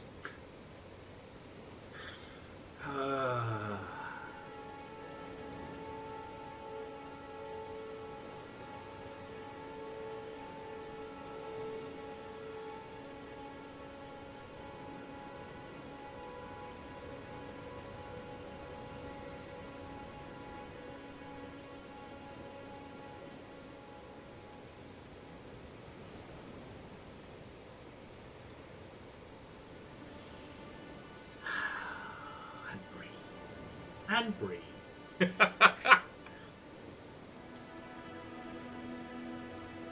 Actually, I tell you what, friends, I am going to take this opportunity to have a little bathroom break before we continue, and then we'll head back on down there. Like, the souls are already lost, and it's not like we can't get them back. So yeah, please enjoy the soundscape, the light rain, and the gorgeous view. I just don't want to rage so hard I piss myself. So I'll be back with you all in just a second.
I had my breather.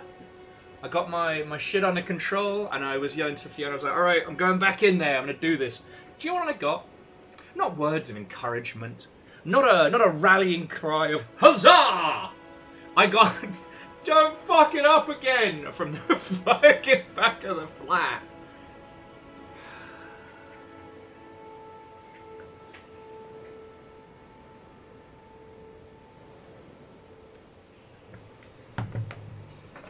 Terror's a lot of you. Right. Mimics must die. Words to live by. Fuck off.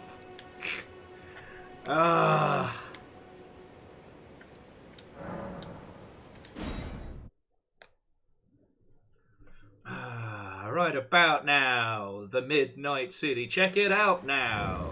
The Eternal City. Because it's the Knockastella fan. Sorry. Okay.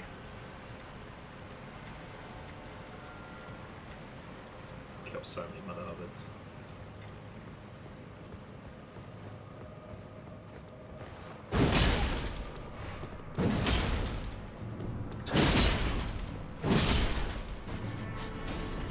Oh, hooray! 600 souls! Now I can fucking retire!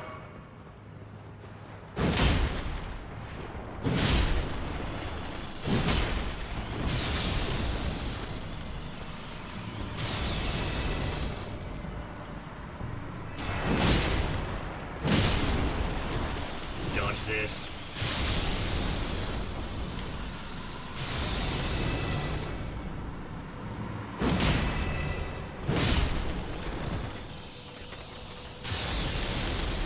See that? Cool guys don't look at explosions. I didn't even look at it as it dropped there. Poor sword definitely needs a fucking clean though. I mean, have you seen this?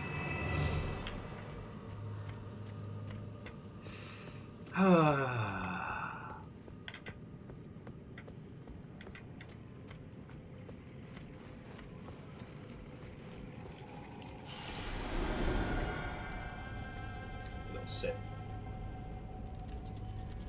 Thank you, Secret Trooper 2. I did slash that. I did slash that go real good.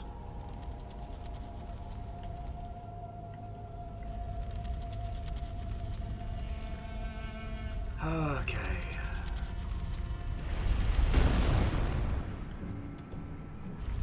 By the power of Grayskull. Sub-Zord.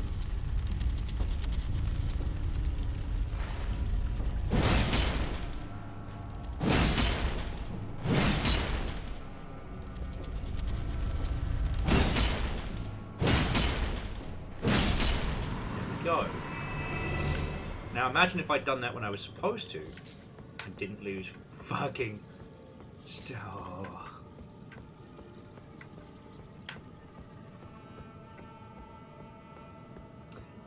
It would fundamentally change a lot of the experience, but one thing that I always kind of wanted to sneak into one of these games is a hidden little feature that every lost soul or lost point of like XP or what have you all ends up conglomerating in one big blob you can find as like a late game hit or something. Oh wow, there's a... What the fuck is that? Oh, that's another creepy tall lady. Cool. Love that for her.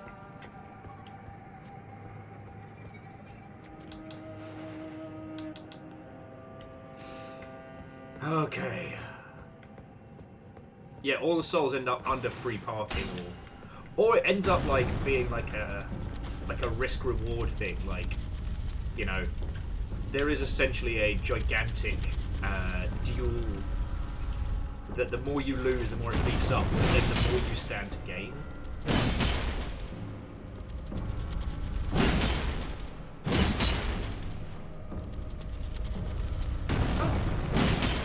Legend, if that was a thing in Demon Souls, I either did not know or had forgotten, you know, due to my gin-addled habits.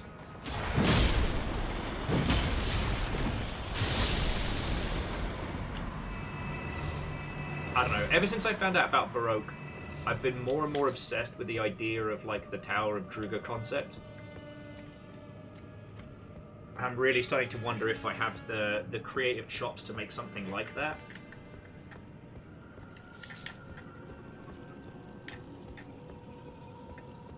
I think I linked the video to it yesterday. It might still be in Discord because I don't like alt tabbing when Elden Ring's going on because it gets grumpy. But yeah, I know I mentioned it yesterday, but if you weren't there for that, it was basically originally a Saturn only roguelike, like a first-person real-time RPG. Oh, Silvos, have a lovely rest of your day. Obviously, thank you again. Sorry you won't be there for the victories.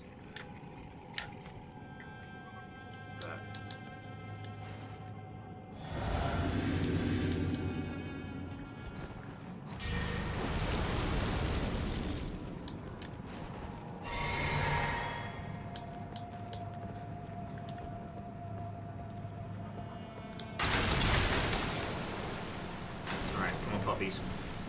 Let's fuck them up.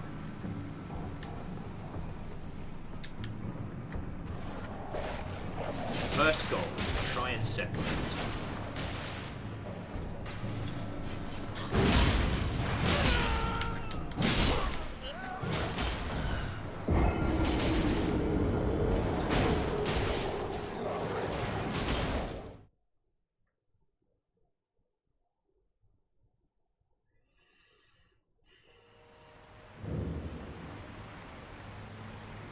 Right about now, the Eternal City.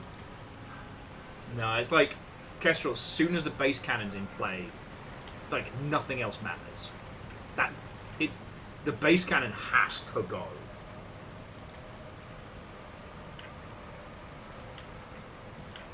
Everything else is an ornamental threat. And the thing is, I know I can just say, help me. I can just be like, Longship, squad, friends, heroes of the lands between. Just come join me on co-op. I could do this. But then they'll have won. They'll have reduced me to weakness, to the need.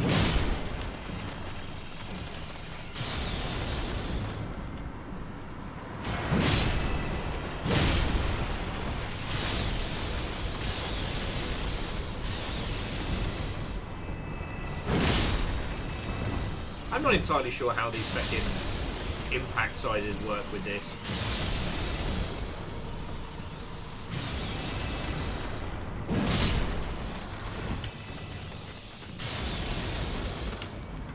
Oh, Legend, thank you kindly. I'll have a look at that post-stream. But yeah, so TLDR, if you need some watching, there's a really, really good video by Dungeon Chill about this game, Baroque. Originally came out on Saturn, then the PlayStation 1 with some additions, and was re-released but with a different art style for the Wii. And I don't know, it's just the idea of using like the climbing to the top of the mountain gameplay as a means for storytelling is, friends, I know I say this, it's practically my other fucking catchphrase is, you know, I've been thinking a lot about. Thing is, it's very loud in my head. It's very loud a lot. That's why I quite like Hangovers, because that's one of the few times where it's nice and quiet. But yeah. I know you won't be.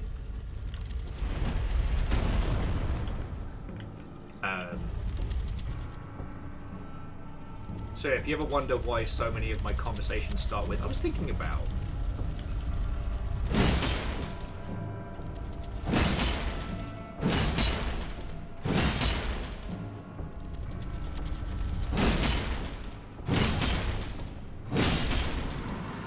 But I just...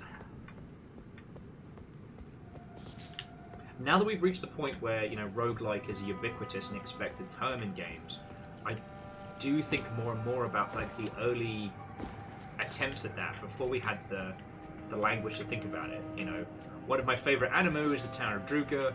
I've watched it like a fucking gajillion times. It's not great. It's very, very 2000s anime. I love it. The first season is perfect, no notes. Season 2 is, you gotta be a fan for that one, but but it's based on an arcade game that initially was kind of like almost a pseudo dungeony Pac-Man game. You just play a little guy going through a bunch of levels and there are slimes and monsters. But the hook was that on each level there would be hidden items, and to actually finish the game, like to actually win against the final boss, you needed to find and collect all of these. But they were doing that concept, you know, pre-widespread internet, where the only way you would know that is if you knew somebody at the arcade who worked it out.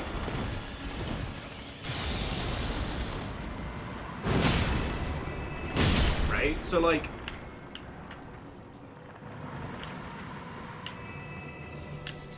that sort of group puzzle solving combined with a climb the tower, I don't know. Also, ever since Inscription as well, there's this thing that happens with most anime big bosses, right? Which is, it's not about, okay, sub. But usually when they fall into this category is that there's a hook, there's a twist.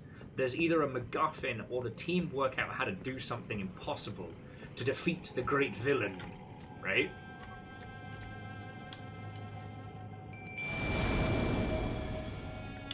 And hey, Unholy Glee, I know what I'm about.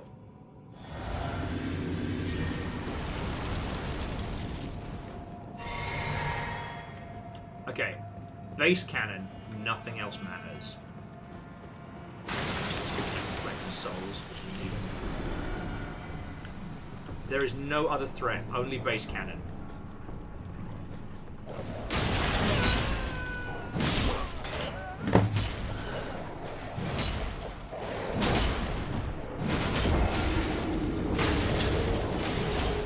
I'm gonna cry! I'm gonna fucking cry!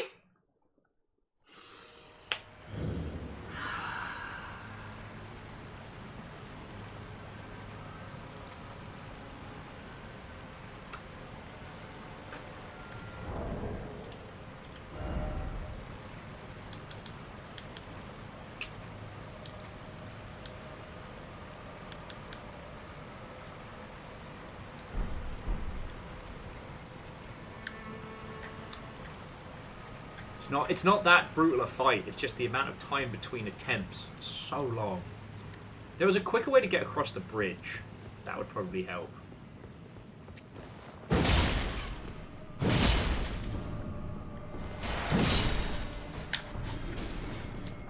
Do kind of feel bad for how she takes time to do like the whole knife move.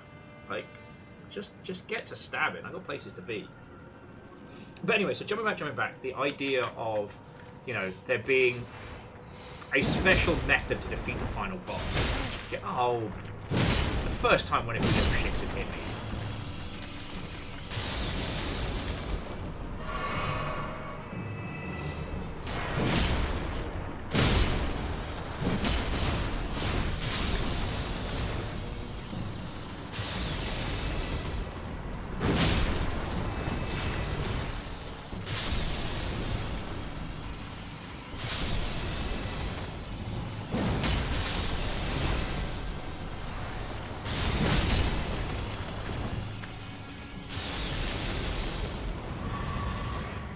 But yeah, the reason I mentioned Inscription is because, like, Inscription as a game is technically a card game, but to win it, you must break the systems, right?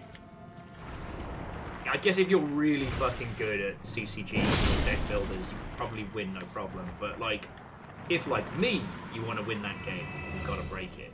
You know, you've got to create an infinite Ouroboros or, like, 1,000 attack Murder Skrill suicide deck or something like those lines, right?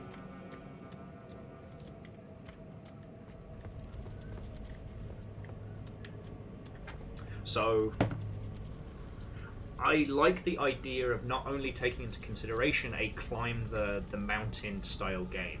And I'm only talking something that would be like, you know, technically if you cleared it, it would only be like 2 or 3 hours long, but ultimately you must either break the systems or look outside of them for ultimate victory. Because here's the thing, Legend, with Symphony of the Night, does it fucking tell you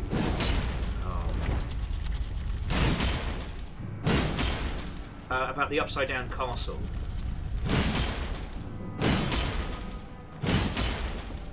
Like, I mean, obviously it's in game, but like, how hidden was the upside down castle in Symphony of the Night?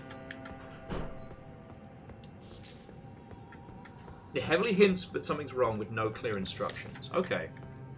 Because I love shit like that.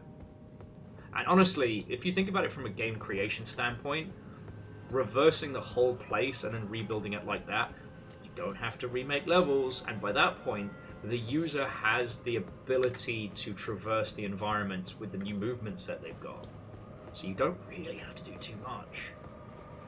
You know, at that point, you can turn into a fucking jaguar bat eagle person.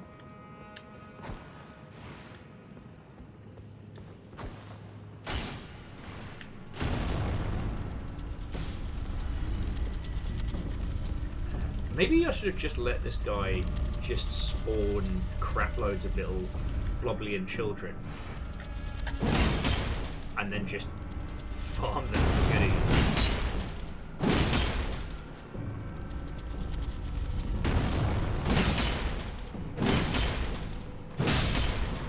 So Legend says it amounts to the Belmont should be doing this and hides away an item that has no other purpose. Okay.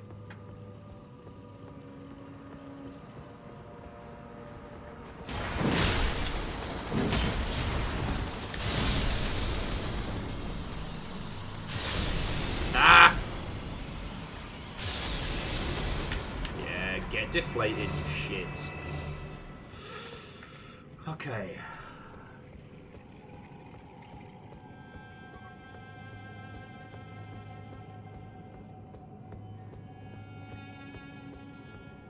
So here's the thing. I need the base cannon person to take the first swing, right?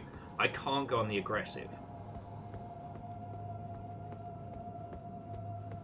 Like, the other two, I can handle them, like, maybe not easy as piss, but I can handle them, right? And the dogs are brilliant for a fucking distraction.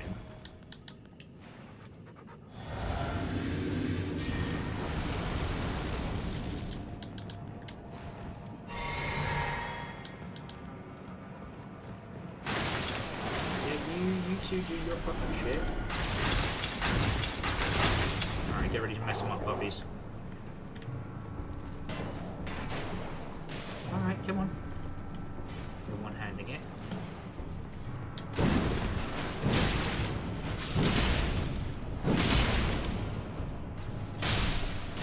Oh! Blood fire!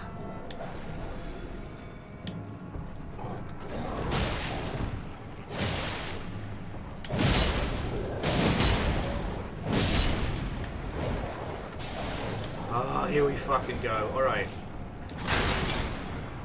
Mess him up, puppies. Mess him up.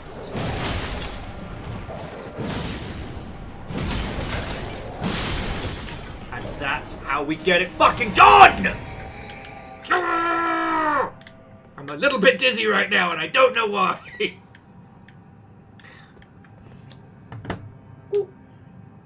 First time every time. First time every time.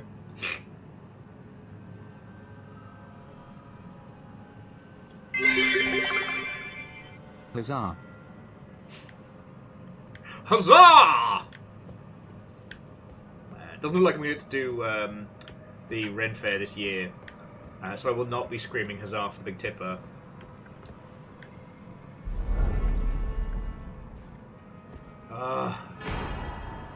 The Moon of Noxella.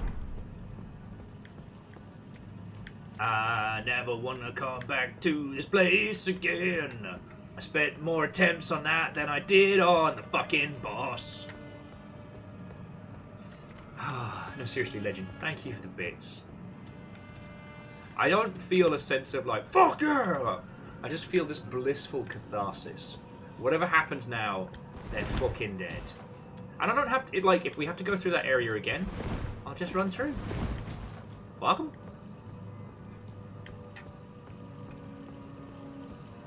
I ain't getting paid by the kill, you know? Even if we did hit 230 deaths today. Okay, sorry, but jumping back. Legend was saying that Area of Sorrow did a similar thing.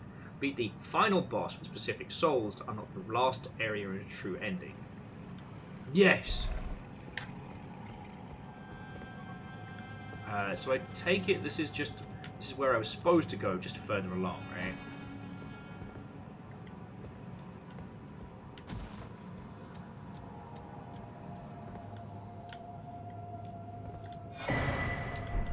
Seed. Trying to see if there's like a trying to see if there's a an area here. Different route, same objective. Okay, so next time if I wanna, we can just head down via the. There we go. If we want to head the other way up the stream, we can.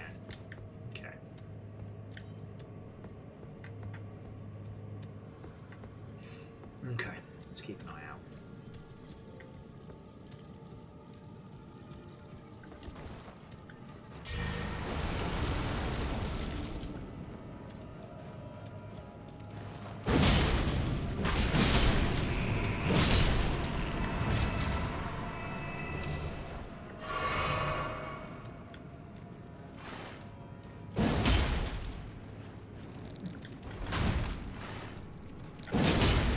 I thought that ant was going to be a little bit more aggressive to start with. And I'm preparing myself there. Okay.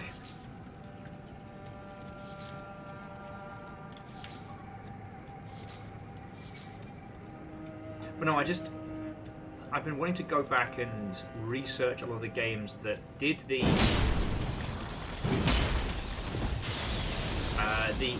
the only way to do it is you've got to know, right?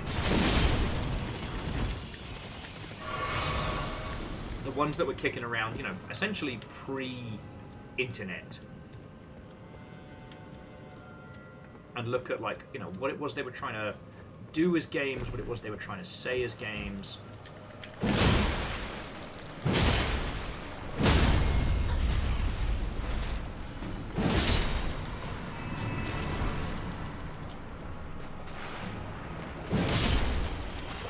Got lucky there. Because I think there's a lot that we can really learn from them. And, you know, the interesting thing about Baroque was that there's no way to know that it was more than it was saying, right? Like, if you think about the reputation that Yoko Taro built up well before Nier Automata was a glint in anybody's eye, right?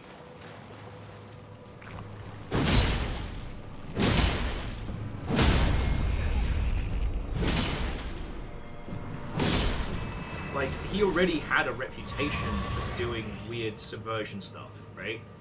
You know, Drakengard's proper ending was the stuff of Legend.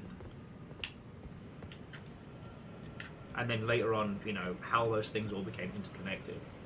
You know, the way in which he played with perspective in narration with Nier.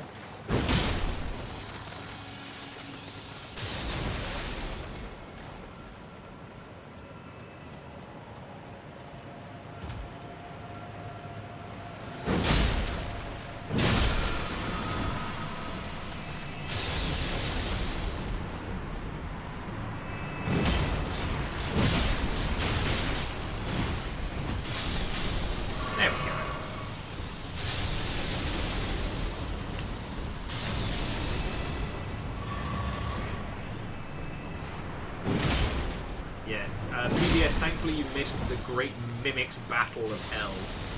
But doing better. Doing good.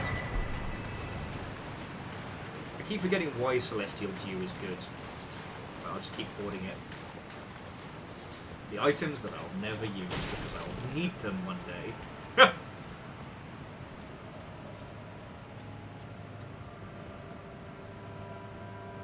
Oh yeah, no, you headfuckers can do your own thing. This way.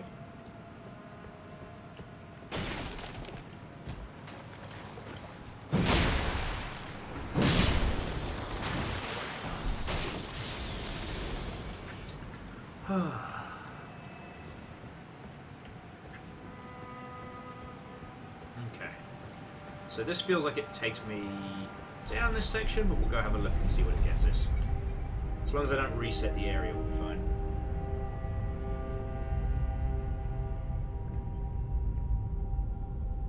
But no, I don't know.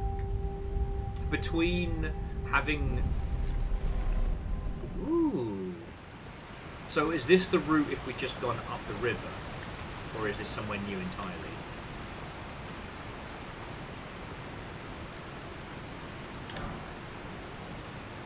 That's grade 9. I don't need 9. I need like 6.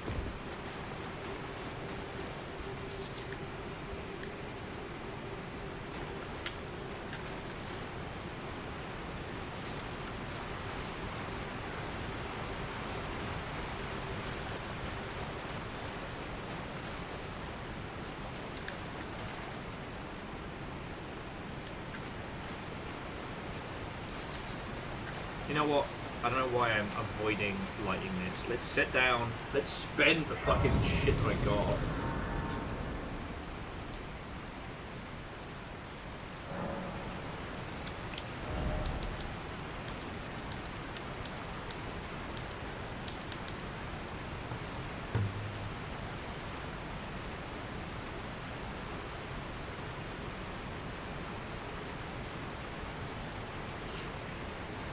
I'm so sorry, friends.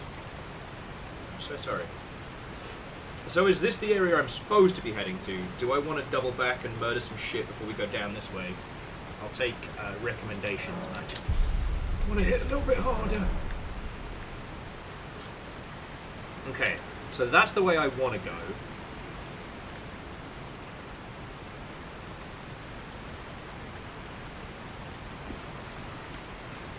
PBS says, so if you have sleep pots or sleep arrows...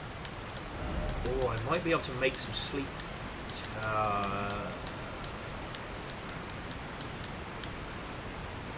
can make some sleep bones. Let's have a look. Oh, I can. Thank you for pointing that out. Alright. Tiny Rani speaks! Even when I turned my back upon the two fingers, Blythe remained my loyal ally.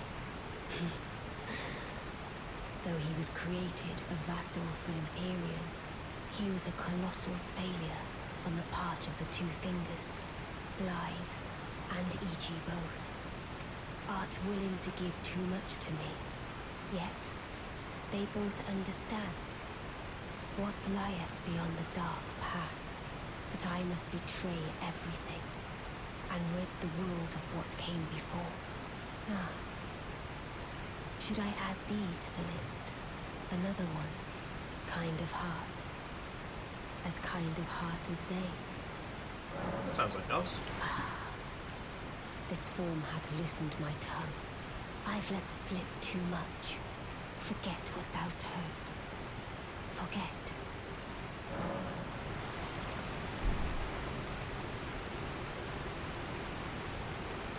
Well, let's have a little look around up this way. I definitely need to give myself a bit of a breathing room before we take on whatever the fuck it is we're about to face down. And I know there's a bunch of shit around this way we haven't gotten. It's like, I think I'm a little bit out of my... I think I'm a little bit above where I'm supposed to be on the power curve, right?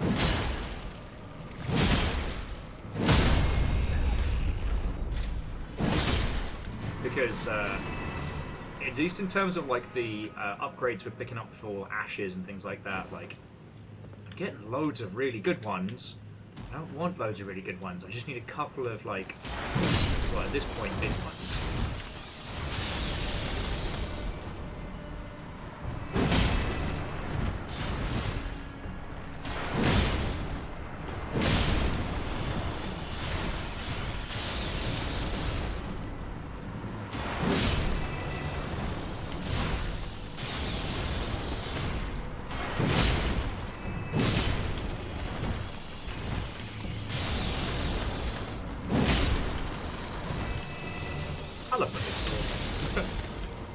My big sword. I love my big weapon.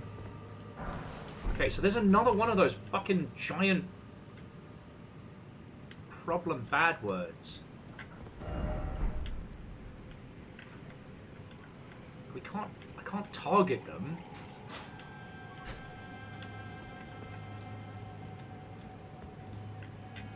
No, it's definitely a different one. Because the other one, PVS, was in that, like, underground city with all the people growing out the fucking woodwork. Or so the stonework and masonry, I should say. Ugh.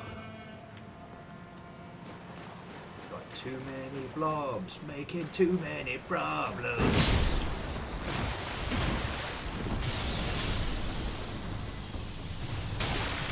Oh. I didn't know they could do that.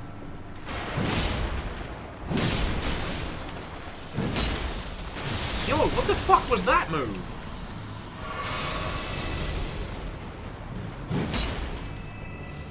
I didn't know I could do like a cool little like hippity hoppity. Oh shit, I just learned a new move. Let's go.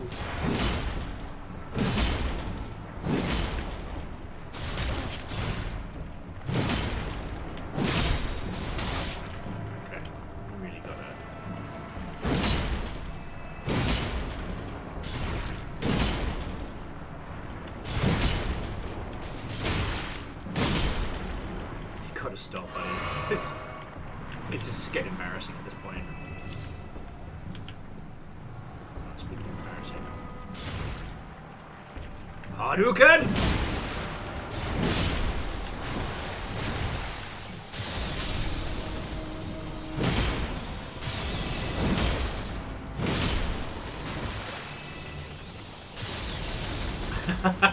Hookshot Watto and welcome. You know what? Today has been a good day. There's been some challenges, but...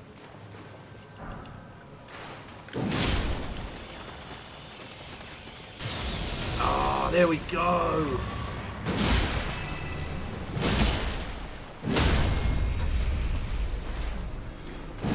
That's what I was hoping to go for, was chuck the axe. Ow! Don't fucking take away my moment of glory.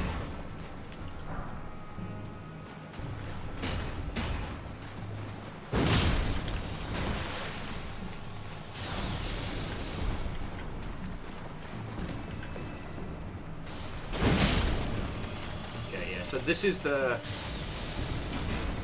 partially the way up. A fucking sicko was like, you know what snails need? Snake faces.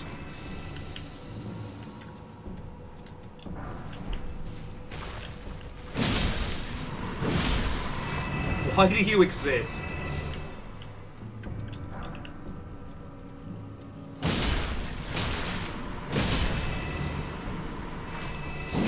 Not even venomous. Just embarrassing. I feel bad fighting you. By the looks of things, there doesn't seem to be too much down this way, right? Ow! Fucking blob! Oh,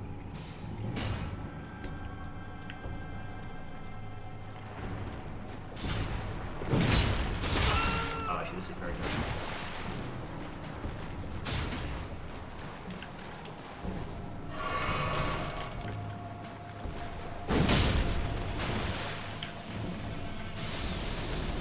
But yeah, so Hookshot, I was working on the stuff and things last night. Definitely more interesting and more complex than I had initially thought, but I'm having a lot of fun with it.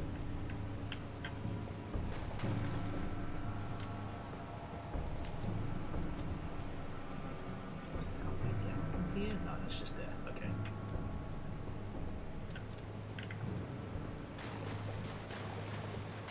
Sounds a little cave here, huh?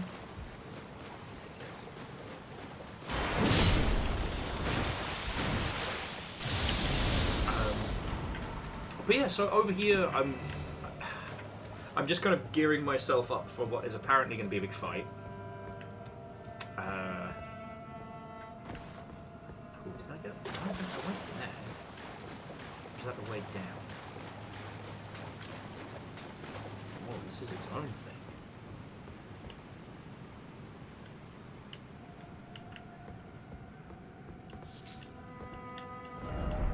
Behold! Bug!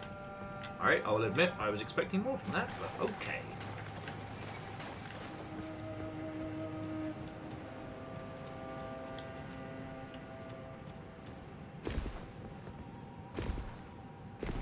mean, Legend, it can't be worse than those 2 fucking mimics we just had to handle, so... Alright, you know what, I think I'm ready. I think I'm ready. Let's go rest. Okay. So yeah, so for those of you who just joined us, we've had a lot of interesting conversation today. I don't think we've come up with any, like, absolute bangers, but we were discussing how one could potentially create a game with, you know, roleplay / LARP concepts in mind. You know, as part of the intended experience. We were also talking about, and I guess that's what got us onto it, was like, if you had to make a multiplayer Fallout game, I don't mean like, oh yeah, no, definitely. So I don't mean like, what would you do to improve Fallout 76? I mean like, if you had to start from, if you had to start from 0 to make a Fallout multiplayer game, what would you do?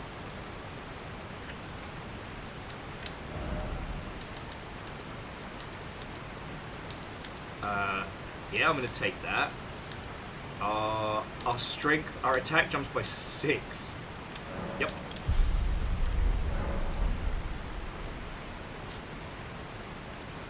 Do you mean that cave right there, Legend? I'll admit, I didn't actually look around the sides here. Probably been smart.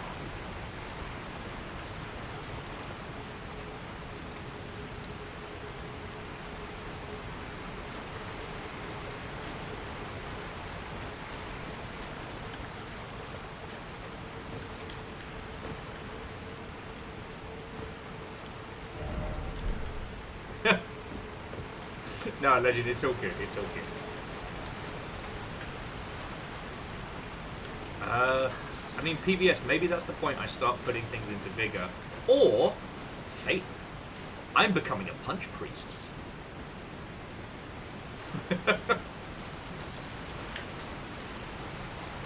Oh, sorry, PBS was asking what I'm going to do once I can't put points into strength anymore.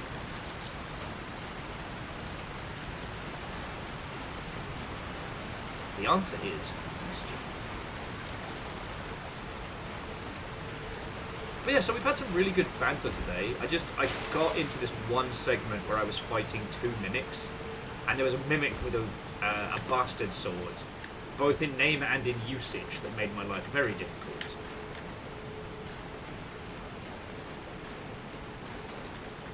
So a lot of corpses. Oh, you fuckers. Meet again.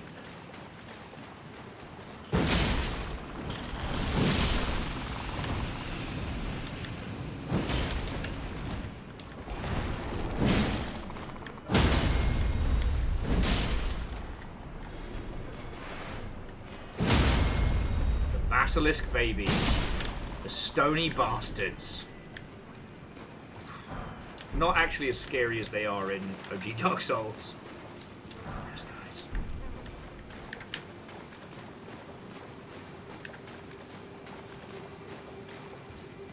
They know what they did.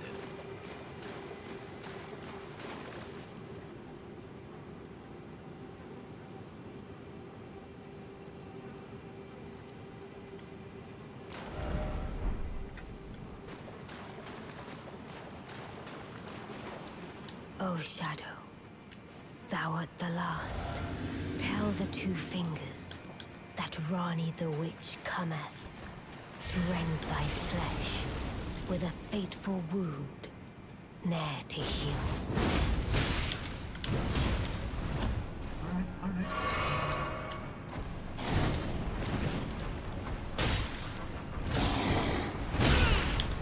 You dare copy my dad's fighting style?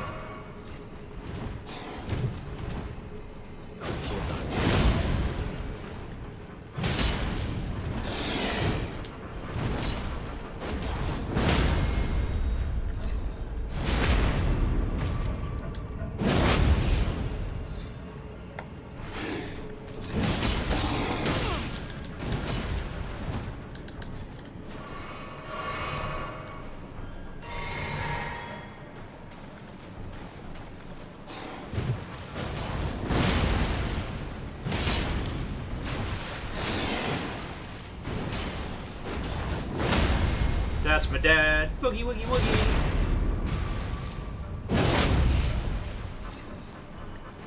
Beautifully formed. Ha ha! First time every time! It was more of a challenge than I envisioned. Now I can finally stand before them. This is farewell, my dear. Tell Blythe and E.G. I love them. Aww. Discarded palace key.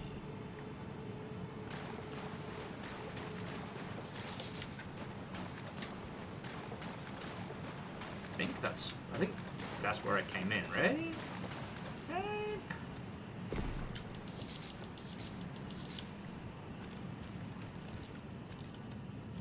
Hey, PVS, you don't need to tell me twice.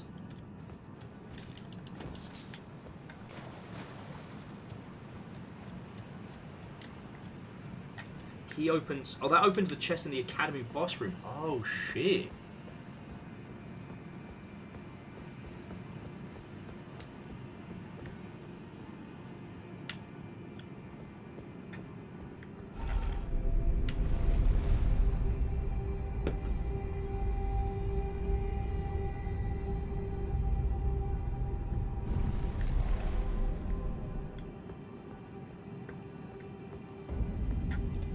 Here lies the Lake of Rot.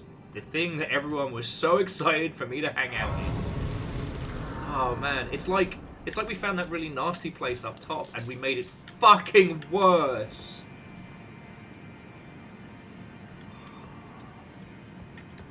I would just like it known for the record, I hate everything about this. Let me guess. The rot is poisonous. Let me just dip a toe in. Oh, not the map. Just dip a toe in. Yup. Love that.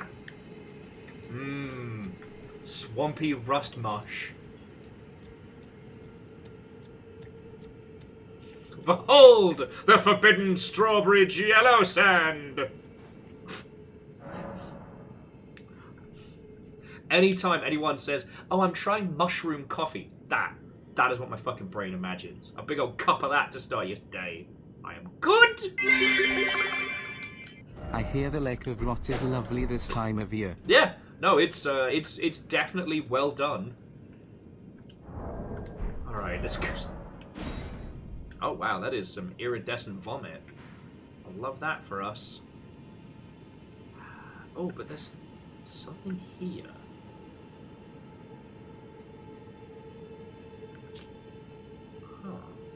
Anyway, so you were saying we should go see Blood first. And thankfully, PVS, I learned how to do... we'll go this way. Royal Moon Gazing, it's always lovely. I learned how to do Fire Cleanse Me, so we should be good.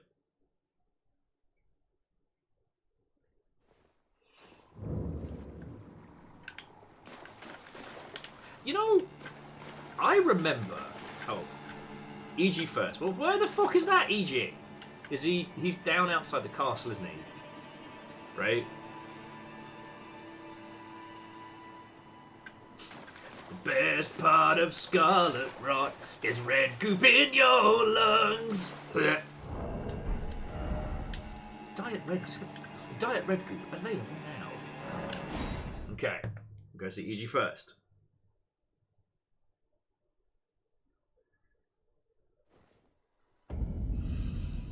Okay. Terror's a lot of you.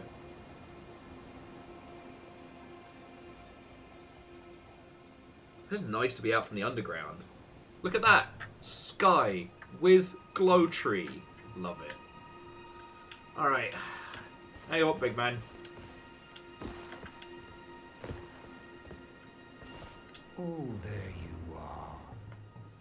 Good of you to drop by. Have you heard? Lady Rani has departed on her journey along the dark path of Empyrean, from Rena's Rise, as she calls it. It would not have been possible without you. Well, at least I could do, as homie. Lady Rani's war counselor, and moreover, her childhood warden, I express my deepest gratitude.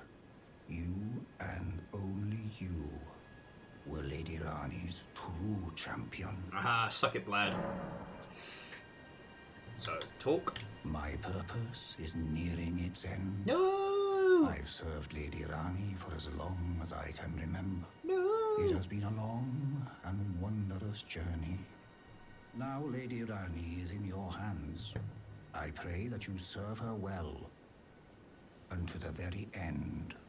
I mean, I'm gone, Lady Rani along the dark path. Now, Lady Rani, I pray that you...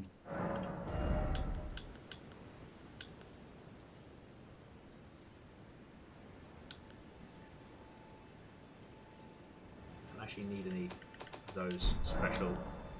I need 5. You've got loads of 4. I'm good with 4. You know what? You can. Captain on the bridge. Oh! I see button. I push button. That is our third 67 of the day. Baron fucking Watto and welcome. Hello, hello.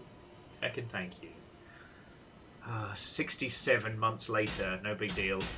No big deal. Oh yes, and Baron and I guess Hookshot and Pizza. Button! Button. Just one button! The entire time. Are they supposed to be stick dudes?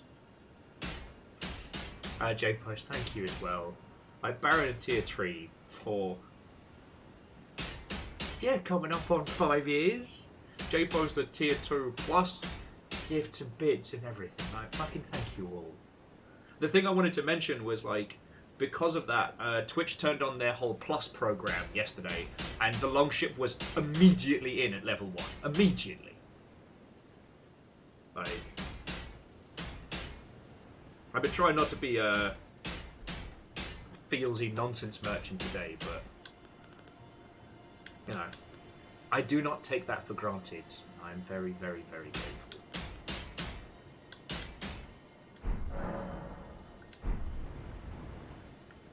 Okay, so now we go talk to...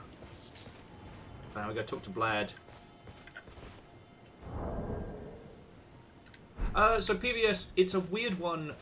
So basically, Twitch is ultimately trying to automate a lot of its systems, from, like, you know, partnership programs to the ilk. And the problem was there was this weird overhang from the before times, from the Justin TV times. And it basically goes like this. It's like, first, in the beginning, the only way to become a partner on Twitch was to be invited, personally asked. And then the automated system happened. But, like, the difference between one partner and another in terms of the business was very, very different. So, like, you know, someone who just freshly made partner and has about, like, 70 to 80 people a show is very, very different than somebody who has, you know, hundreds, if not thousands of people and has loads of, you know, subs in the ilk.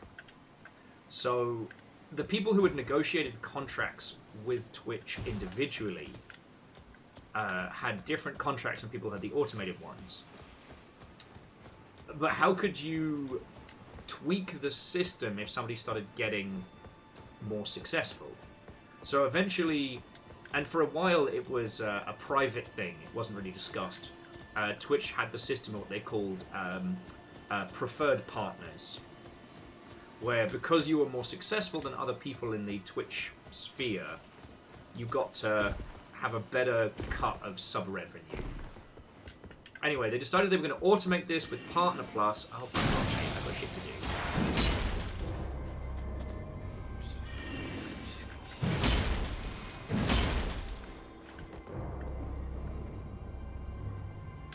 You know what? Go play your silly buggers. I got stuff to do. Yeah, so last year they announced that they were going to be automating the whole Ruddy thing, which they did. But rather than it just being for partners, it essentially is for everybody. The TLDR being is if you have X number of... Okay, so it's X number of renewing subs every month. You get a better cut of the sub split. It's the TLDR. Sorry, that was a really boring and long-winded way of saying it's just a little bit better. Alright, where's Big Man? Where's Big Man?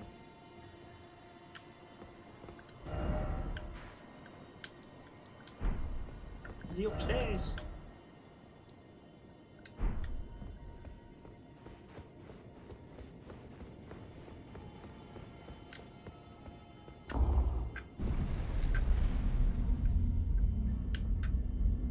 Anyway, like I said, what it's going to mean is that I'll be getting a slightly better cut of sub revenue coming in. So, you know, gifted subs in the ilk.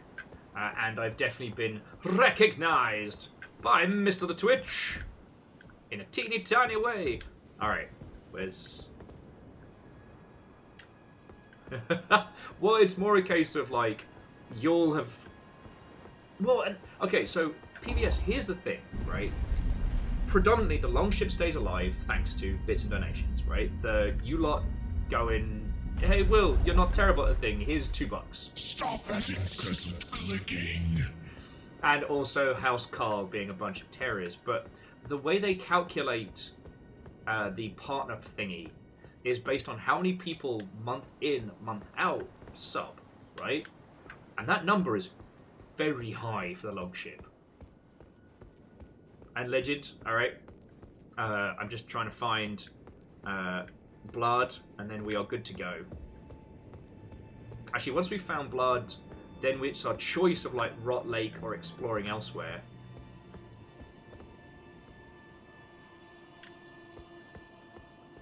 Where the bloody hell is he? No. Don't do it.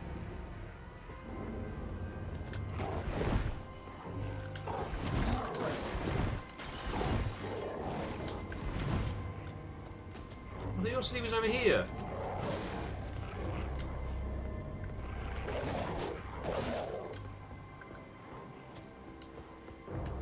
Academy boss chest, then Rot Lake. Okay, let's get Khazar out because I don't want to have to fight Rani's puppies.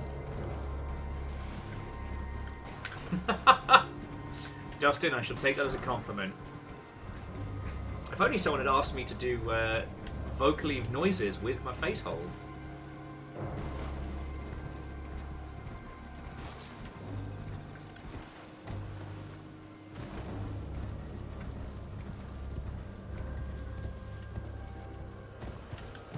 But yeah, so PVS, and I guess peeps, it's like,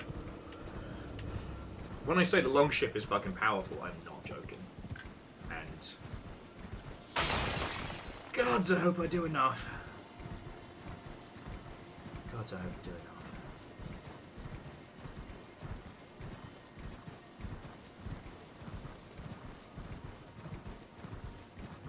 Okay. So Blood's not in Traitor Tower. There's only one more tower left.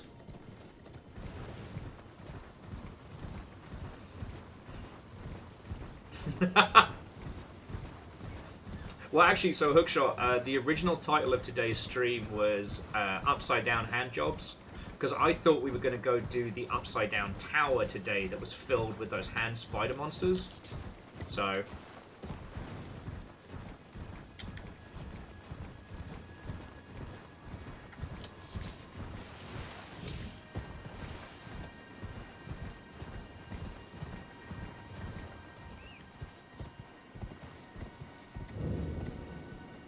Renner's Rise. I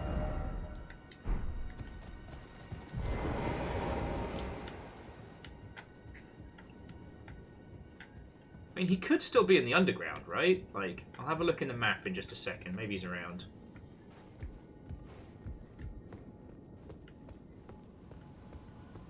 Because I know it doesn't show on the map if you haven't... No, that's just a quick cool teleporter. Alright.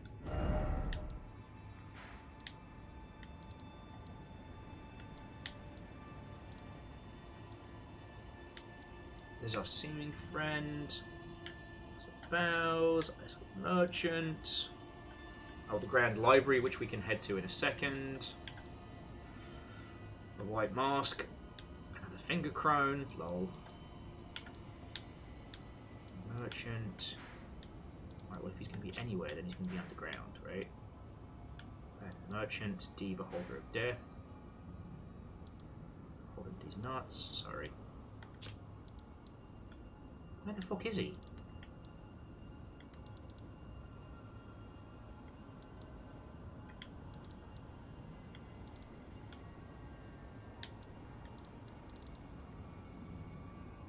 Where's Blood gone?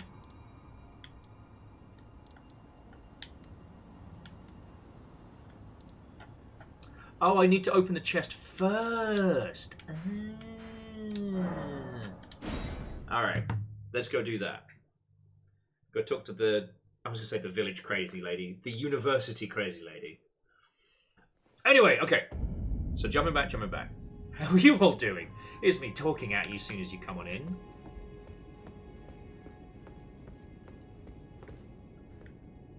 Excuse me, have you seen a really fancy chest around here?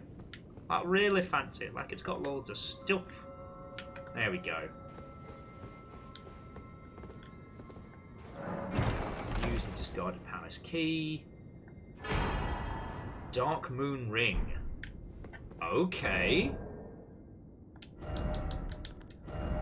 Assume it's...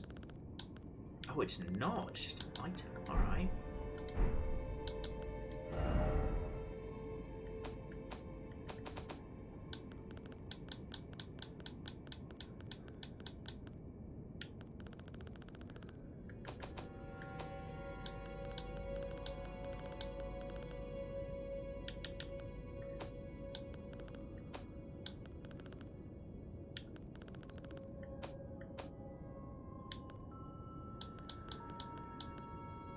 Oh, there it is. Okay.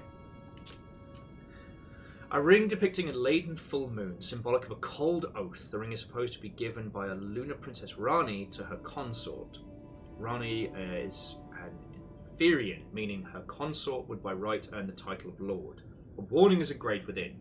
Whoever thou mayst be, take not the ring from this place. The solitude beyond the night is better than mine alone. Why does that sound like we're about to make things so much worse?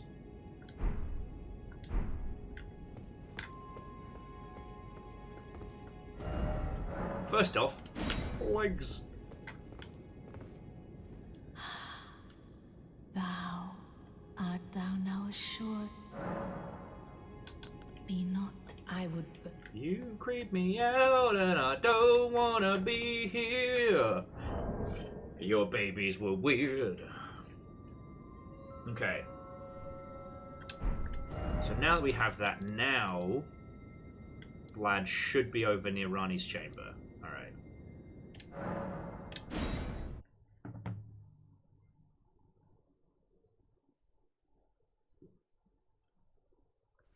Well, I think I'm still a little ways away from being able to talk lore with you all, but I'm fascinated when we get to that point, you know? Okay. Where's the big man?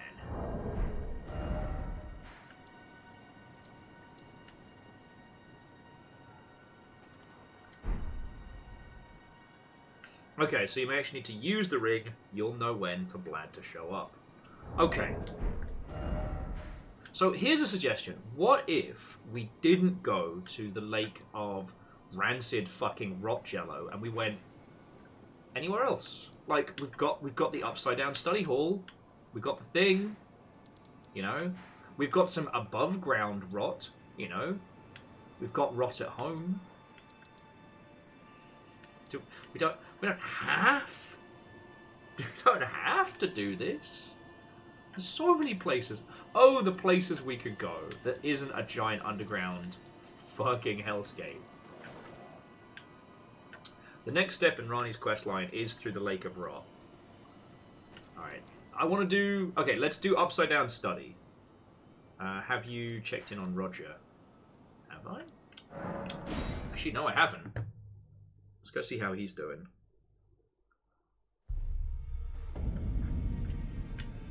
The Upside Down Tower will give us cool lore. I love cool lore. Don't be dead. Don't be dead. What's up, Roger? Don't be dead. I told you, don't be dead. Stop it!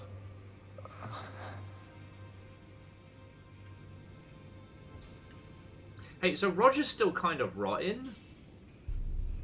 I thought we were trying to save him.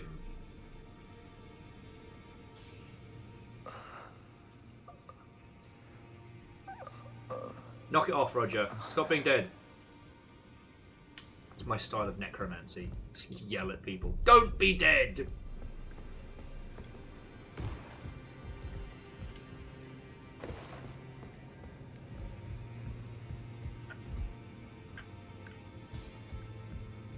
Oh, we might have picked up. Are you here for... Always? No. See, we've got all of the future ones. We just don't have Grave Walk 5.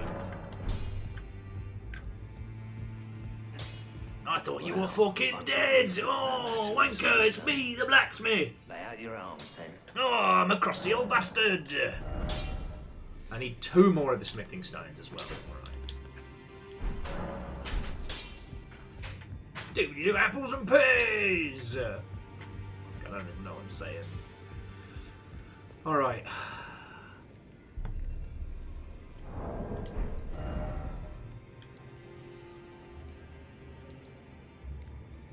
Right. Is there anything we can do for Roger? Like, I thought if we got Rani's questline through. Or is that the long and short of it? Like, we have to finish whatever's down in the sea of Rotty Botty, if you will. We have to go through this to then help Roger. Because whatever the fuck this is, that looks kind of cool. Like some high-speed Godzilla spar.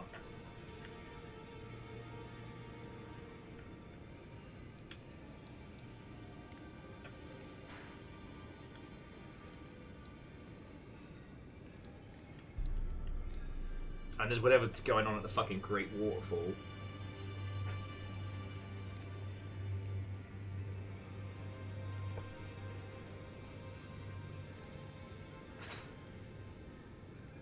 Okay, Legend, I'm going to take your word for it. Let's go do upside down hot girl shit. That's what I want to do this evening.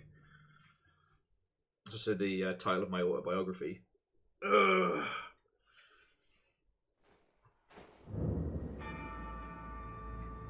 Indubitably. Alright, so how do we invert this fucking nonsense? I guess we get up to the top and then use the item that Rani gave us. Hang on, sorry. Which was... There we go. Reveals a hidden tower from the Carian study hall which comes. To unveil the secret, affix it to the pedestal of the celestial globe. That looks like a celestial globe. Woohoo!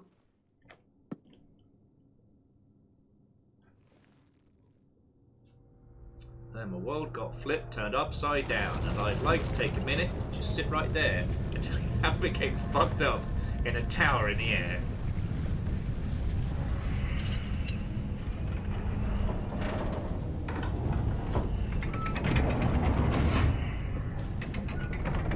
The moon!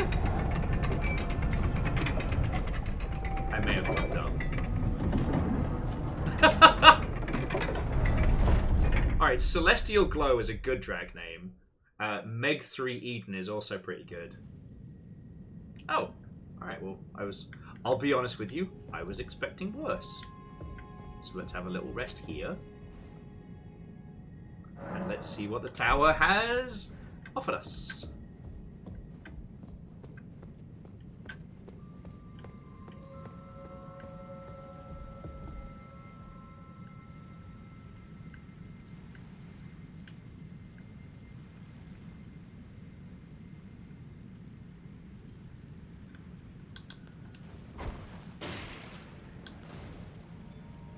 Oh, hand spiders.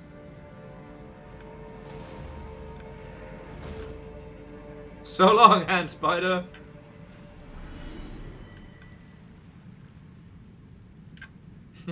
Thank you, PPH. I think I'm very funny. Something tells me I've got to somehow try and make this as a running jump.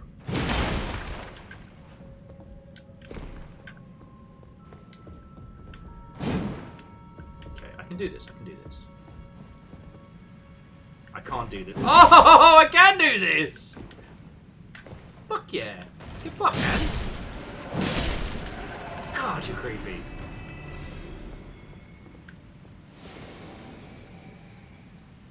No! You absolute dick! I killed you!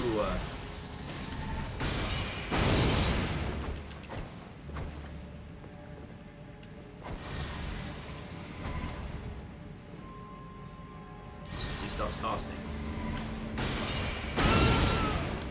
I get it, I get it. How's your poison resist?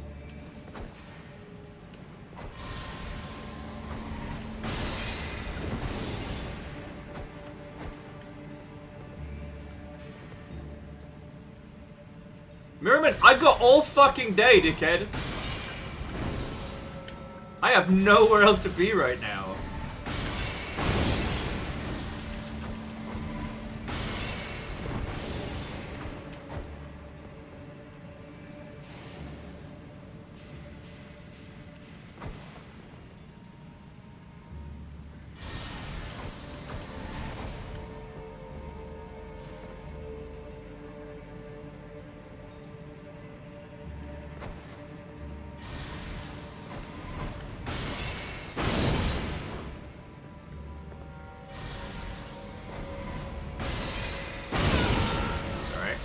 Heals.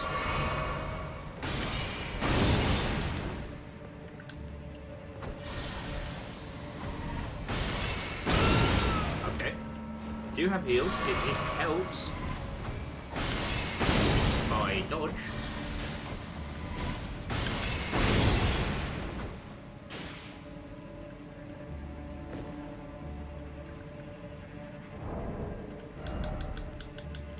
Got any more of them? Nuggets.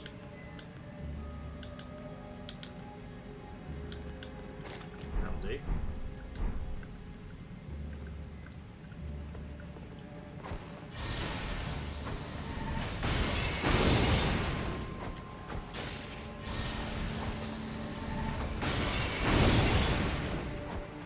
Remember, there's no such thing as a cheap win in Dark Souls. There's only victory and defeat. Oh, come back here! Alright, where is he? Oh, he's over there. Alright. So many fucking hands. Sorry, if you weren't there for the first part of this upside down nightmare, basically the blue hat twat, or the twat in the hat, comes back. Ooh.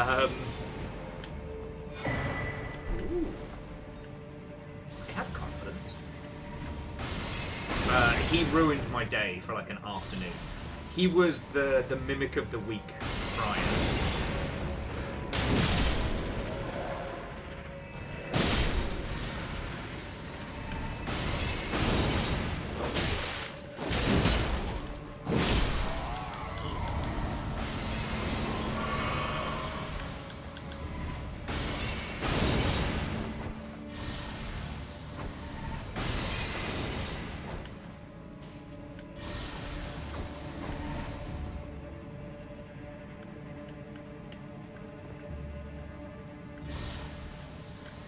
And I'm determined not to let him ruin my afternoon again.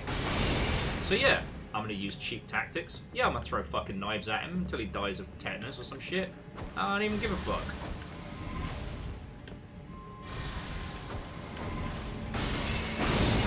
I'm gonna fucking cosplay the Blue Raja if I fucking have to.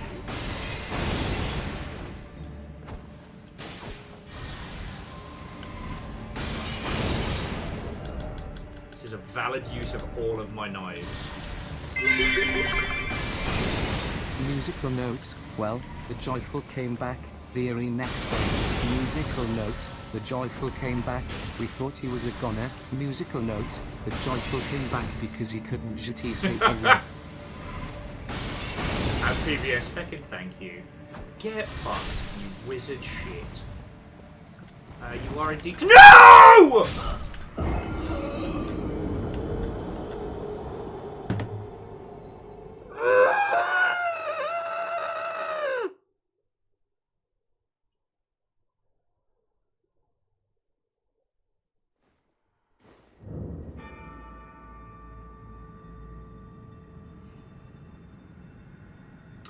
If I'm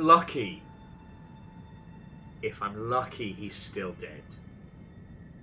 However, I've got to make that fucking jump to get my shit back.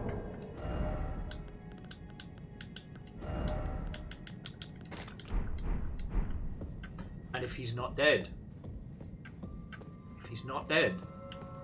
I'm gonna have a bad time.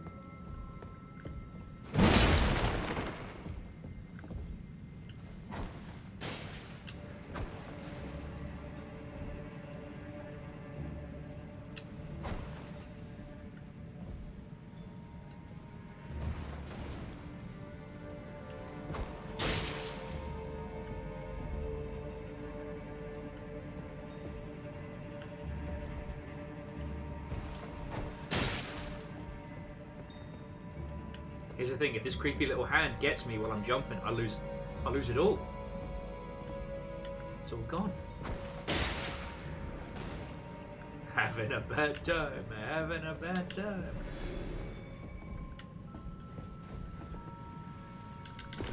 Oh my fucking life.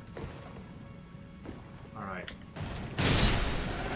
Don't even try it, you creepy touchers. You diddle digits. Okay, Bluey the Wonder Twat has not respawned.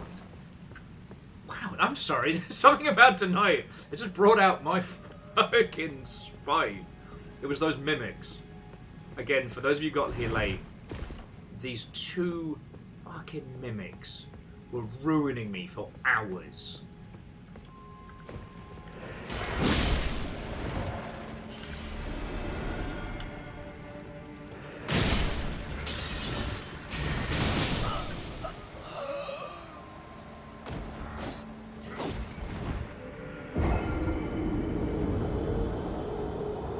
Okay, so the good news is the wizard is not back.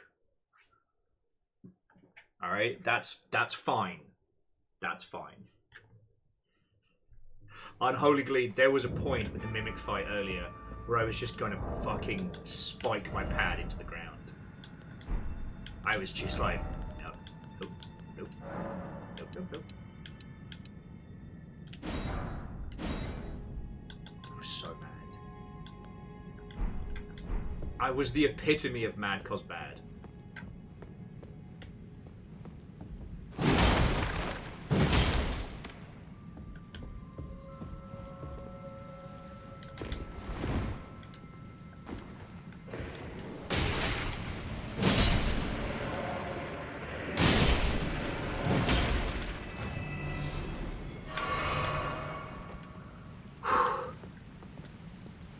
Oh, and yeah, the weird ghost summony thing, he's just hiding around the corner. It's just, he's not that strong, he just threw magic and I couldn't dodge it. But he dies next.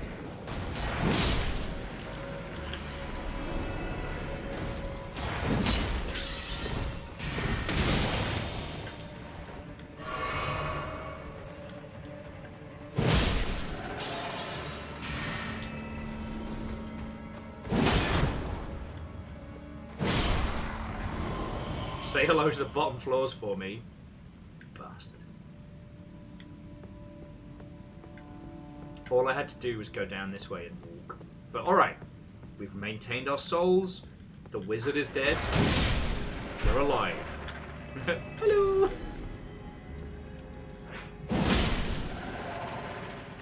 The deed is done. Though I will say, those fucking hands make me want to take a shower. Like, I feel like they need to, like, start scratching at my skin. There.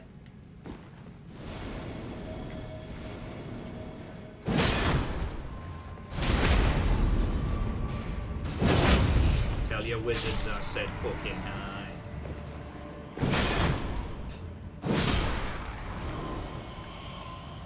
Though it is worth noting that since we've been like beefcake training against the Should we talk about the fact that we have spider hands and also cobwebs? No! Numbers, we didn't have to. We could have left that unsaid.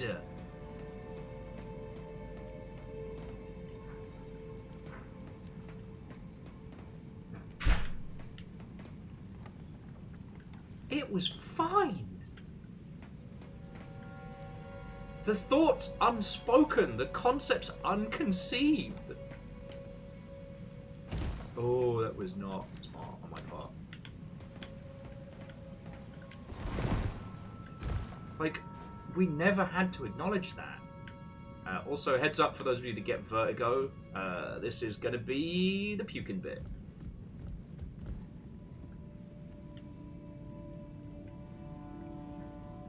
That's a trap.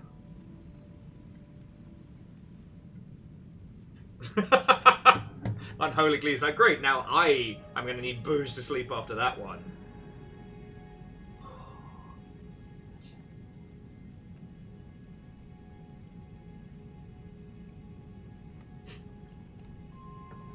Lizzie's like, wow, there's something wrong with your death counter. It's gone up a lot. I don't usually get vertigo in games, but this is really something. Amos, you're fine, Bobby. My little lad. Stone Firefly. Okay. Okay.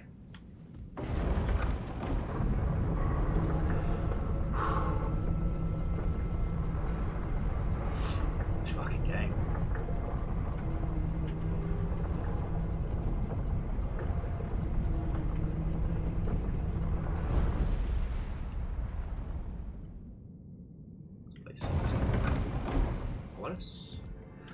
So the wee baby boy's doing okay.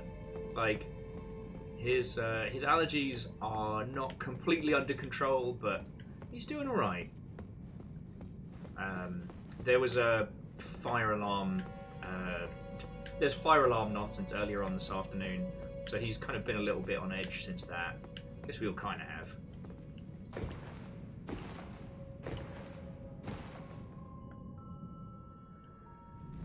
Yeah, not as bad as Queen Poop Eater. Her Royal Highness the Troublemaker.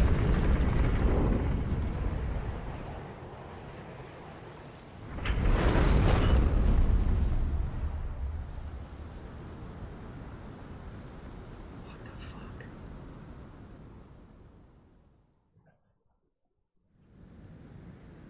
Oh! Physics. Don't even fucking worry about it.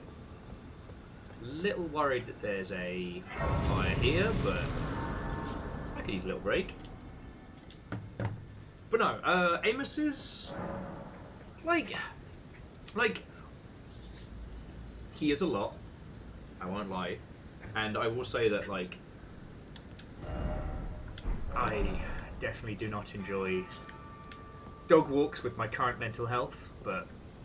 You know, he's stopped guzzling water until he vomits. Like, we can now have just water about. He's still incredibly anxious when Fiona's not around, but he's doing better. He's gotten a bit protective of me, which has been a little bit worrying. So there's been a few times where I've been walking him and he's actually, like, growled at people and been like, fuck off. And I think it's because he's trying to look after me. So I'm trying to do a better job of being like, homie, good, these are friends. But, knew it. Like, what the fuck is that?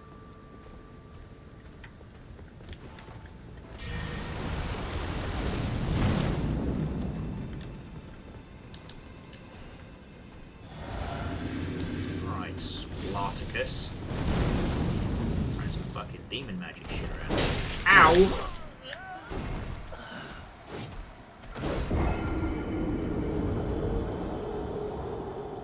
I hate everything about what just killed us.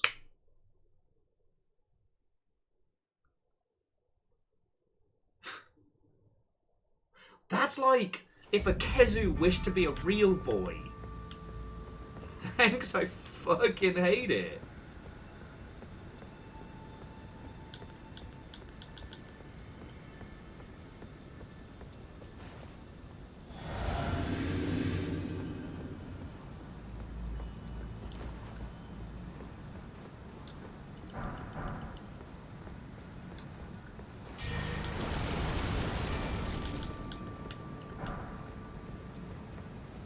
So nasty. Alright, well... It doesn't have a shield.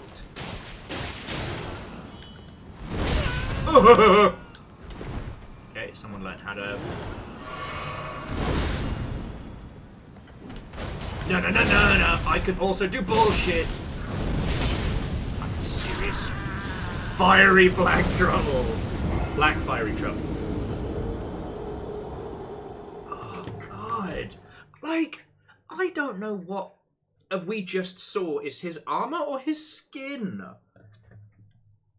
God, he looks like the Shakespearean retelling of Tusk.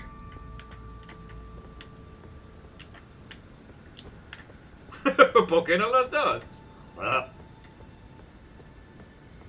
You know, Unholy Glee, like, I'm not meaning to whinge, like, you know, baby boy's, he's doing better. And, you know, he's never gonna be, you know, he's never gonna be unloved, that one. You know, Fiona is still his person, you know, and he does get distraught sometimes when Fiona's at the house, but it's getting better. Alright, chuckle fuckers.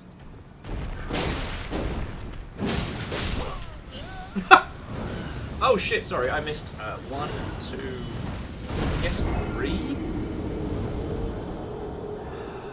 It's so hideous! Like, does he have armor adorned with the faces of previous kings? Or has he just stretched out a barbershop quartet and sewn it into his fucking flaps? It's the only way we can describe this guy. It's flaps. Let's go to the upside down fucking place. That'll be great, said Will, like a dickhead.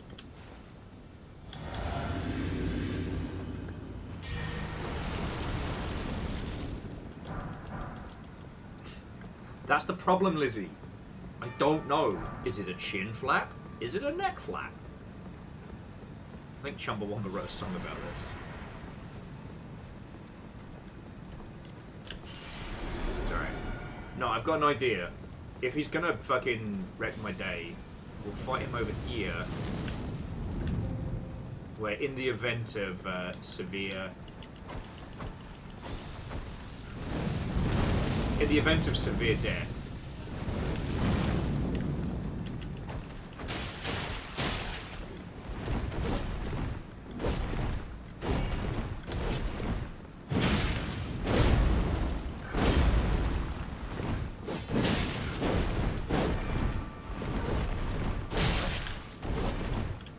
hey, am I allowed to take a swing?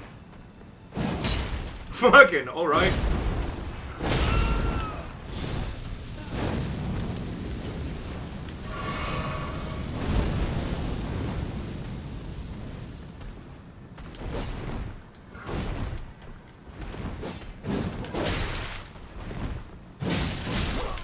He just punched me. I'm not even offending this guy.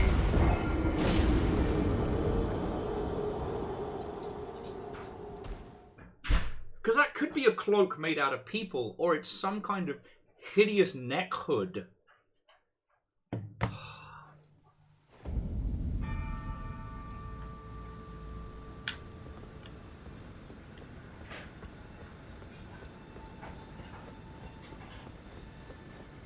So there's no point, I don't think there's any point using lightning, because, like, if he's basically a Kezu's ball sack, you know, they're designed to be impervious to lightning.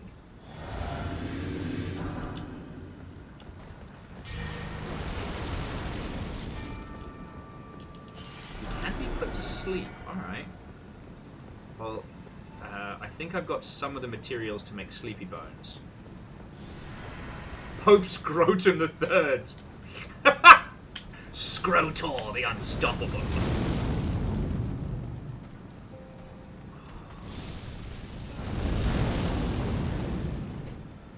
But he, like...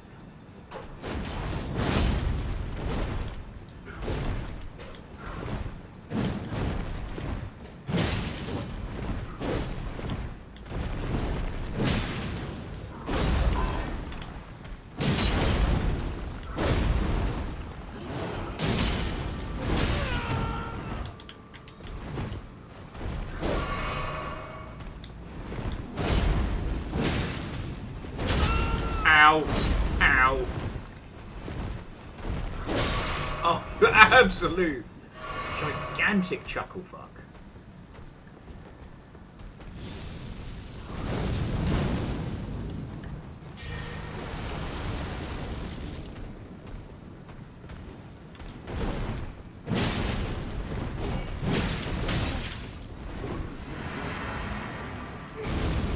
What the fucking Baron Harkonnen shit was that? Oh god!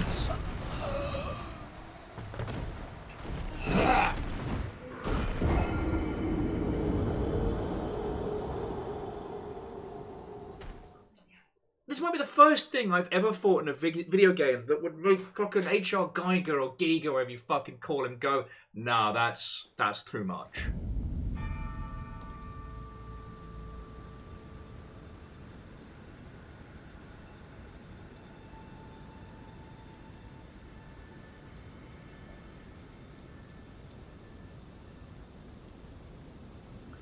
At some point during a From Software design meeting, the concept art of that person was shown, and someone went, nah, bet, make it. Meaty clitoral hood with eyeballs as a boss? Let's go. Oh, and he inflates to a rubber tube thing, I guess. I feel like I'm fighting like a body horror Mad Lib.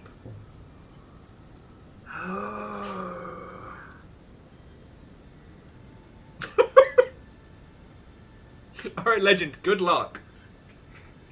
And if you have any spare good luck, please send it this way while I fight Baron Ballbag Harkonnen. It just becomes like a meat donut at high speed. Yeah, no, that's gotta be it. It's like mushrooms roulette. They lock everybody in a meeting room for 4 hours. Everybody does shrooms, and whatever they draw has to be made into a boss monster. That's the fucking rule, right? It's gotta be.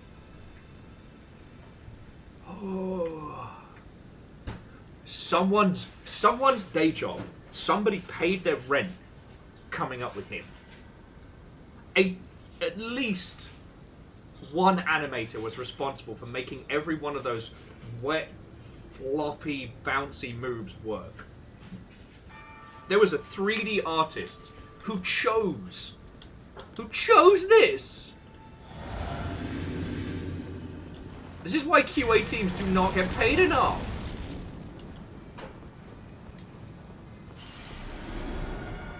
Alright, Baron Bullbag. Sorry, I want to say Baron Bullbag. It's just, as soon as he started floating, I'm like, it's the world's grossest Baron Harkonnen cosplay. Alright, fight me down here.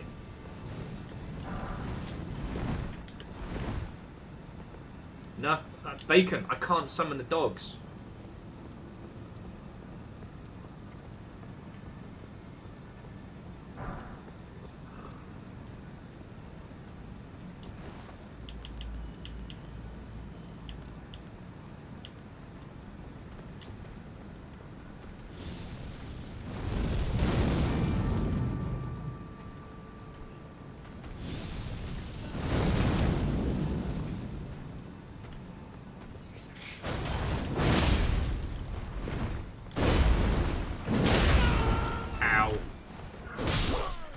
Ow!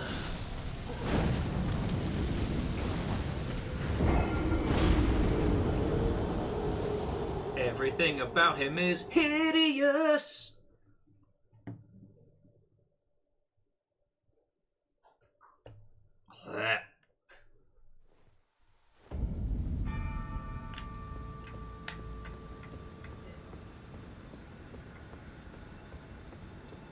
Unholy Glee, this is either what Willy Wonka was or became.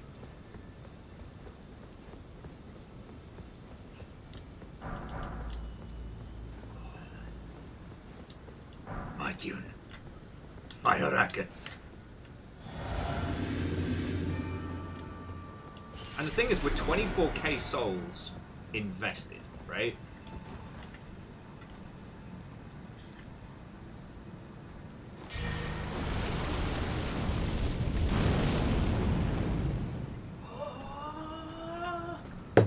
Sausage roll!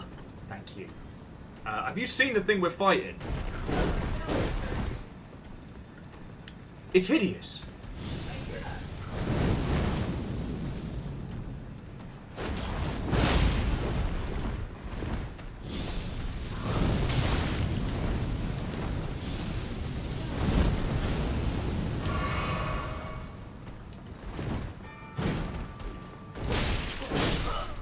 What the shit? I'm not even a plaything to this guy.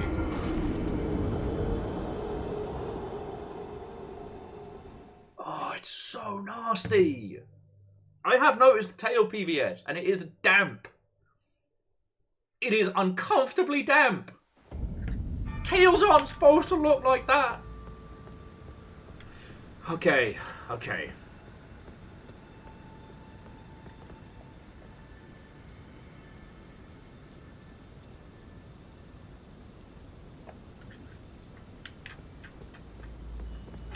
Look, Unholy Glee, I read Charlie and the Great Glass Elevator, alright?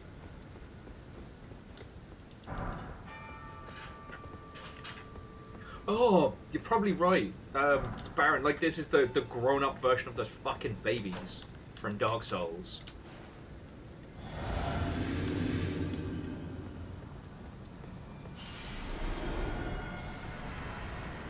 This dude's whole deal is just being damn.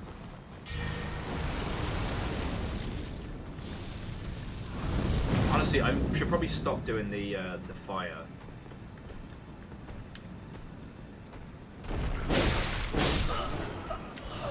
Wasn't even a fight. Dead. 240. But I've also got sausage rolls, so it's kind of.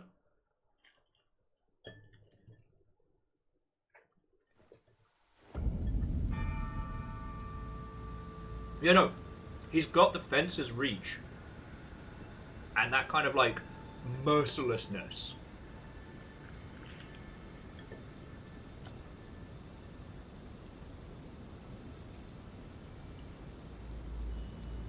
Alright, alright. The power of not quite Greg's, but just as good as compels me. I can do this.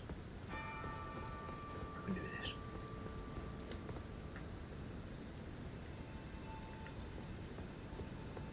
Okay. Like, PVS, I'm not above being a cheeky bastard. But it's okay, so here's the problem, right?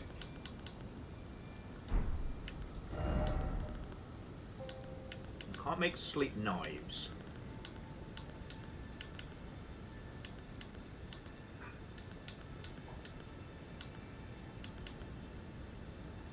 We can't make sleep pots.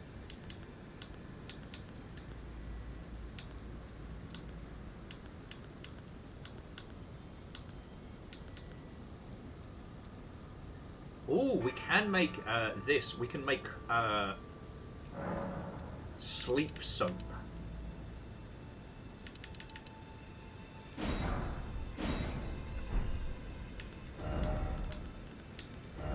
Yeah, let's make this fucking sword soapy. Wow. Why is everything in this game gross? Why does it always get worse?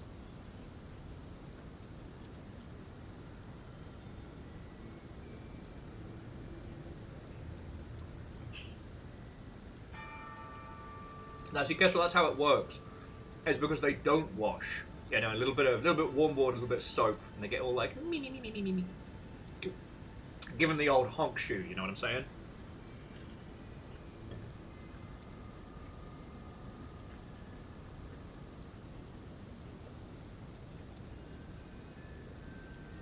So, okay, PVS, I understand what you're asking me. If I'm going to, and I quote, soap up the mildewy ballsack man. But here's the thing that you need to take into consideration. Because you lot keep me alive, because this is the thing I do every day to pay rent, this is my job. Right now, I will pay my fucking bills by soaping up this ballbag man.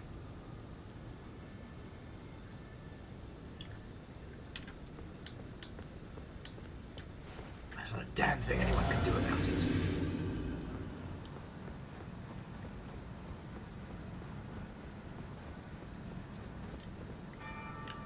Casual says, have I seen the death snails? Do you mean the creatures that are like one part snake, one part snail?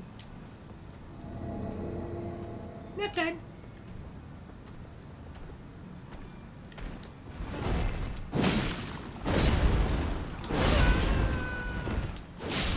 Oh, you little hop-skipping bastard.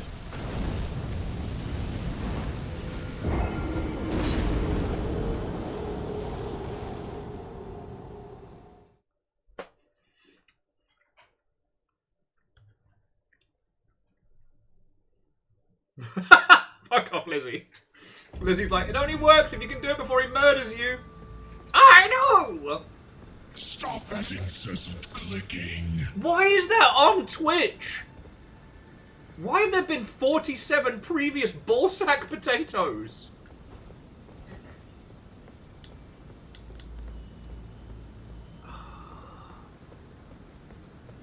Man, this guy is the Ornstein to Voldo's Smaug, or Smaug, right? Like, you can imagine those two being a fucking duo of horrendousness.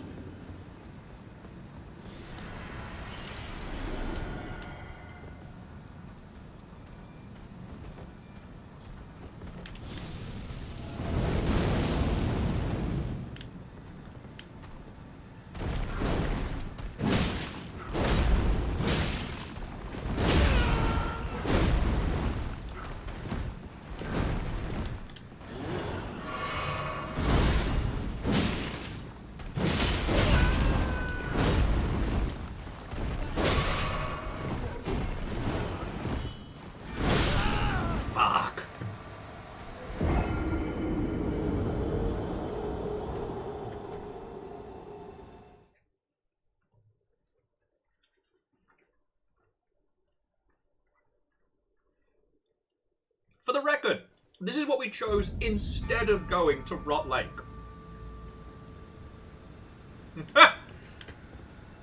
So all three of you got the clip on that one. The question is, whose clip will become most popular?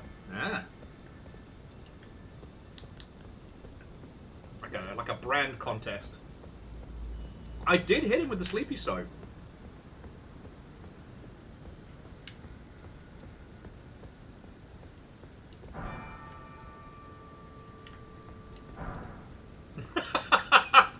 God damn it, Dustin.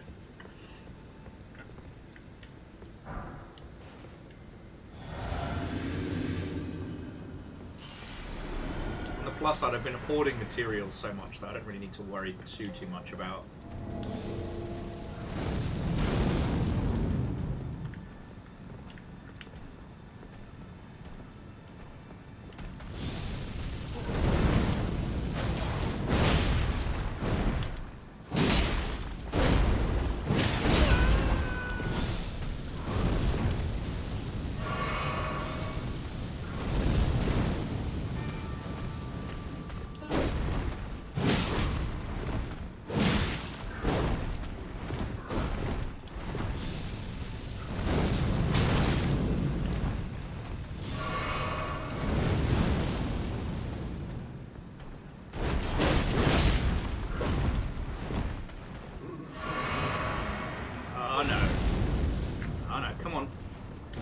Weird shit.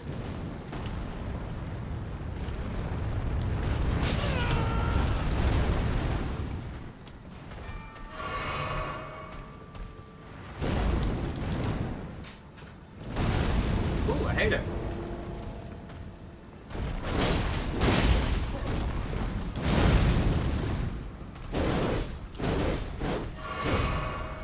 It's alright, I don't mind giving ground.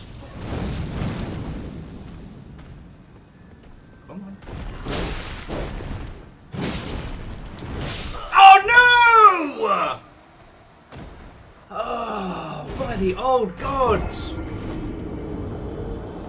Okay, so I don't think the Sleepy Blade is doing what we want. Is there anything else I can do to this guy that might actually like hurt him a bit more?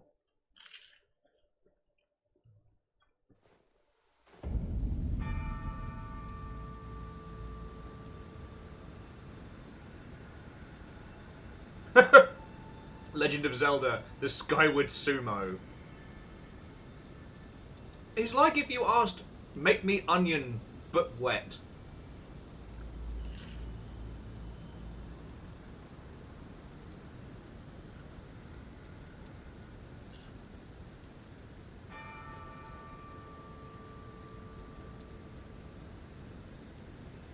I mean, can I use Dragon? Can I use Bleed? Frost? Maybe?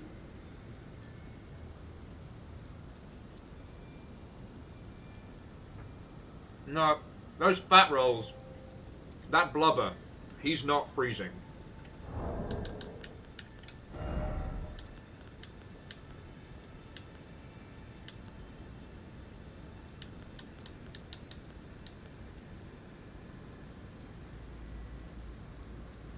Curse blood. Fire, oil. Fetid.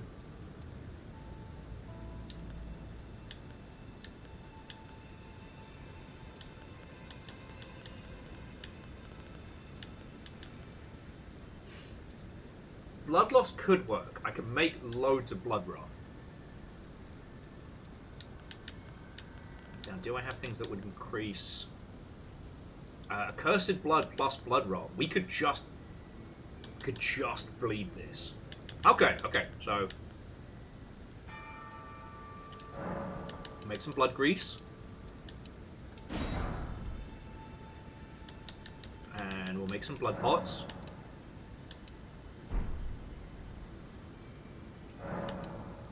Oh, the blood pots.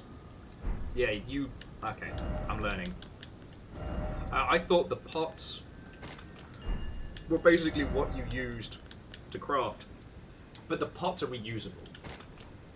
Okay. Alright, we're gonna bleed this guy. Bacon says rot. I don't know if I've got the rot pots. Let me try the blood. And we'll go from there.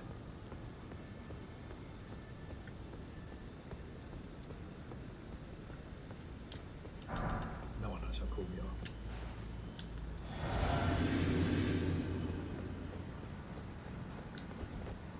Because as we know,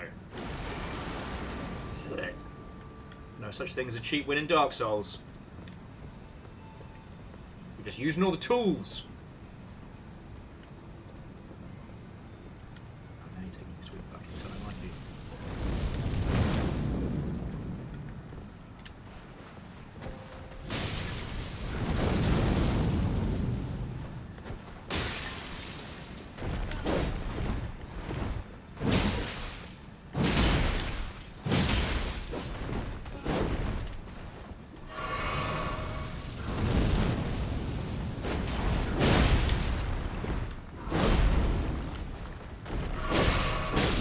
Fuck! Okay. No, it's fine, it's fine, it's fine.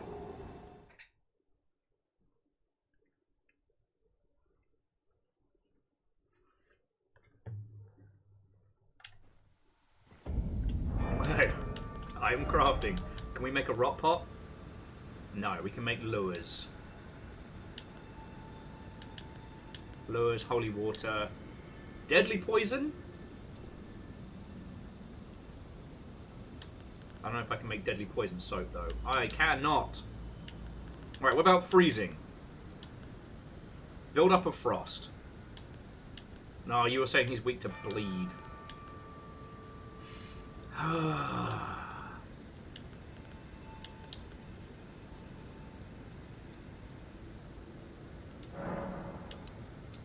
Okay, fetid pot also poisons us when we throw it. Alright.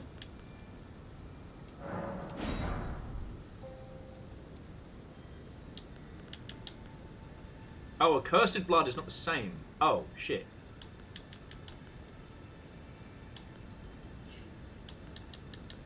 Well, fuck.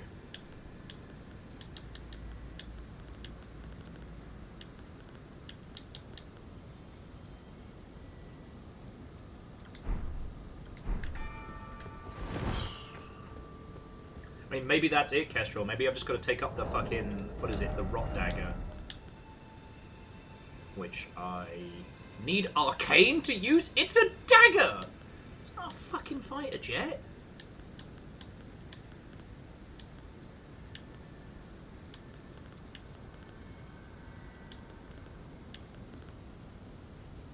I mean, there's the katana. It's not great, but for bleed.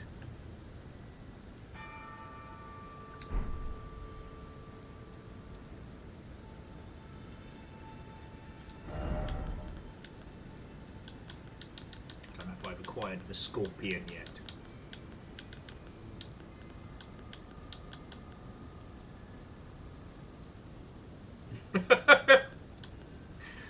Alright, Fred, you make a very good point. But if the goal is to bleed him... The goal is to bleed him, and so be it.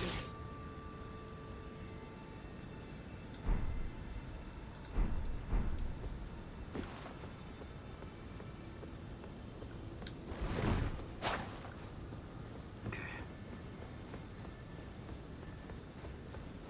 Why would you say that? He's an optional boss. We can run past. It's gonna be the dragon all over again now! Don't tell me it's optional!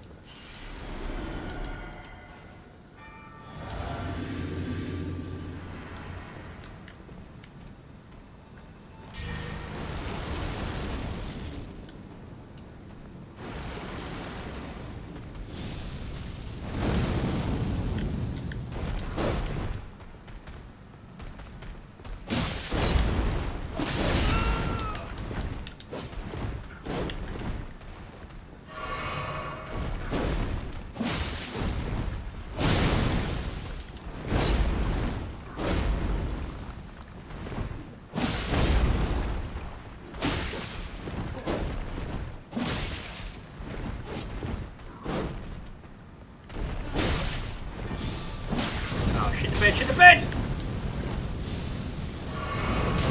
Ow.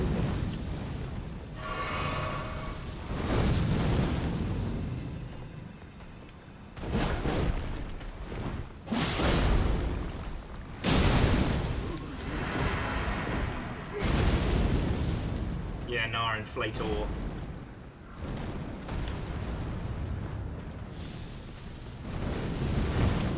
That's interesting. Oh no, he keeps going. I was like, oh, he stops. No, he likes to.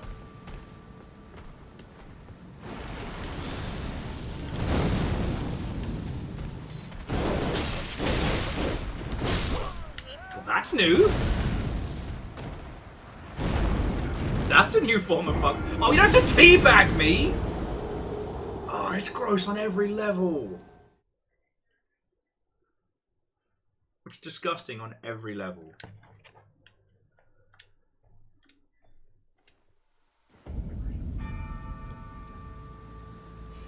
Okay.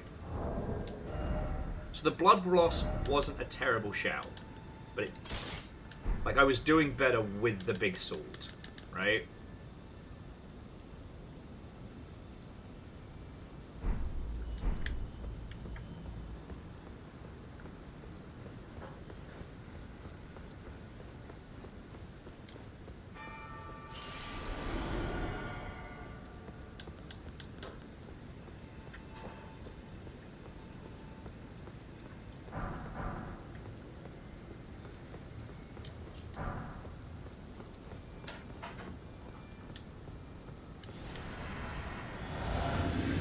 like you don't fucking know me.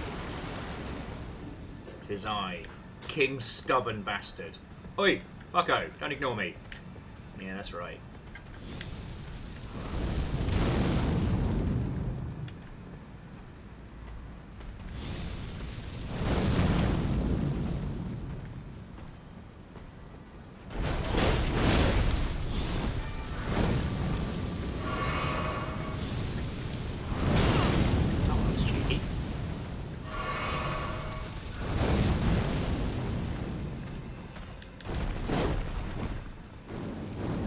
Feel that fire. Wholly unperturbed.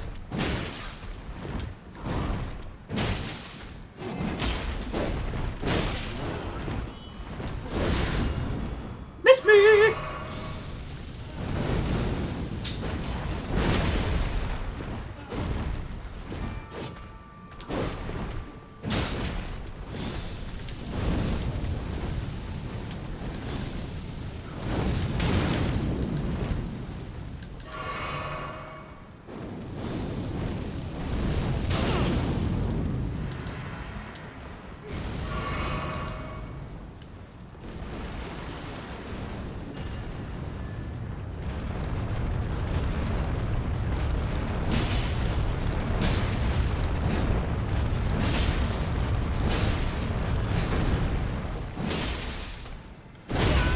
Oh!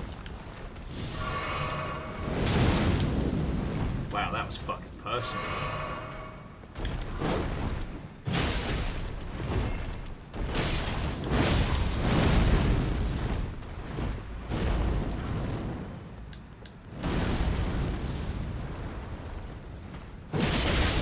Ah, oh, look at that!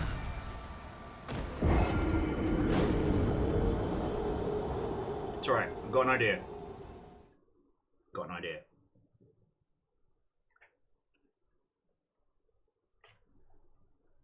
Yeah, no, it was.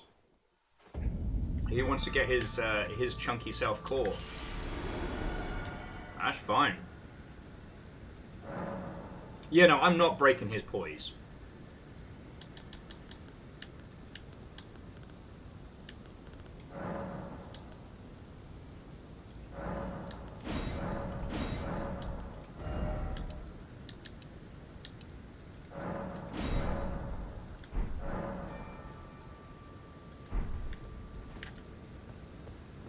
Like, a little bit more healing there, job would have been a good one.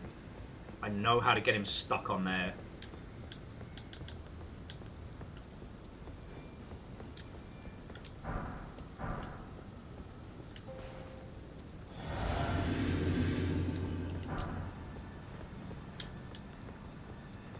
Alright, come on.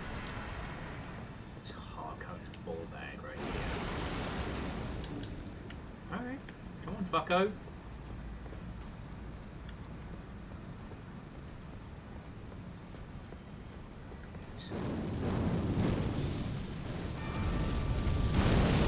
It's fine, it's got a little bit more range than mine, but...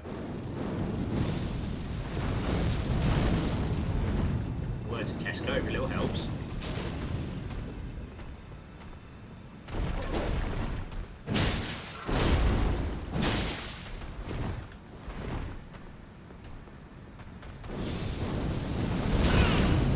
His hurts a bit more than mine, but it's fine.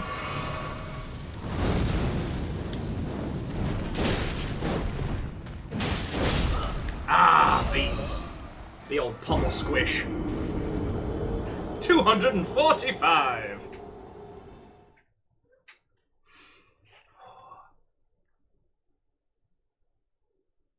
We got this.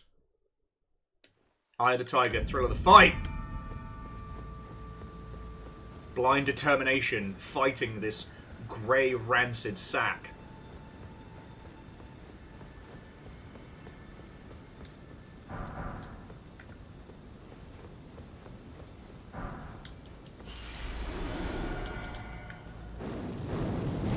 Okay, didn't mean to do that, just like flexing sometimes.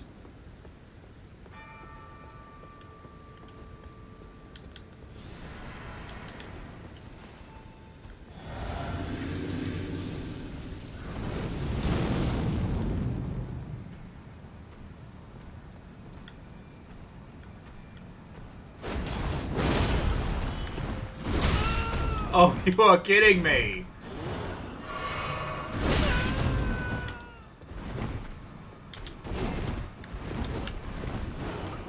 It's all practice. Okay. Coming or... Oh, I see. You don't have to worry about walls, that's just me. Alright.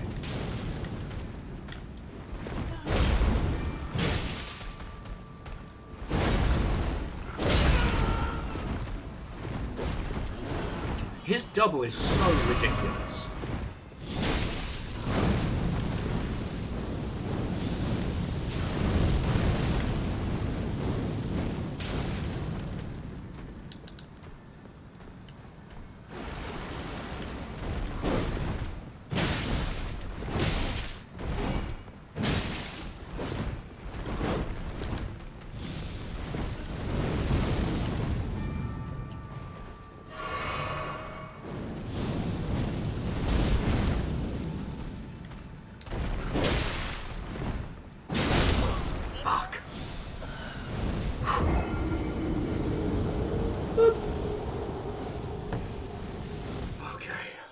Okay.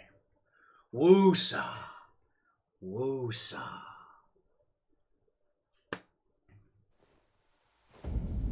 I don't think it's worth it, Legend. It's leaving me too open to other flavors of nonsense. As I don't currently have bleed pots.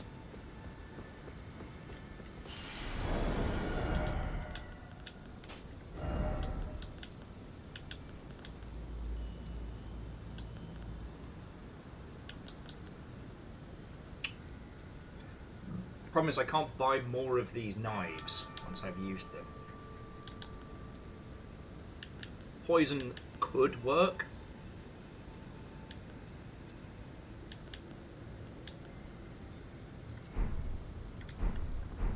Honestly, aside from the potions and the rot, I've just got to play good. We might need a death by ballsack counter. Oh my word.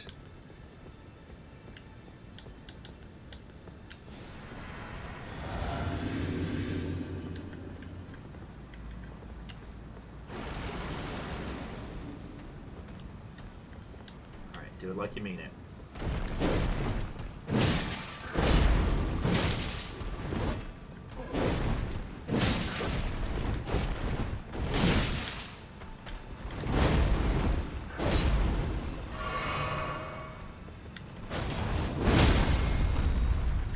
There we go!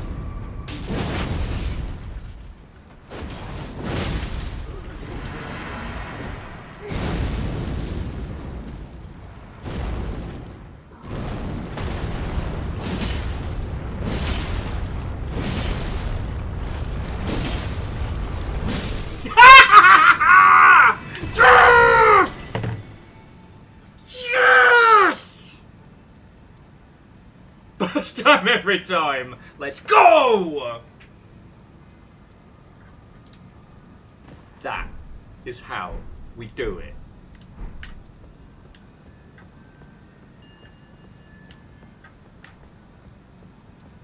Yep, work smarter, not harder. Stop that incessant clicking. How?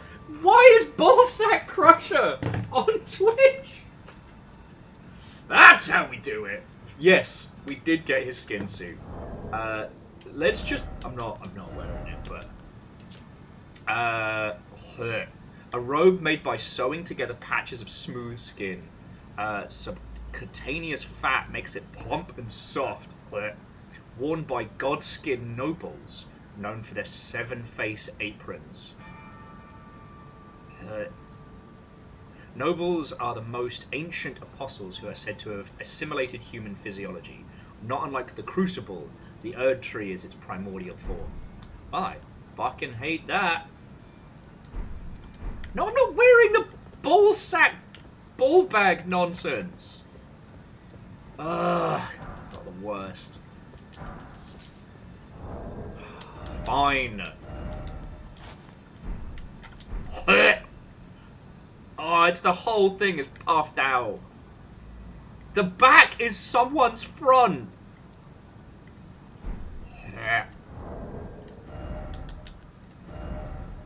so gross. Is there any additional details on the hood? The hood is so nasty. So it's like a skinned god inflated with fat. It really is that gross. Right. Look, friends, I love Monster Hunter. Monster Hunter is a great game and it is amazing. But that is the fucking reality of a Kezu suit. Alright? That is the fucking reality of skinning a monster and turning it into armor. Right? The fact that the fucking eyes and shit are still in it.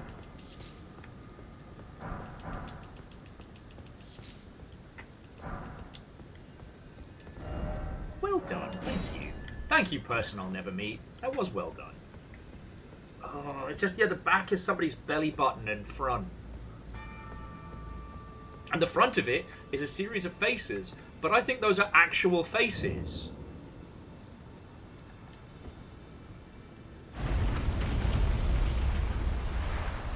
Yeah, I'm being stubborn. I'm being the stubbornest.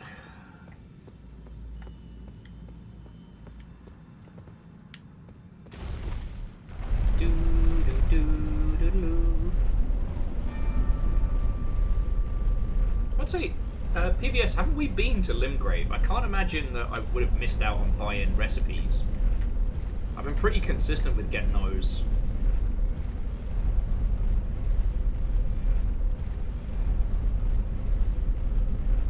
God, that goes nasty. If I can get enough stuff done tonight, I'm definitely going to have like a fucking bath and a scrub, because what?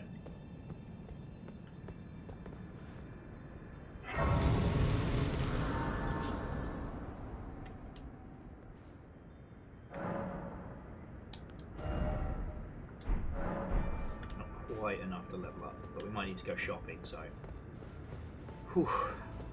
Yeah, how's that for a slice of fried gold? Oh, well, you can always run past and come back. No, I can't. You know I can't. You know what I have become. The impossibly stubborn. Okay, this was a person who burned to death. Alright, the curse mark of death.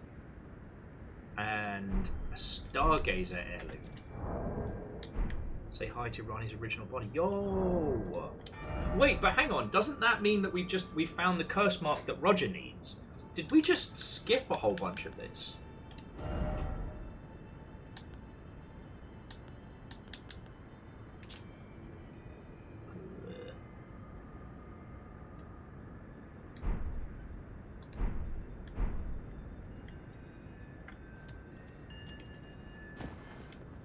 Because that was the thing that Roger was looking for.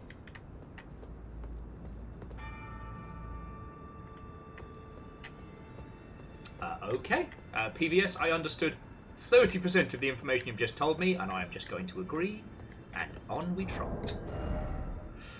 Okay. So we've cleared through that one. Fucking hell. Oh, yes, we're going to head to Limgrave and get some recipes. And then I guess we start chipping away at the Lake of Rot. Can't wait for that. Now, where the fuck is Limgrave? Alright, Limgrave is...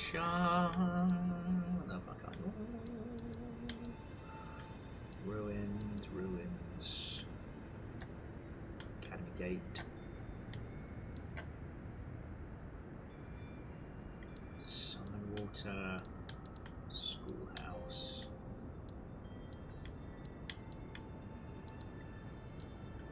Orber Leaf. Sorcerer's Isle. Distant Rest.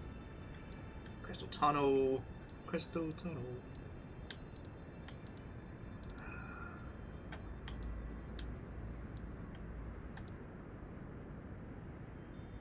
That's the area you started. Oh, it's like right down here by the merchant, right?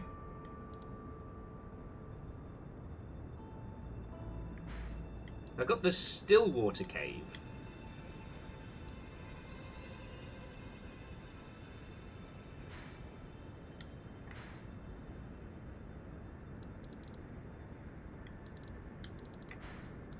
Okay, so area we started. Alright, okay. I understand Limgrave and Luriana are two different fucking places. I'm looking, alright?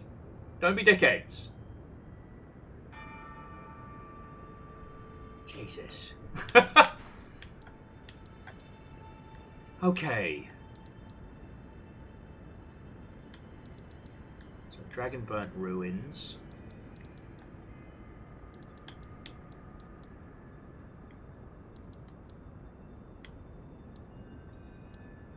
Ruins, lake.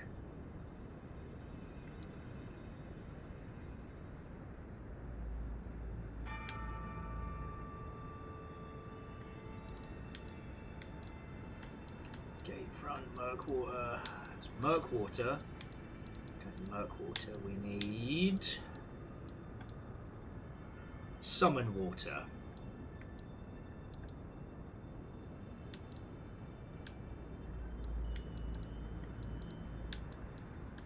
Yeah, I was very sure I got everything from the Varian Caves.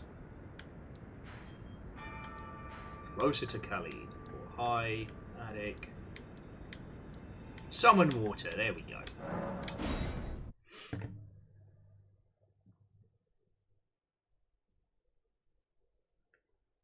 I can't remember, can we unmake pots or do I just have to use them to free up the slots?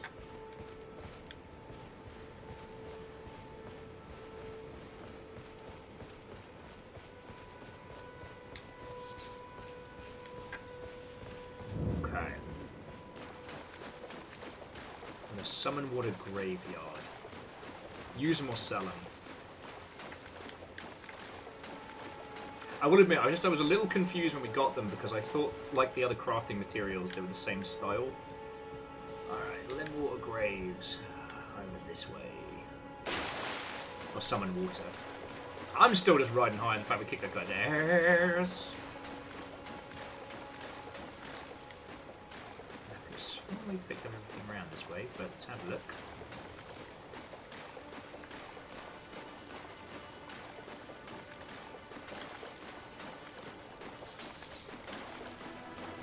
Lily. Gotta tell you though, as soon as we get the next connective tissue in the upgrades for the dogs, I have this down to rights.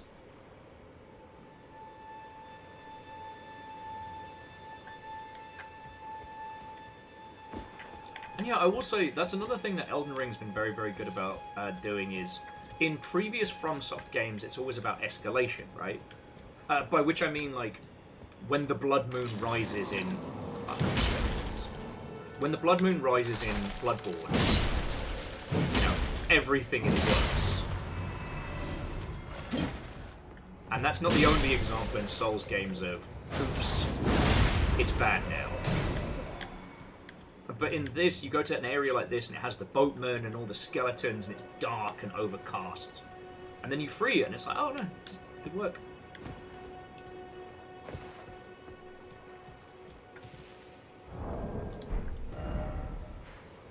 Okay. So I take it the graveyard is going to be down around about here way. Alright, south down the hill. But no, it's interesting because this is one of the areas where through your actions it's more peaceful, it's more, I don't want to say happy, but definitely cheerful. Right?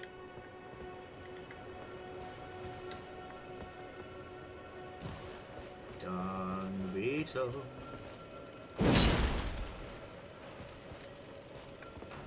Well, that felt personal. Okay. So we met Kenneth down there. We're looking for a graveyard between here and there. That's the Church of Lara. Is that it down there? That looks pretty gravy. No items though. Look to the west. Tell me, Simba, what do you see?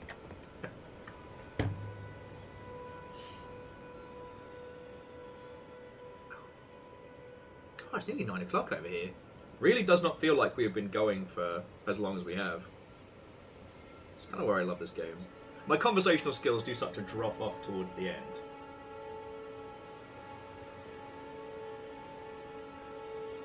Across the river, on the little cliffside. Oh yeah, I see three little sarcophagi. I can do that. I think if I get Khazar out, I can use the graveyards as like a little hippity hoppity point.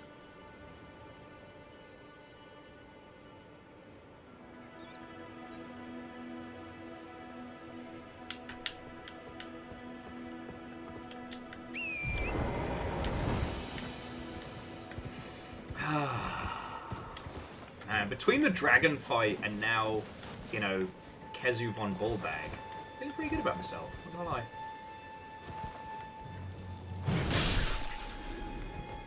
Eh.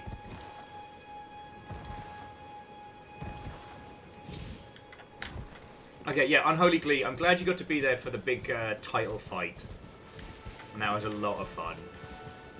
To be continued, friends. Yeah, we've definitely not been here.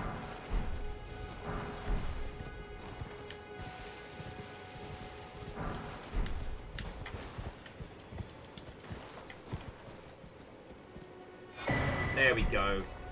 Fever's Cookbook. Item crafting now includes Sleepy Time. Sleepy Time pots.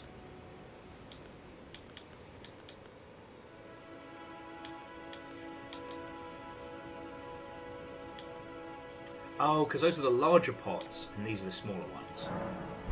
And should also include...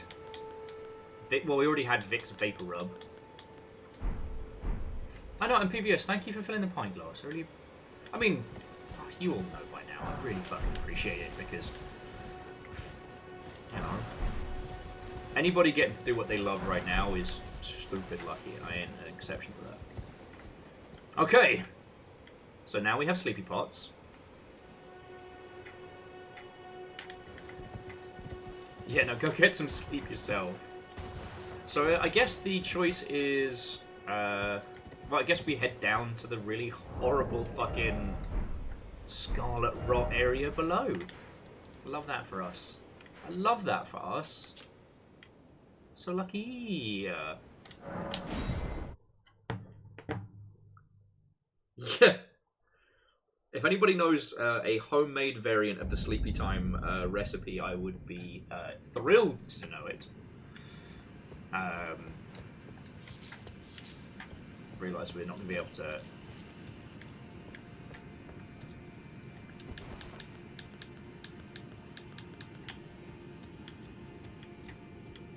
we need our cures up.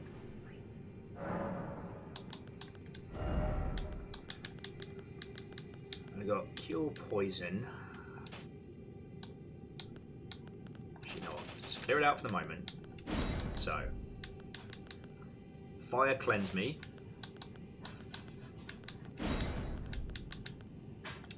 Cure Poison.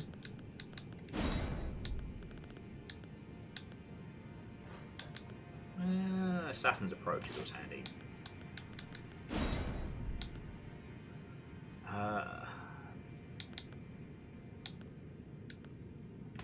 Get a few fire spells in there. It seems like the Rot does not like fire in any way, shape or form. We've got, I guess, a couple of heals. Like a cheeky slow heal. And... oh, Bestial Vitality, that could help. Then...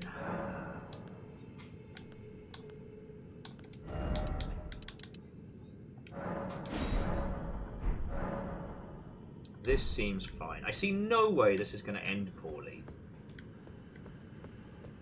So I did see there was an item like there, which seems like a terrible idea.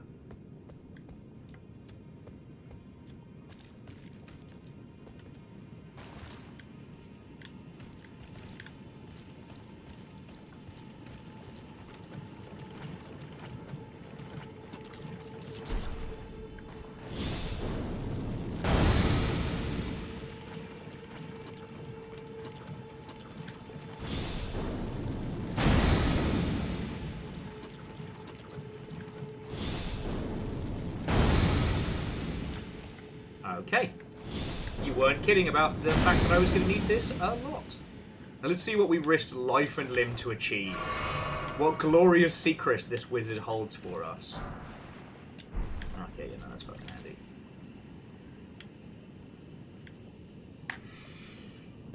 Okay.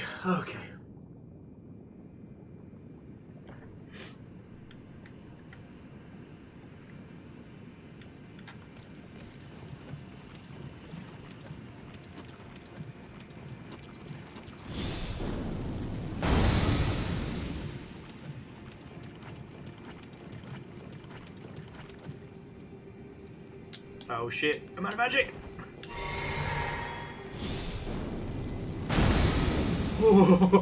Don't even worry about it. Don't even worry about it. This is fine. So I take it I need to get there.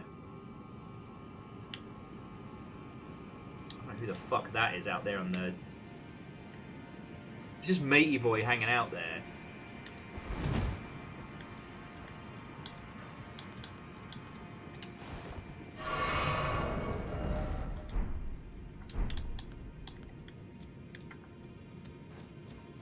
Actually, okay, I've got an idea. So the flasks let us mix some, like, special magic shit, right? What if... Because at the moment we have strength and cracked here. Significantly negates... Explosions doesn't help us. Stamina...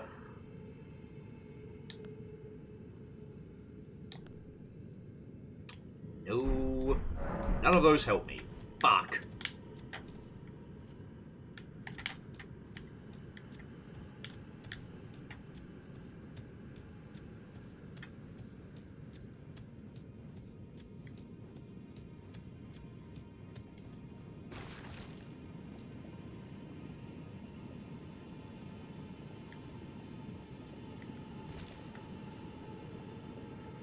So we've got some ruins over that way. There's just some angry fucking guy over that way. I'm guessing that's the way we need to head, and we can kind of sort of island hop. I guess? This is fine. This is fine.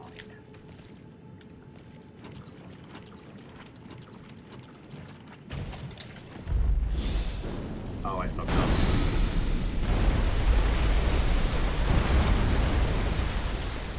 Where?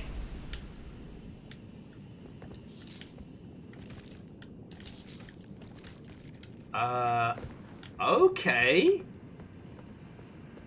Cue the Tetris theme, I guess? Okay, so we've got to rebuild our pathway towards where we're going. Alright, I can do... Oh god, the fucking hell!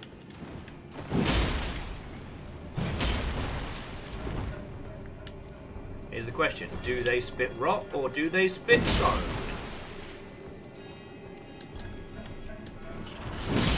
It's stone. It's stone.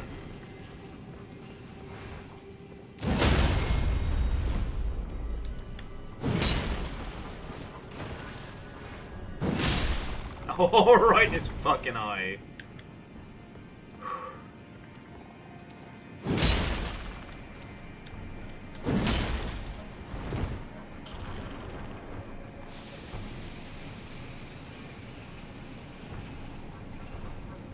I think one thing I've always appreciated about the series is how they kind of treated, you know, being turned to stone as a very bad thing. Like, it always made me kind of confusedly look at, was it like Final Fantasy, where like getting to stone, getting turned to stone was an inconvenience, certainly.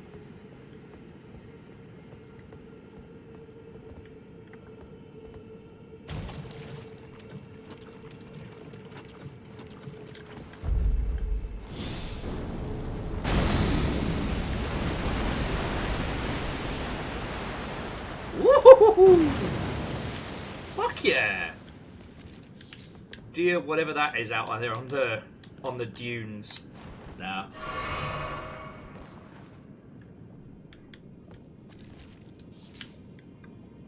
Though I haven't caught up with Delicious in Dungeon, so don't tell me.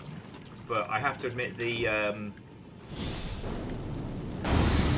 getting poisoned with stone and having to put yourself basically in the don't crack any pieces off position made me laugh a lot.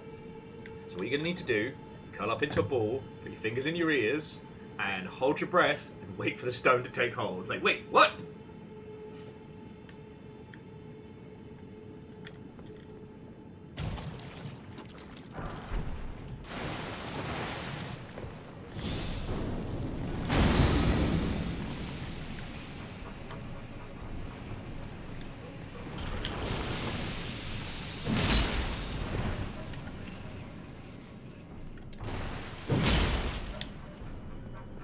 This is the ugliest. Oh, fuck. Oh, you know what? Fuck you guys.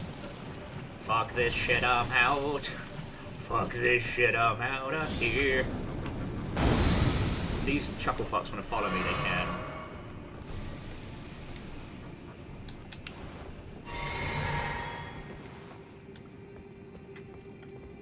This is such a wonderful and fun and happy place. Kestrel, thank you so much for excitedly recommending we come to fucking soup hell.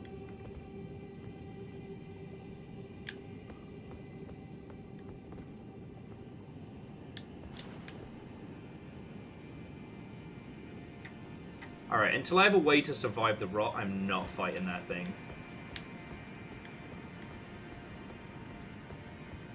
What do you mean you're at soup?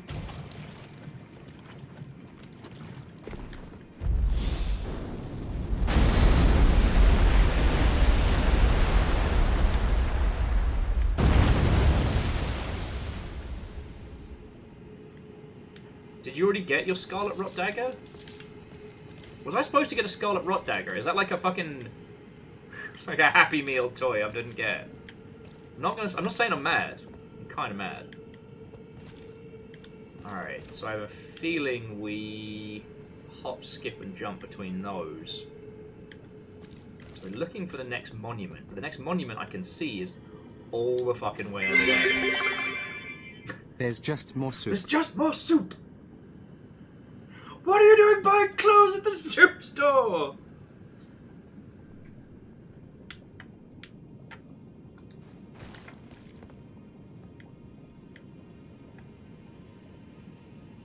You know,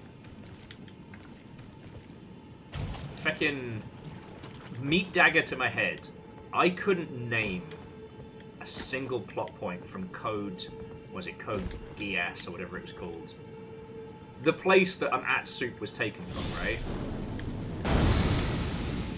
But I will never forget I'm at soup for as long as I fucking live, you know? I'm just gonna have to make a sprint for it.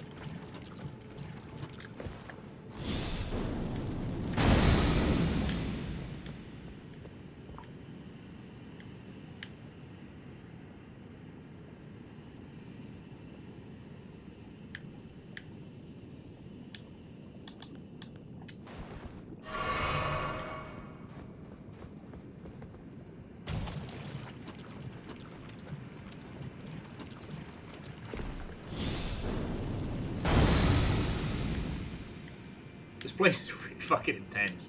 I preferred Lunacid, you know, where we just hang out, sit in the Blood Lake, maybe make some friends. You know?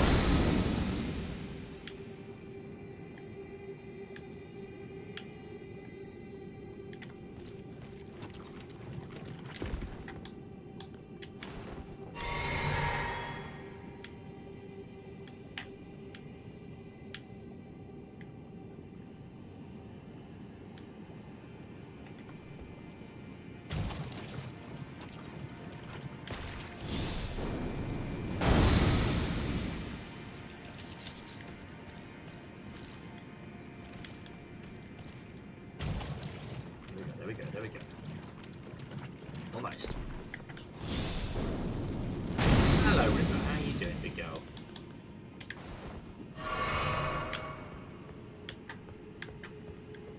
Okay, we're good. What have we got? Ooh, the Nomadic Warriors Cookbook 22. What's up, River?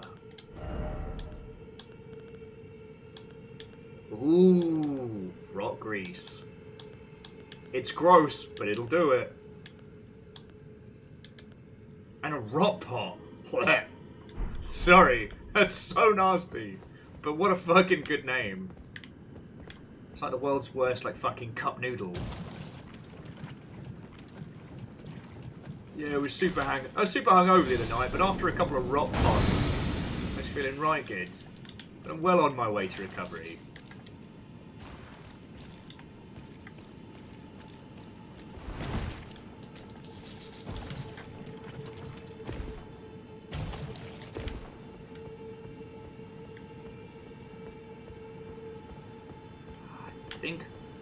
I think I can get to that obelisk if I head my way around. I just worry I'm running out of resources, you know. I know what Joey would say. It would be more horses, more resources. But that was in light of, you know.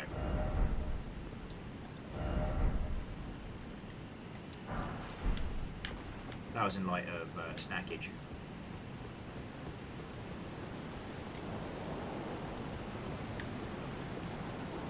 Cool. It gets worse. It would be a FromSoft game if it fucking didn't, I guess.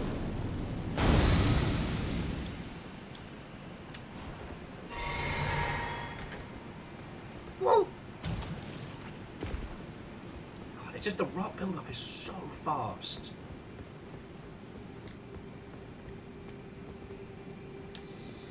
Yeah, I can make it.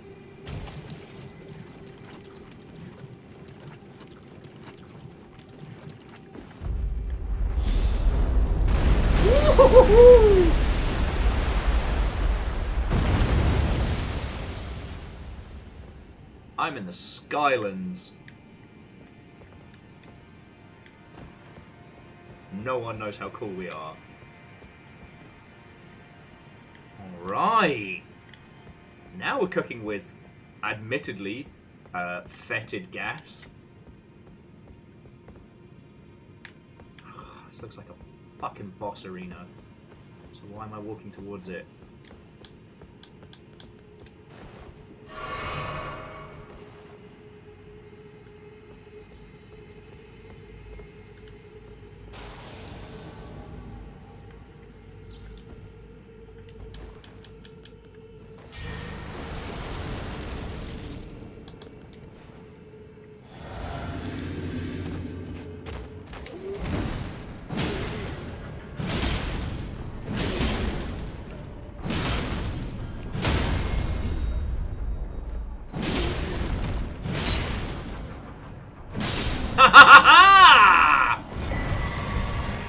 The Alabaster Lord's Sword.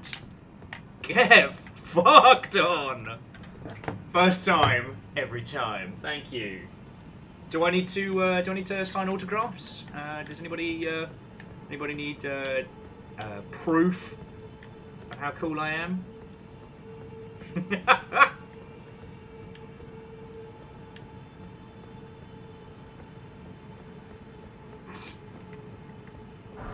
Don't get cocky, Will. I can't promise you that, you know. I cannot make you that promise, Kestrel. You know this.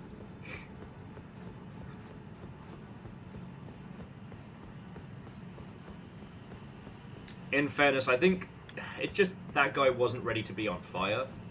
And, you know, as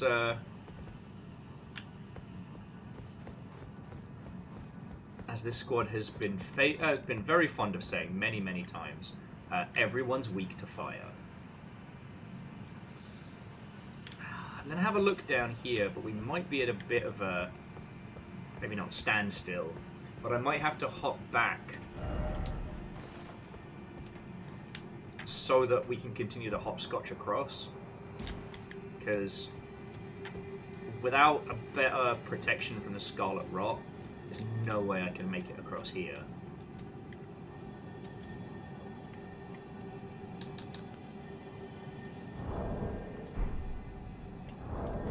Though yes, I do see that little bug doing cool bug shit.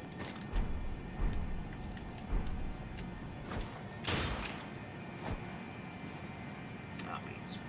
Oh well.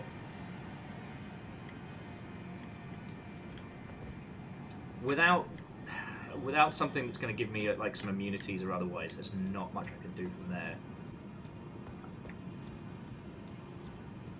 And the fall to get back down from here would absolutely destroy me.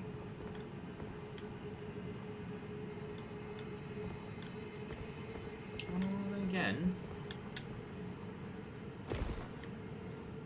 one of the weird little messages ever steered me wrong, eh? Oh no, just making sure I got fire cleanse me going and not give me a cool flaming sword so I might smite my enemies. Rad, but less useful.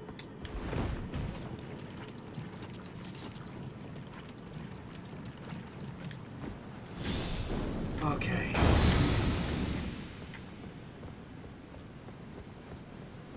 Trundle a little bit forward, see if we can find ourselves a bonfire or something of the ilk. We've gone through a lot of goodies to get this far. I see one there. But I also see a lot of bloodstains. And a temple covered in mushroom rot. This is great. I love this. Now, someone was joking about, is this Rain World? And I'm like, just as a person, I enter into a temple covered in mushrooms and deathly rot juice, and I am afraid. Little slug cat did not give a solitary fuck. That cutie patootie, despite being almost bottom of the food chain and being certifiably delicious, did not give a single solitary shit.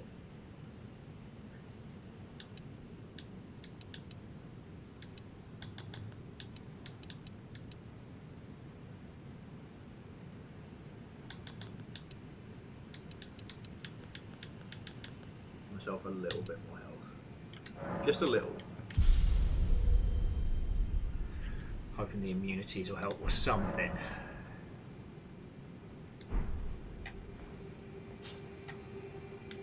Okay.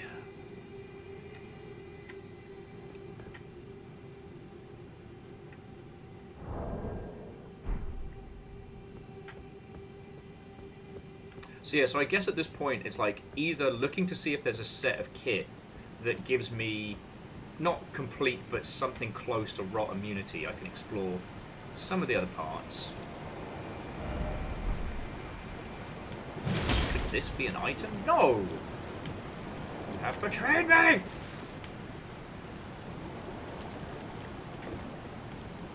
Nasty wet mushrooms. Blech. Anyway, I just wanted to point out that the slug cat entered this very kind of environment without a single trepidation of fear, without a single iota of nervousness, and made it their business to be everybody else's problem.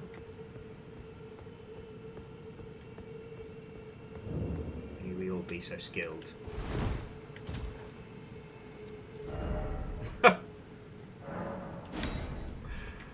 Mushroom, mushroom.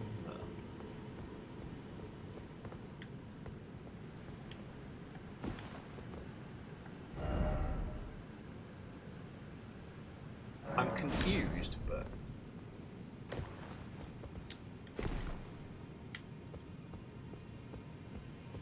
I'm exploring. Oh.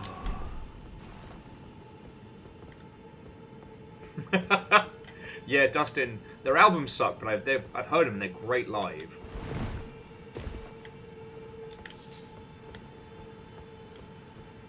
Ooh, come on.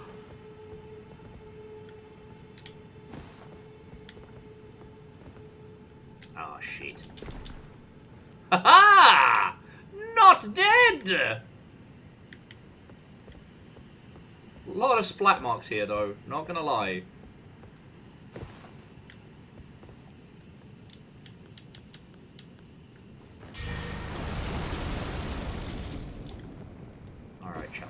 I remember you.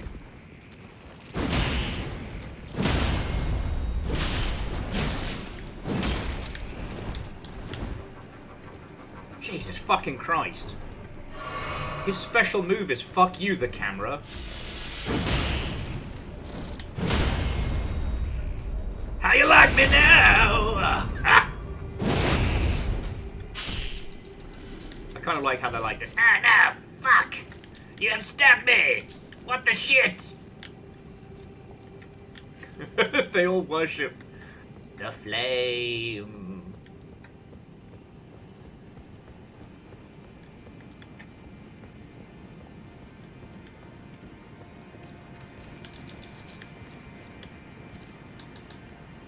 and why not? So.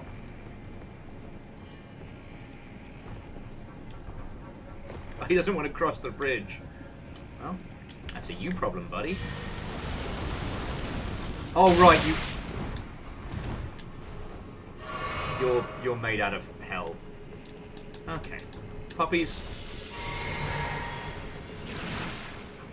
I need a hand here. Eat that guy.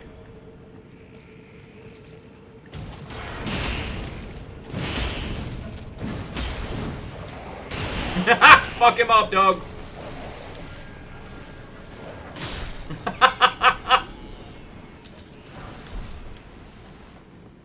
My dogs are unfazed. Love it. They're too hot to rot.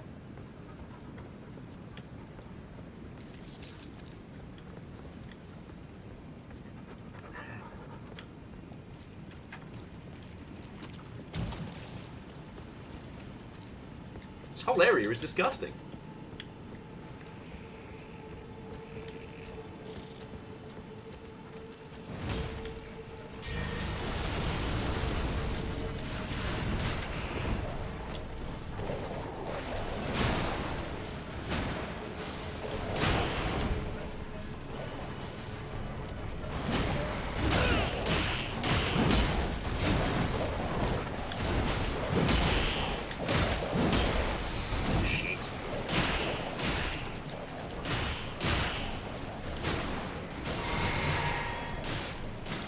Trouble.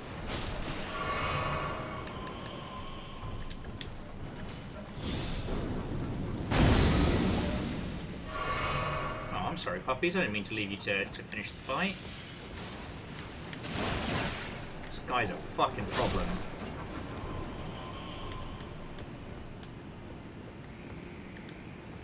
Come on, dickhead.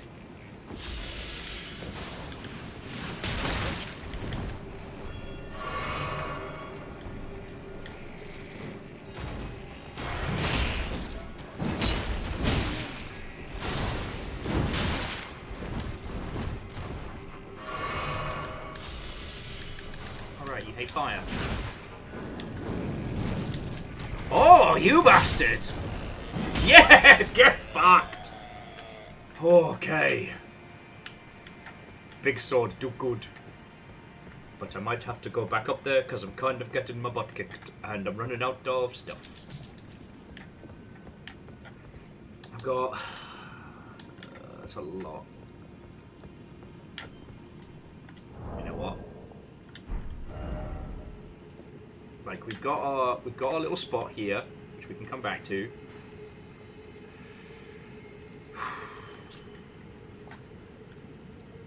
You know what? Let's go fucking see. Let's go see Good Pope. Let's go see Turtle Pope. Like I just want to take a break from the constant feeling to the need to scratch my skin off. You know what I'm saying?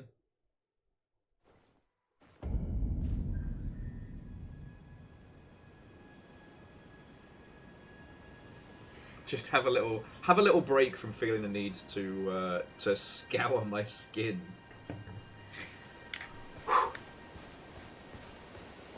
And yeah, you know what? I'm pretty proud. I've been doing some good work with Big Sword. Honestly, it's one of the reasons why I fucking love these games. Is with a bit of practice. Something I don't have. That requires 16.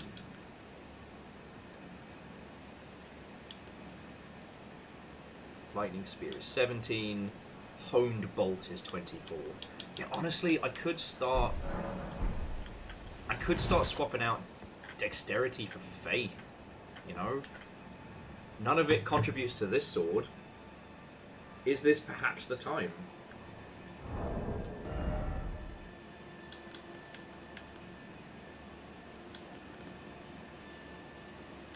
Oh, I need to unequip because I do not have a way to get more of those. Oh.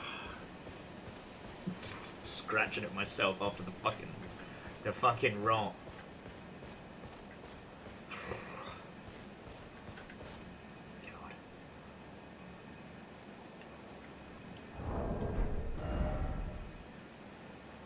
It's weird to think that there's still a load of places like around here. Like, we've not been through this area yet proper. You know, we haven't explored here, we haven't explored here. Like, above ground, there's still so much game to go. So yeah. Kestrel, go get some sleep, friend.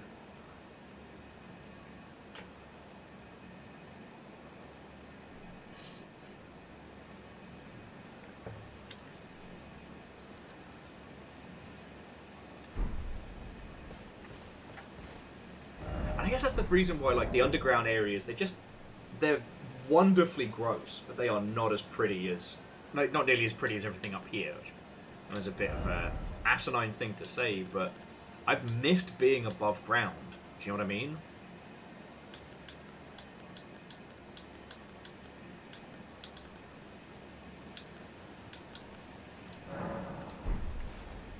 Thank you.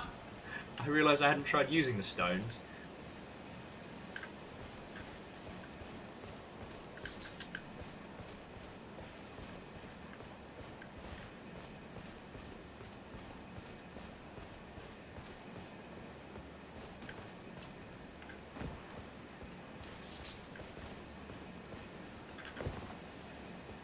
Aw, I have to try and find that one. Kira's saying there's a stone that's, "You're beautiful, capable of great things, like murder," or at least the first part of that. I still think these kind of like sword graveyards are going to end up being a big plot point later on.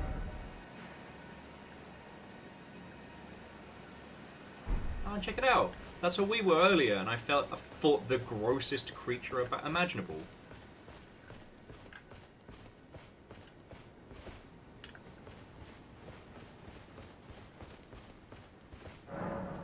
Second Lyrian War. No victory for the Golden, nor for the Moon. No prize but atonement. The birth of a vow. And I've still got one of the feckin' gigantic deer skulls to throw in. Jesus Christ. Oh, we're going to be playing this for a while. Honestly, I kind of feel like... Okay, like I was talking about this earlier, like the Longship is not a gigantic force on this Twitch.television. Hello, River. No, ma'am. Come on. Help. But... I don't know, I think we made the right call by not binging this when it first dropped. Because getting to play it now with you all is great. Not having to worry about people... you know, tuning out because they want to avoid spoilers is really nice. But, like, there's just so much game to this. I often wonder if, you know, the people that were predominantly playing Soulsian games or make YouTube stuff based on it, I kind of wonder if, like, they got to have as much fun as we do, right? Like, because they had to burn through it. They had to be first.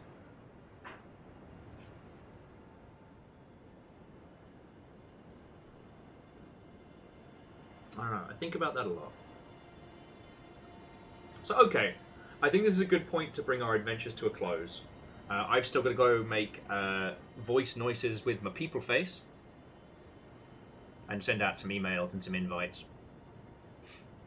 But... it's just been a really good session. I have once again proven my stubbornness. The thing was, there was no way I was going to be able to stop streaming until that fat Bloblian fucker was dead. If I hadn't been able to beat him, I would have just died of, like, sleep deprivation and malnutrition.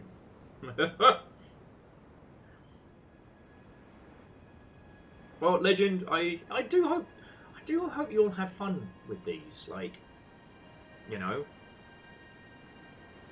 it gets pretty quiet here in the evenings, but like earlier on in the day, we had a lot of people in, and you know, thanks to Yeti and people being really fucking generous, I'll be able to live and feed my little household. So I make that a good day. And the fact that we get to do it through the medium of like one of the great games of our time is so good. So good.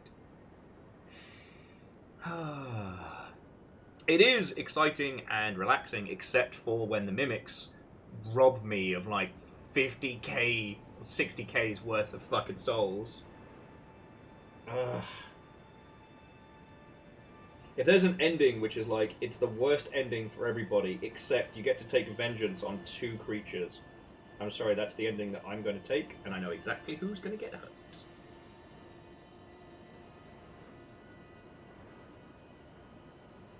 Oh, Greybeard was saying that we're going about it a bit more sanely. Saw some streamers doing 20 plus hours. Yeah. And hey, look, for some people, like, they can stream in a way where their audience is happy to just watch them enjoying a game, right? That's fine. I try and be a conversationist, a second screen, you know. My job is to be, I don't know, company and conversation. And with some games, we all enjoy it for the spectacle of the game, right? You know, whatever we're going through. And for others, it's a collaborative experience like this. You know, FromSoft games are brilliant because, kind of like Sea of Thieves, there's loads of time for banter. Oh, whoa! Yo, did you see the clouds roll in there? Fuck, that was cool.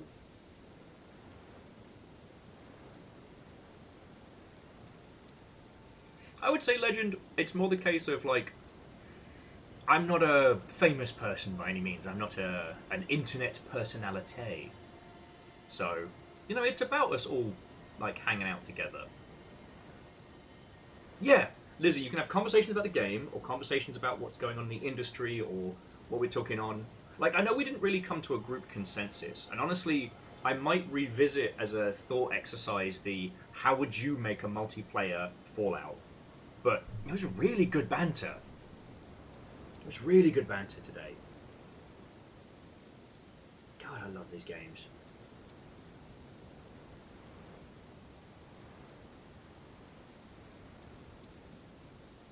I've been watching a lot of, as I said, Dungeon Chill, and going back to old FromSoft titles.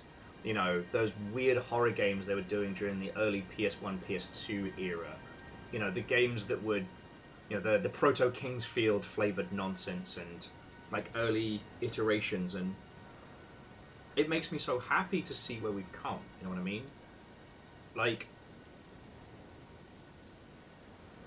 there is a very different path that this studio could have taken, and I'm glad the 2010s didn't consume them. Hell, honestly, the Demon Souls into Dark Souls was perfectly timed because, you know, Demon Souls did good, Dark Souls did well. Dark Souls 2 and 3 put them on the fucking map, but Dark Souls sold good at that point when Japanese developers were really struggling to find their feet. But FromSoft were just doing the same shit they'd always done.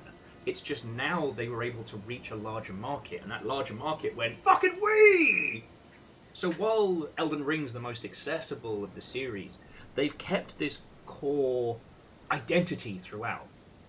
You know, this feels like one of the biggest budget indie titles that we've played. And not because it is an indie game, but because it is quintessentially itself, right? The homogenization that we see in a lot of American studios that will eventually strip away and smooth out all the lumps and bumps and ridges that actually made those games so special in service of larger and larger audiences, eventually losing sight of what it was that they were making in the first place, leads to this kind of Blando Calrissian experience, right? Also, no one talks about how fucking insidious COD is. Like, sorry, this is just a late night, like, before we roll credits rant from Will. A lot of rain down there. I liked it better when we had something nice in the background. And apparently something nearby just died because I got 3 souls. I'll say, please indulge me a little rant before we bring it to a close. Yeah, so Call of Duty COD. Now, obviously it is the most mainstream of mainstream titles in the English language region, and it is very, very aggressive in how expensive it is and pre-orders and whatnot, but they've actually not... They've built mechanical FOMO into the title to sell skins. So I'm watching Wheeler Dealer play COD Warzone, as I am known to do, because I don't have the time and I don't really have the interest in Call of Duty. But I want to know that it's there, and I want to keep an eye on it because it's a big part of our industry. And watching Wheeler Dealer play is actually really kind of fun because he's decent but also our age, so it doesn't feel like I'm just watching some jumped up teenager. It's great. Anyway, so they have a system whereby you get XP boosts for the number of people who have paid skins in your squad. So let that sink in for a minute. If 2 of us were to team up and only one of us had a paid skin, we get no bonuses. Yeah. So literally, if we want to get the bonus scoring, you would have to buy a skin. And if 2 of us did, if we were in 3 and 2 of us did and 1 of us didn't, the bump between 2 skins and 3 skins paid in a squad is very large. Yeah, no, that's super fucking dark pattern shit.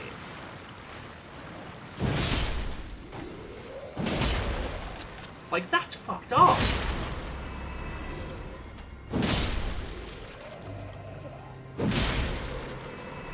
I mean, it is up there with upgrading your pre-order in terms of grossness, but...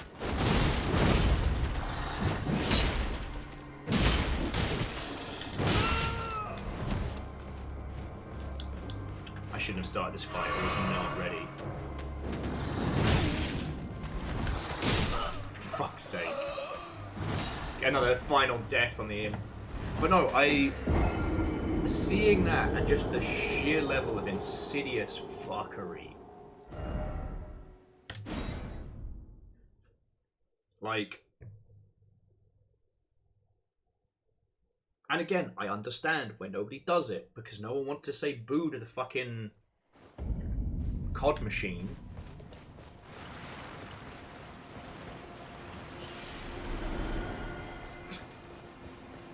Hey, even Jack Thompson said video games are cool now, don't worry about it. But it's more a case of like...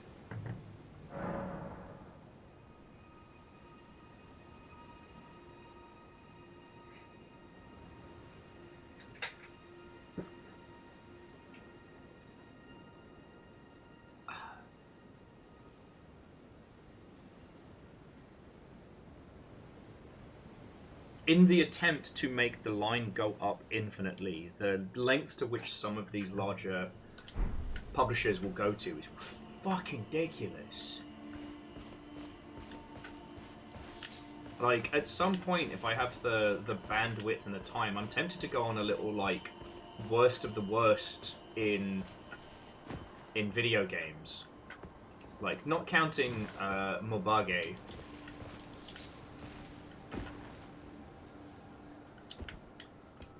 Because, like, if you take something like the train sim games, I don't like the fact that you re-buy them and the trains, but at least the way it works is that you buy the game, and then the team making that game make new trains and new tracks, and you buy those trains and tracks, right? But there's no, like, you want to hang out with your train friends? Well, you didn't buy the fucking Thomas the Wank Engine DLC. So I'm really sorry, that means your friends don't get the same bonuses. Like, that's some fucked up dark pattern shit. Like, it's not even pay to win.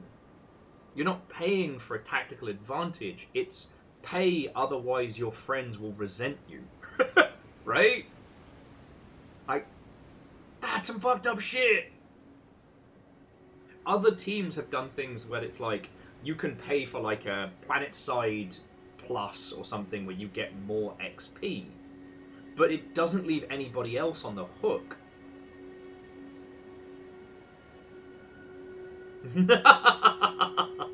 Yeah, Greybeard. The pull of Elden Ring is too strong for some, myself included. Anyway, thank you for letting me rant about that, because I just found out about that yesterday, and I couldn't believe that that happens and is allowed, right? In my little heart of hearts, I think that is worse than golden tank shells. Yes, Durry, I did see. It's some people that worked on Before Your Eyes. But yes, they are making a new game, and it's going to be bloody awesome.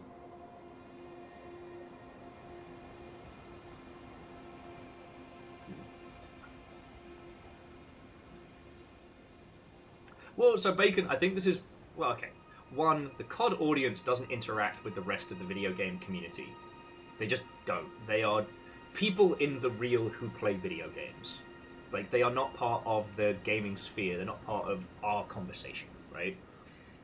So, they wouldn't really call it pay to win. And as far as I understand, you don't get any skill set benefits from leveling.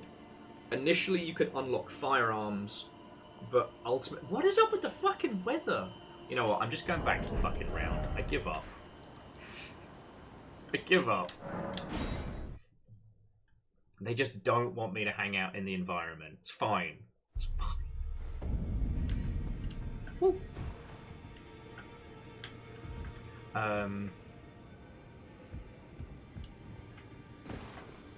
Jenny, Roger, are you feeling me?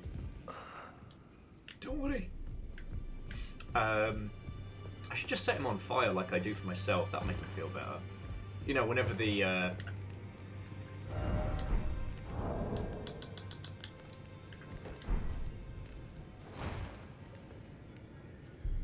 whenever the Scarlet Rock gets too much, I let myself on. I set myself ablaze.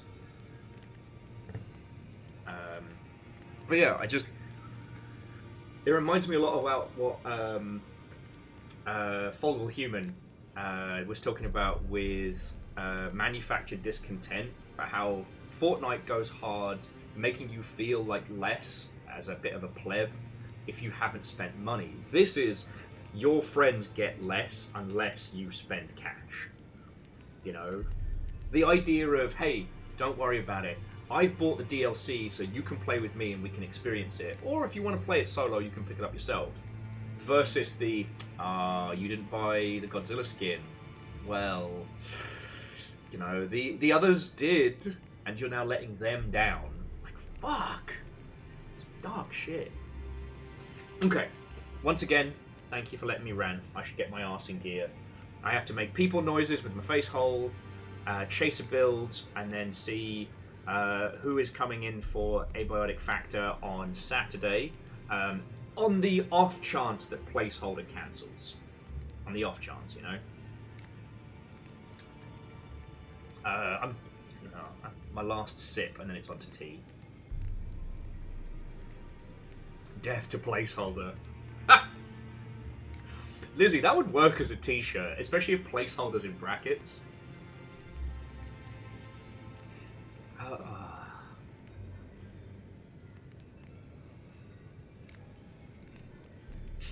Okay, but let me just say one more time, thank you all for a wonderful day. Thank you all for company, conversation, trundling through Elden Ring. Thank you for the pointers and for the tips. No thank you for telling me I could avoid that boss. I couldn't. He had to die. Alright? And to that end, I need to say thank you to the following people. Because, like, seriously, I know I've been saying this a lot, but it does need saying every stream, which is, this year fucking sucks. We are all broke as shit. And the fact that any of you would put in anything to keep this going is a huge deal. So, sincerely, from the bottom of my heart, thank you. No new follow to that person, because they were a dingus. But I do want to say thank you to Sometimes a Coward, Todd Howard. We love you, chat. Frick you, chat. Zeke. Choo choo! Also to Sean Peoples, Caffeine, Meowkini Sakura, Wonder J, Small Ghost, Big Thought, Odin 10, Ragnar Steiner, Rogue Jeffrey, Margin Walker, Morning Boy, Mumbu, Uwale Jesus, Raptor Russ, C222, Baron Ron Sheepington III, J Post, Kindness, Ballsack Potato and Ballsack Crusher. Ah yes, the famous duo. Like seriously, thank you all. Some of you were hitting the 67-month max. Thank you. Huge thank you to Yeti, which was how we were able to get groceries today from the donation. And to the Legend of Moraid, very doubtful guest, Favor 6, Fearless Sun, Sun Numbers, J Post, Kira Zero, PVS, Bacon Avenger, Wolfcrad, Vanderbeast, Pun Spectre, Dustin Your Eyes, and Bright Karma. Seriously, again, donations and bits, it's all that's keeping us going, so fucking thank you. And last but by no means least, let me thank our legendary mods. To Lizzie T. Power, but also Caffeine and Rhymes with Moose. Like, heckin' thank you. Lizzie, it was also such a weird spam as well. It was like asking us about some clip show of like 80s football. I assume it is they're trying to get us to play some video or something, you know. It was so weird. It's just that thing of like, I don't know the scam, so. Okay.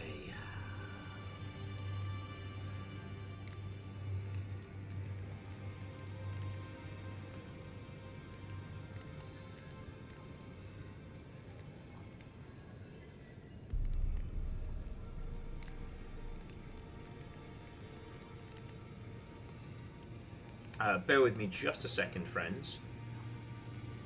Once these Twitch ads have stopped doing their faffomancy, just so we can make sure that friendos are actually still live before we start planning.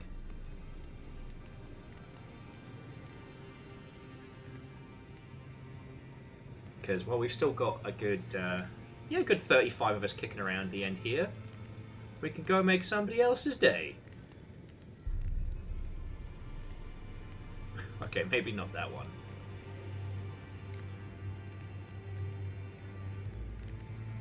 You know what, fuck it, because we're going to get to hang out with them tomorrow, and it means y'all can get your follows on if for some unhinged reason you're not already following Hero to the People Dan Jones. Let's go over there. Yeah, I know, down underdog Faffomancy on this, twitch.tv. What a terrifying and horrifying thought. So, friends, heroes, legends. Tarnished, vanquished, kindled, unkindled, Vikings. This has been a lovely day, thank you. If you have indeed been one of the great VOD watchers, thank you. Makes the late nights worth it sometimes, you know what I'm saying? But yeah, we're going to go over to DJ, who's currently working on speed runs of Another Crab's Treasure. And it looks like they're doing real good. I don't know how much banter we'll get out of him, but we are going to be playing Valheim with DJ tomorrow. So we'll have a chance to be a bit more chill and a bit more Viking together. I'm really looking forward to it. I know. Sorry, I keep saying that as if somehow it would be a surprise. Like, oh my god, Will's looking forward to playing games with a friend on stream? What madness does he speak? Sorry. I say the obvious thing loudly. Right, let's go give DJ some speedrun and love, and I will see you all tomorrow for some Viking-flavoured nonsense. Thank you so fucking much. Oh, we didn't do any Will hunting! Shit! I'm an idiot! How did I forget? Oh no! Beans.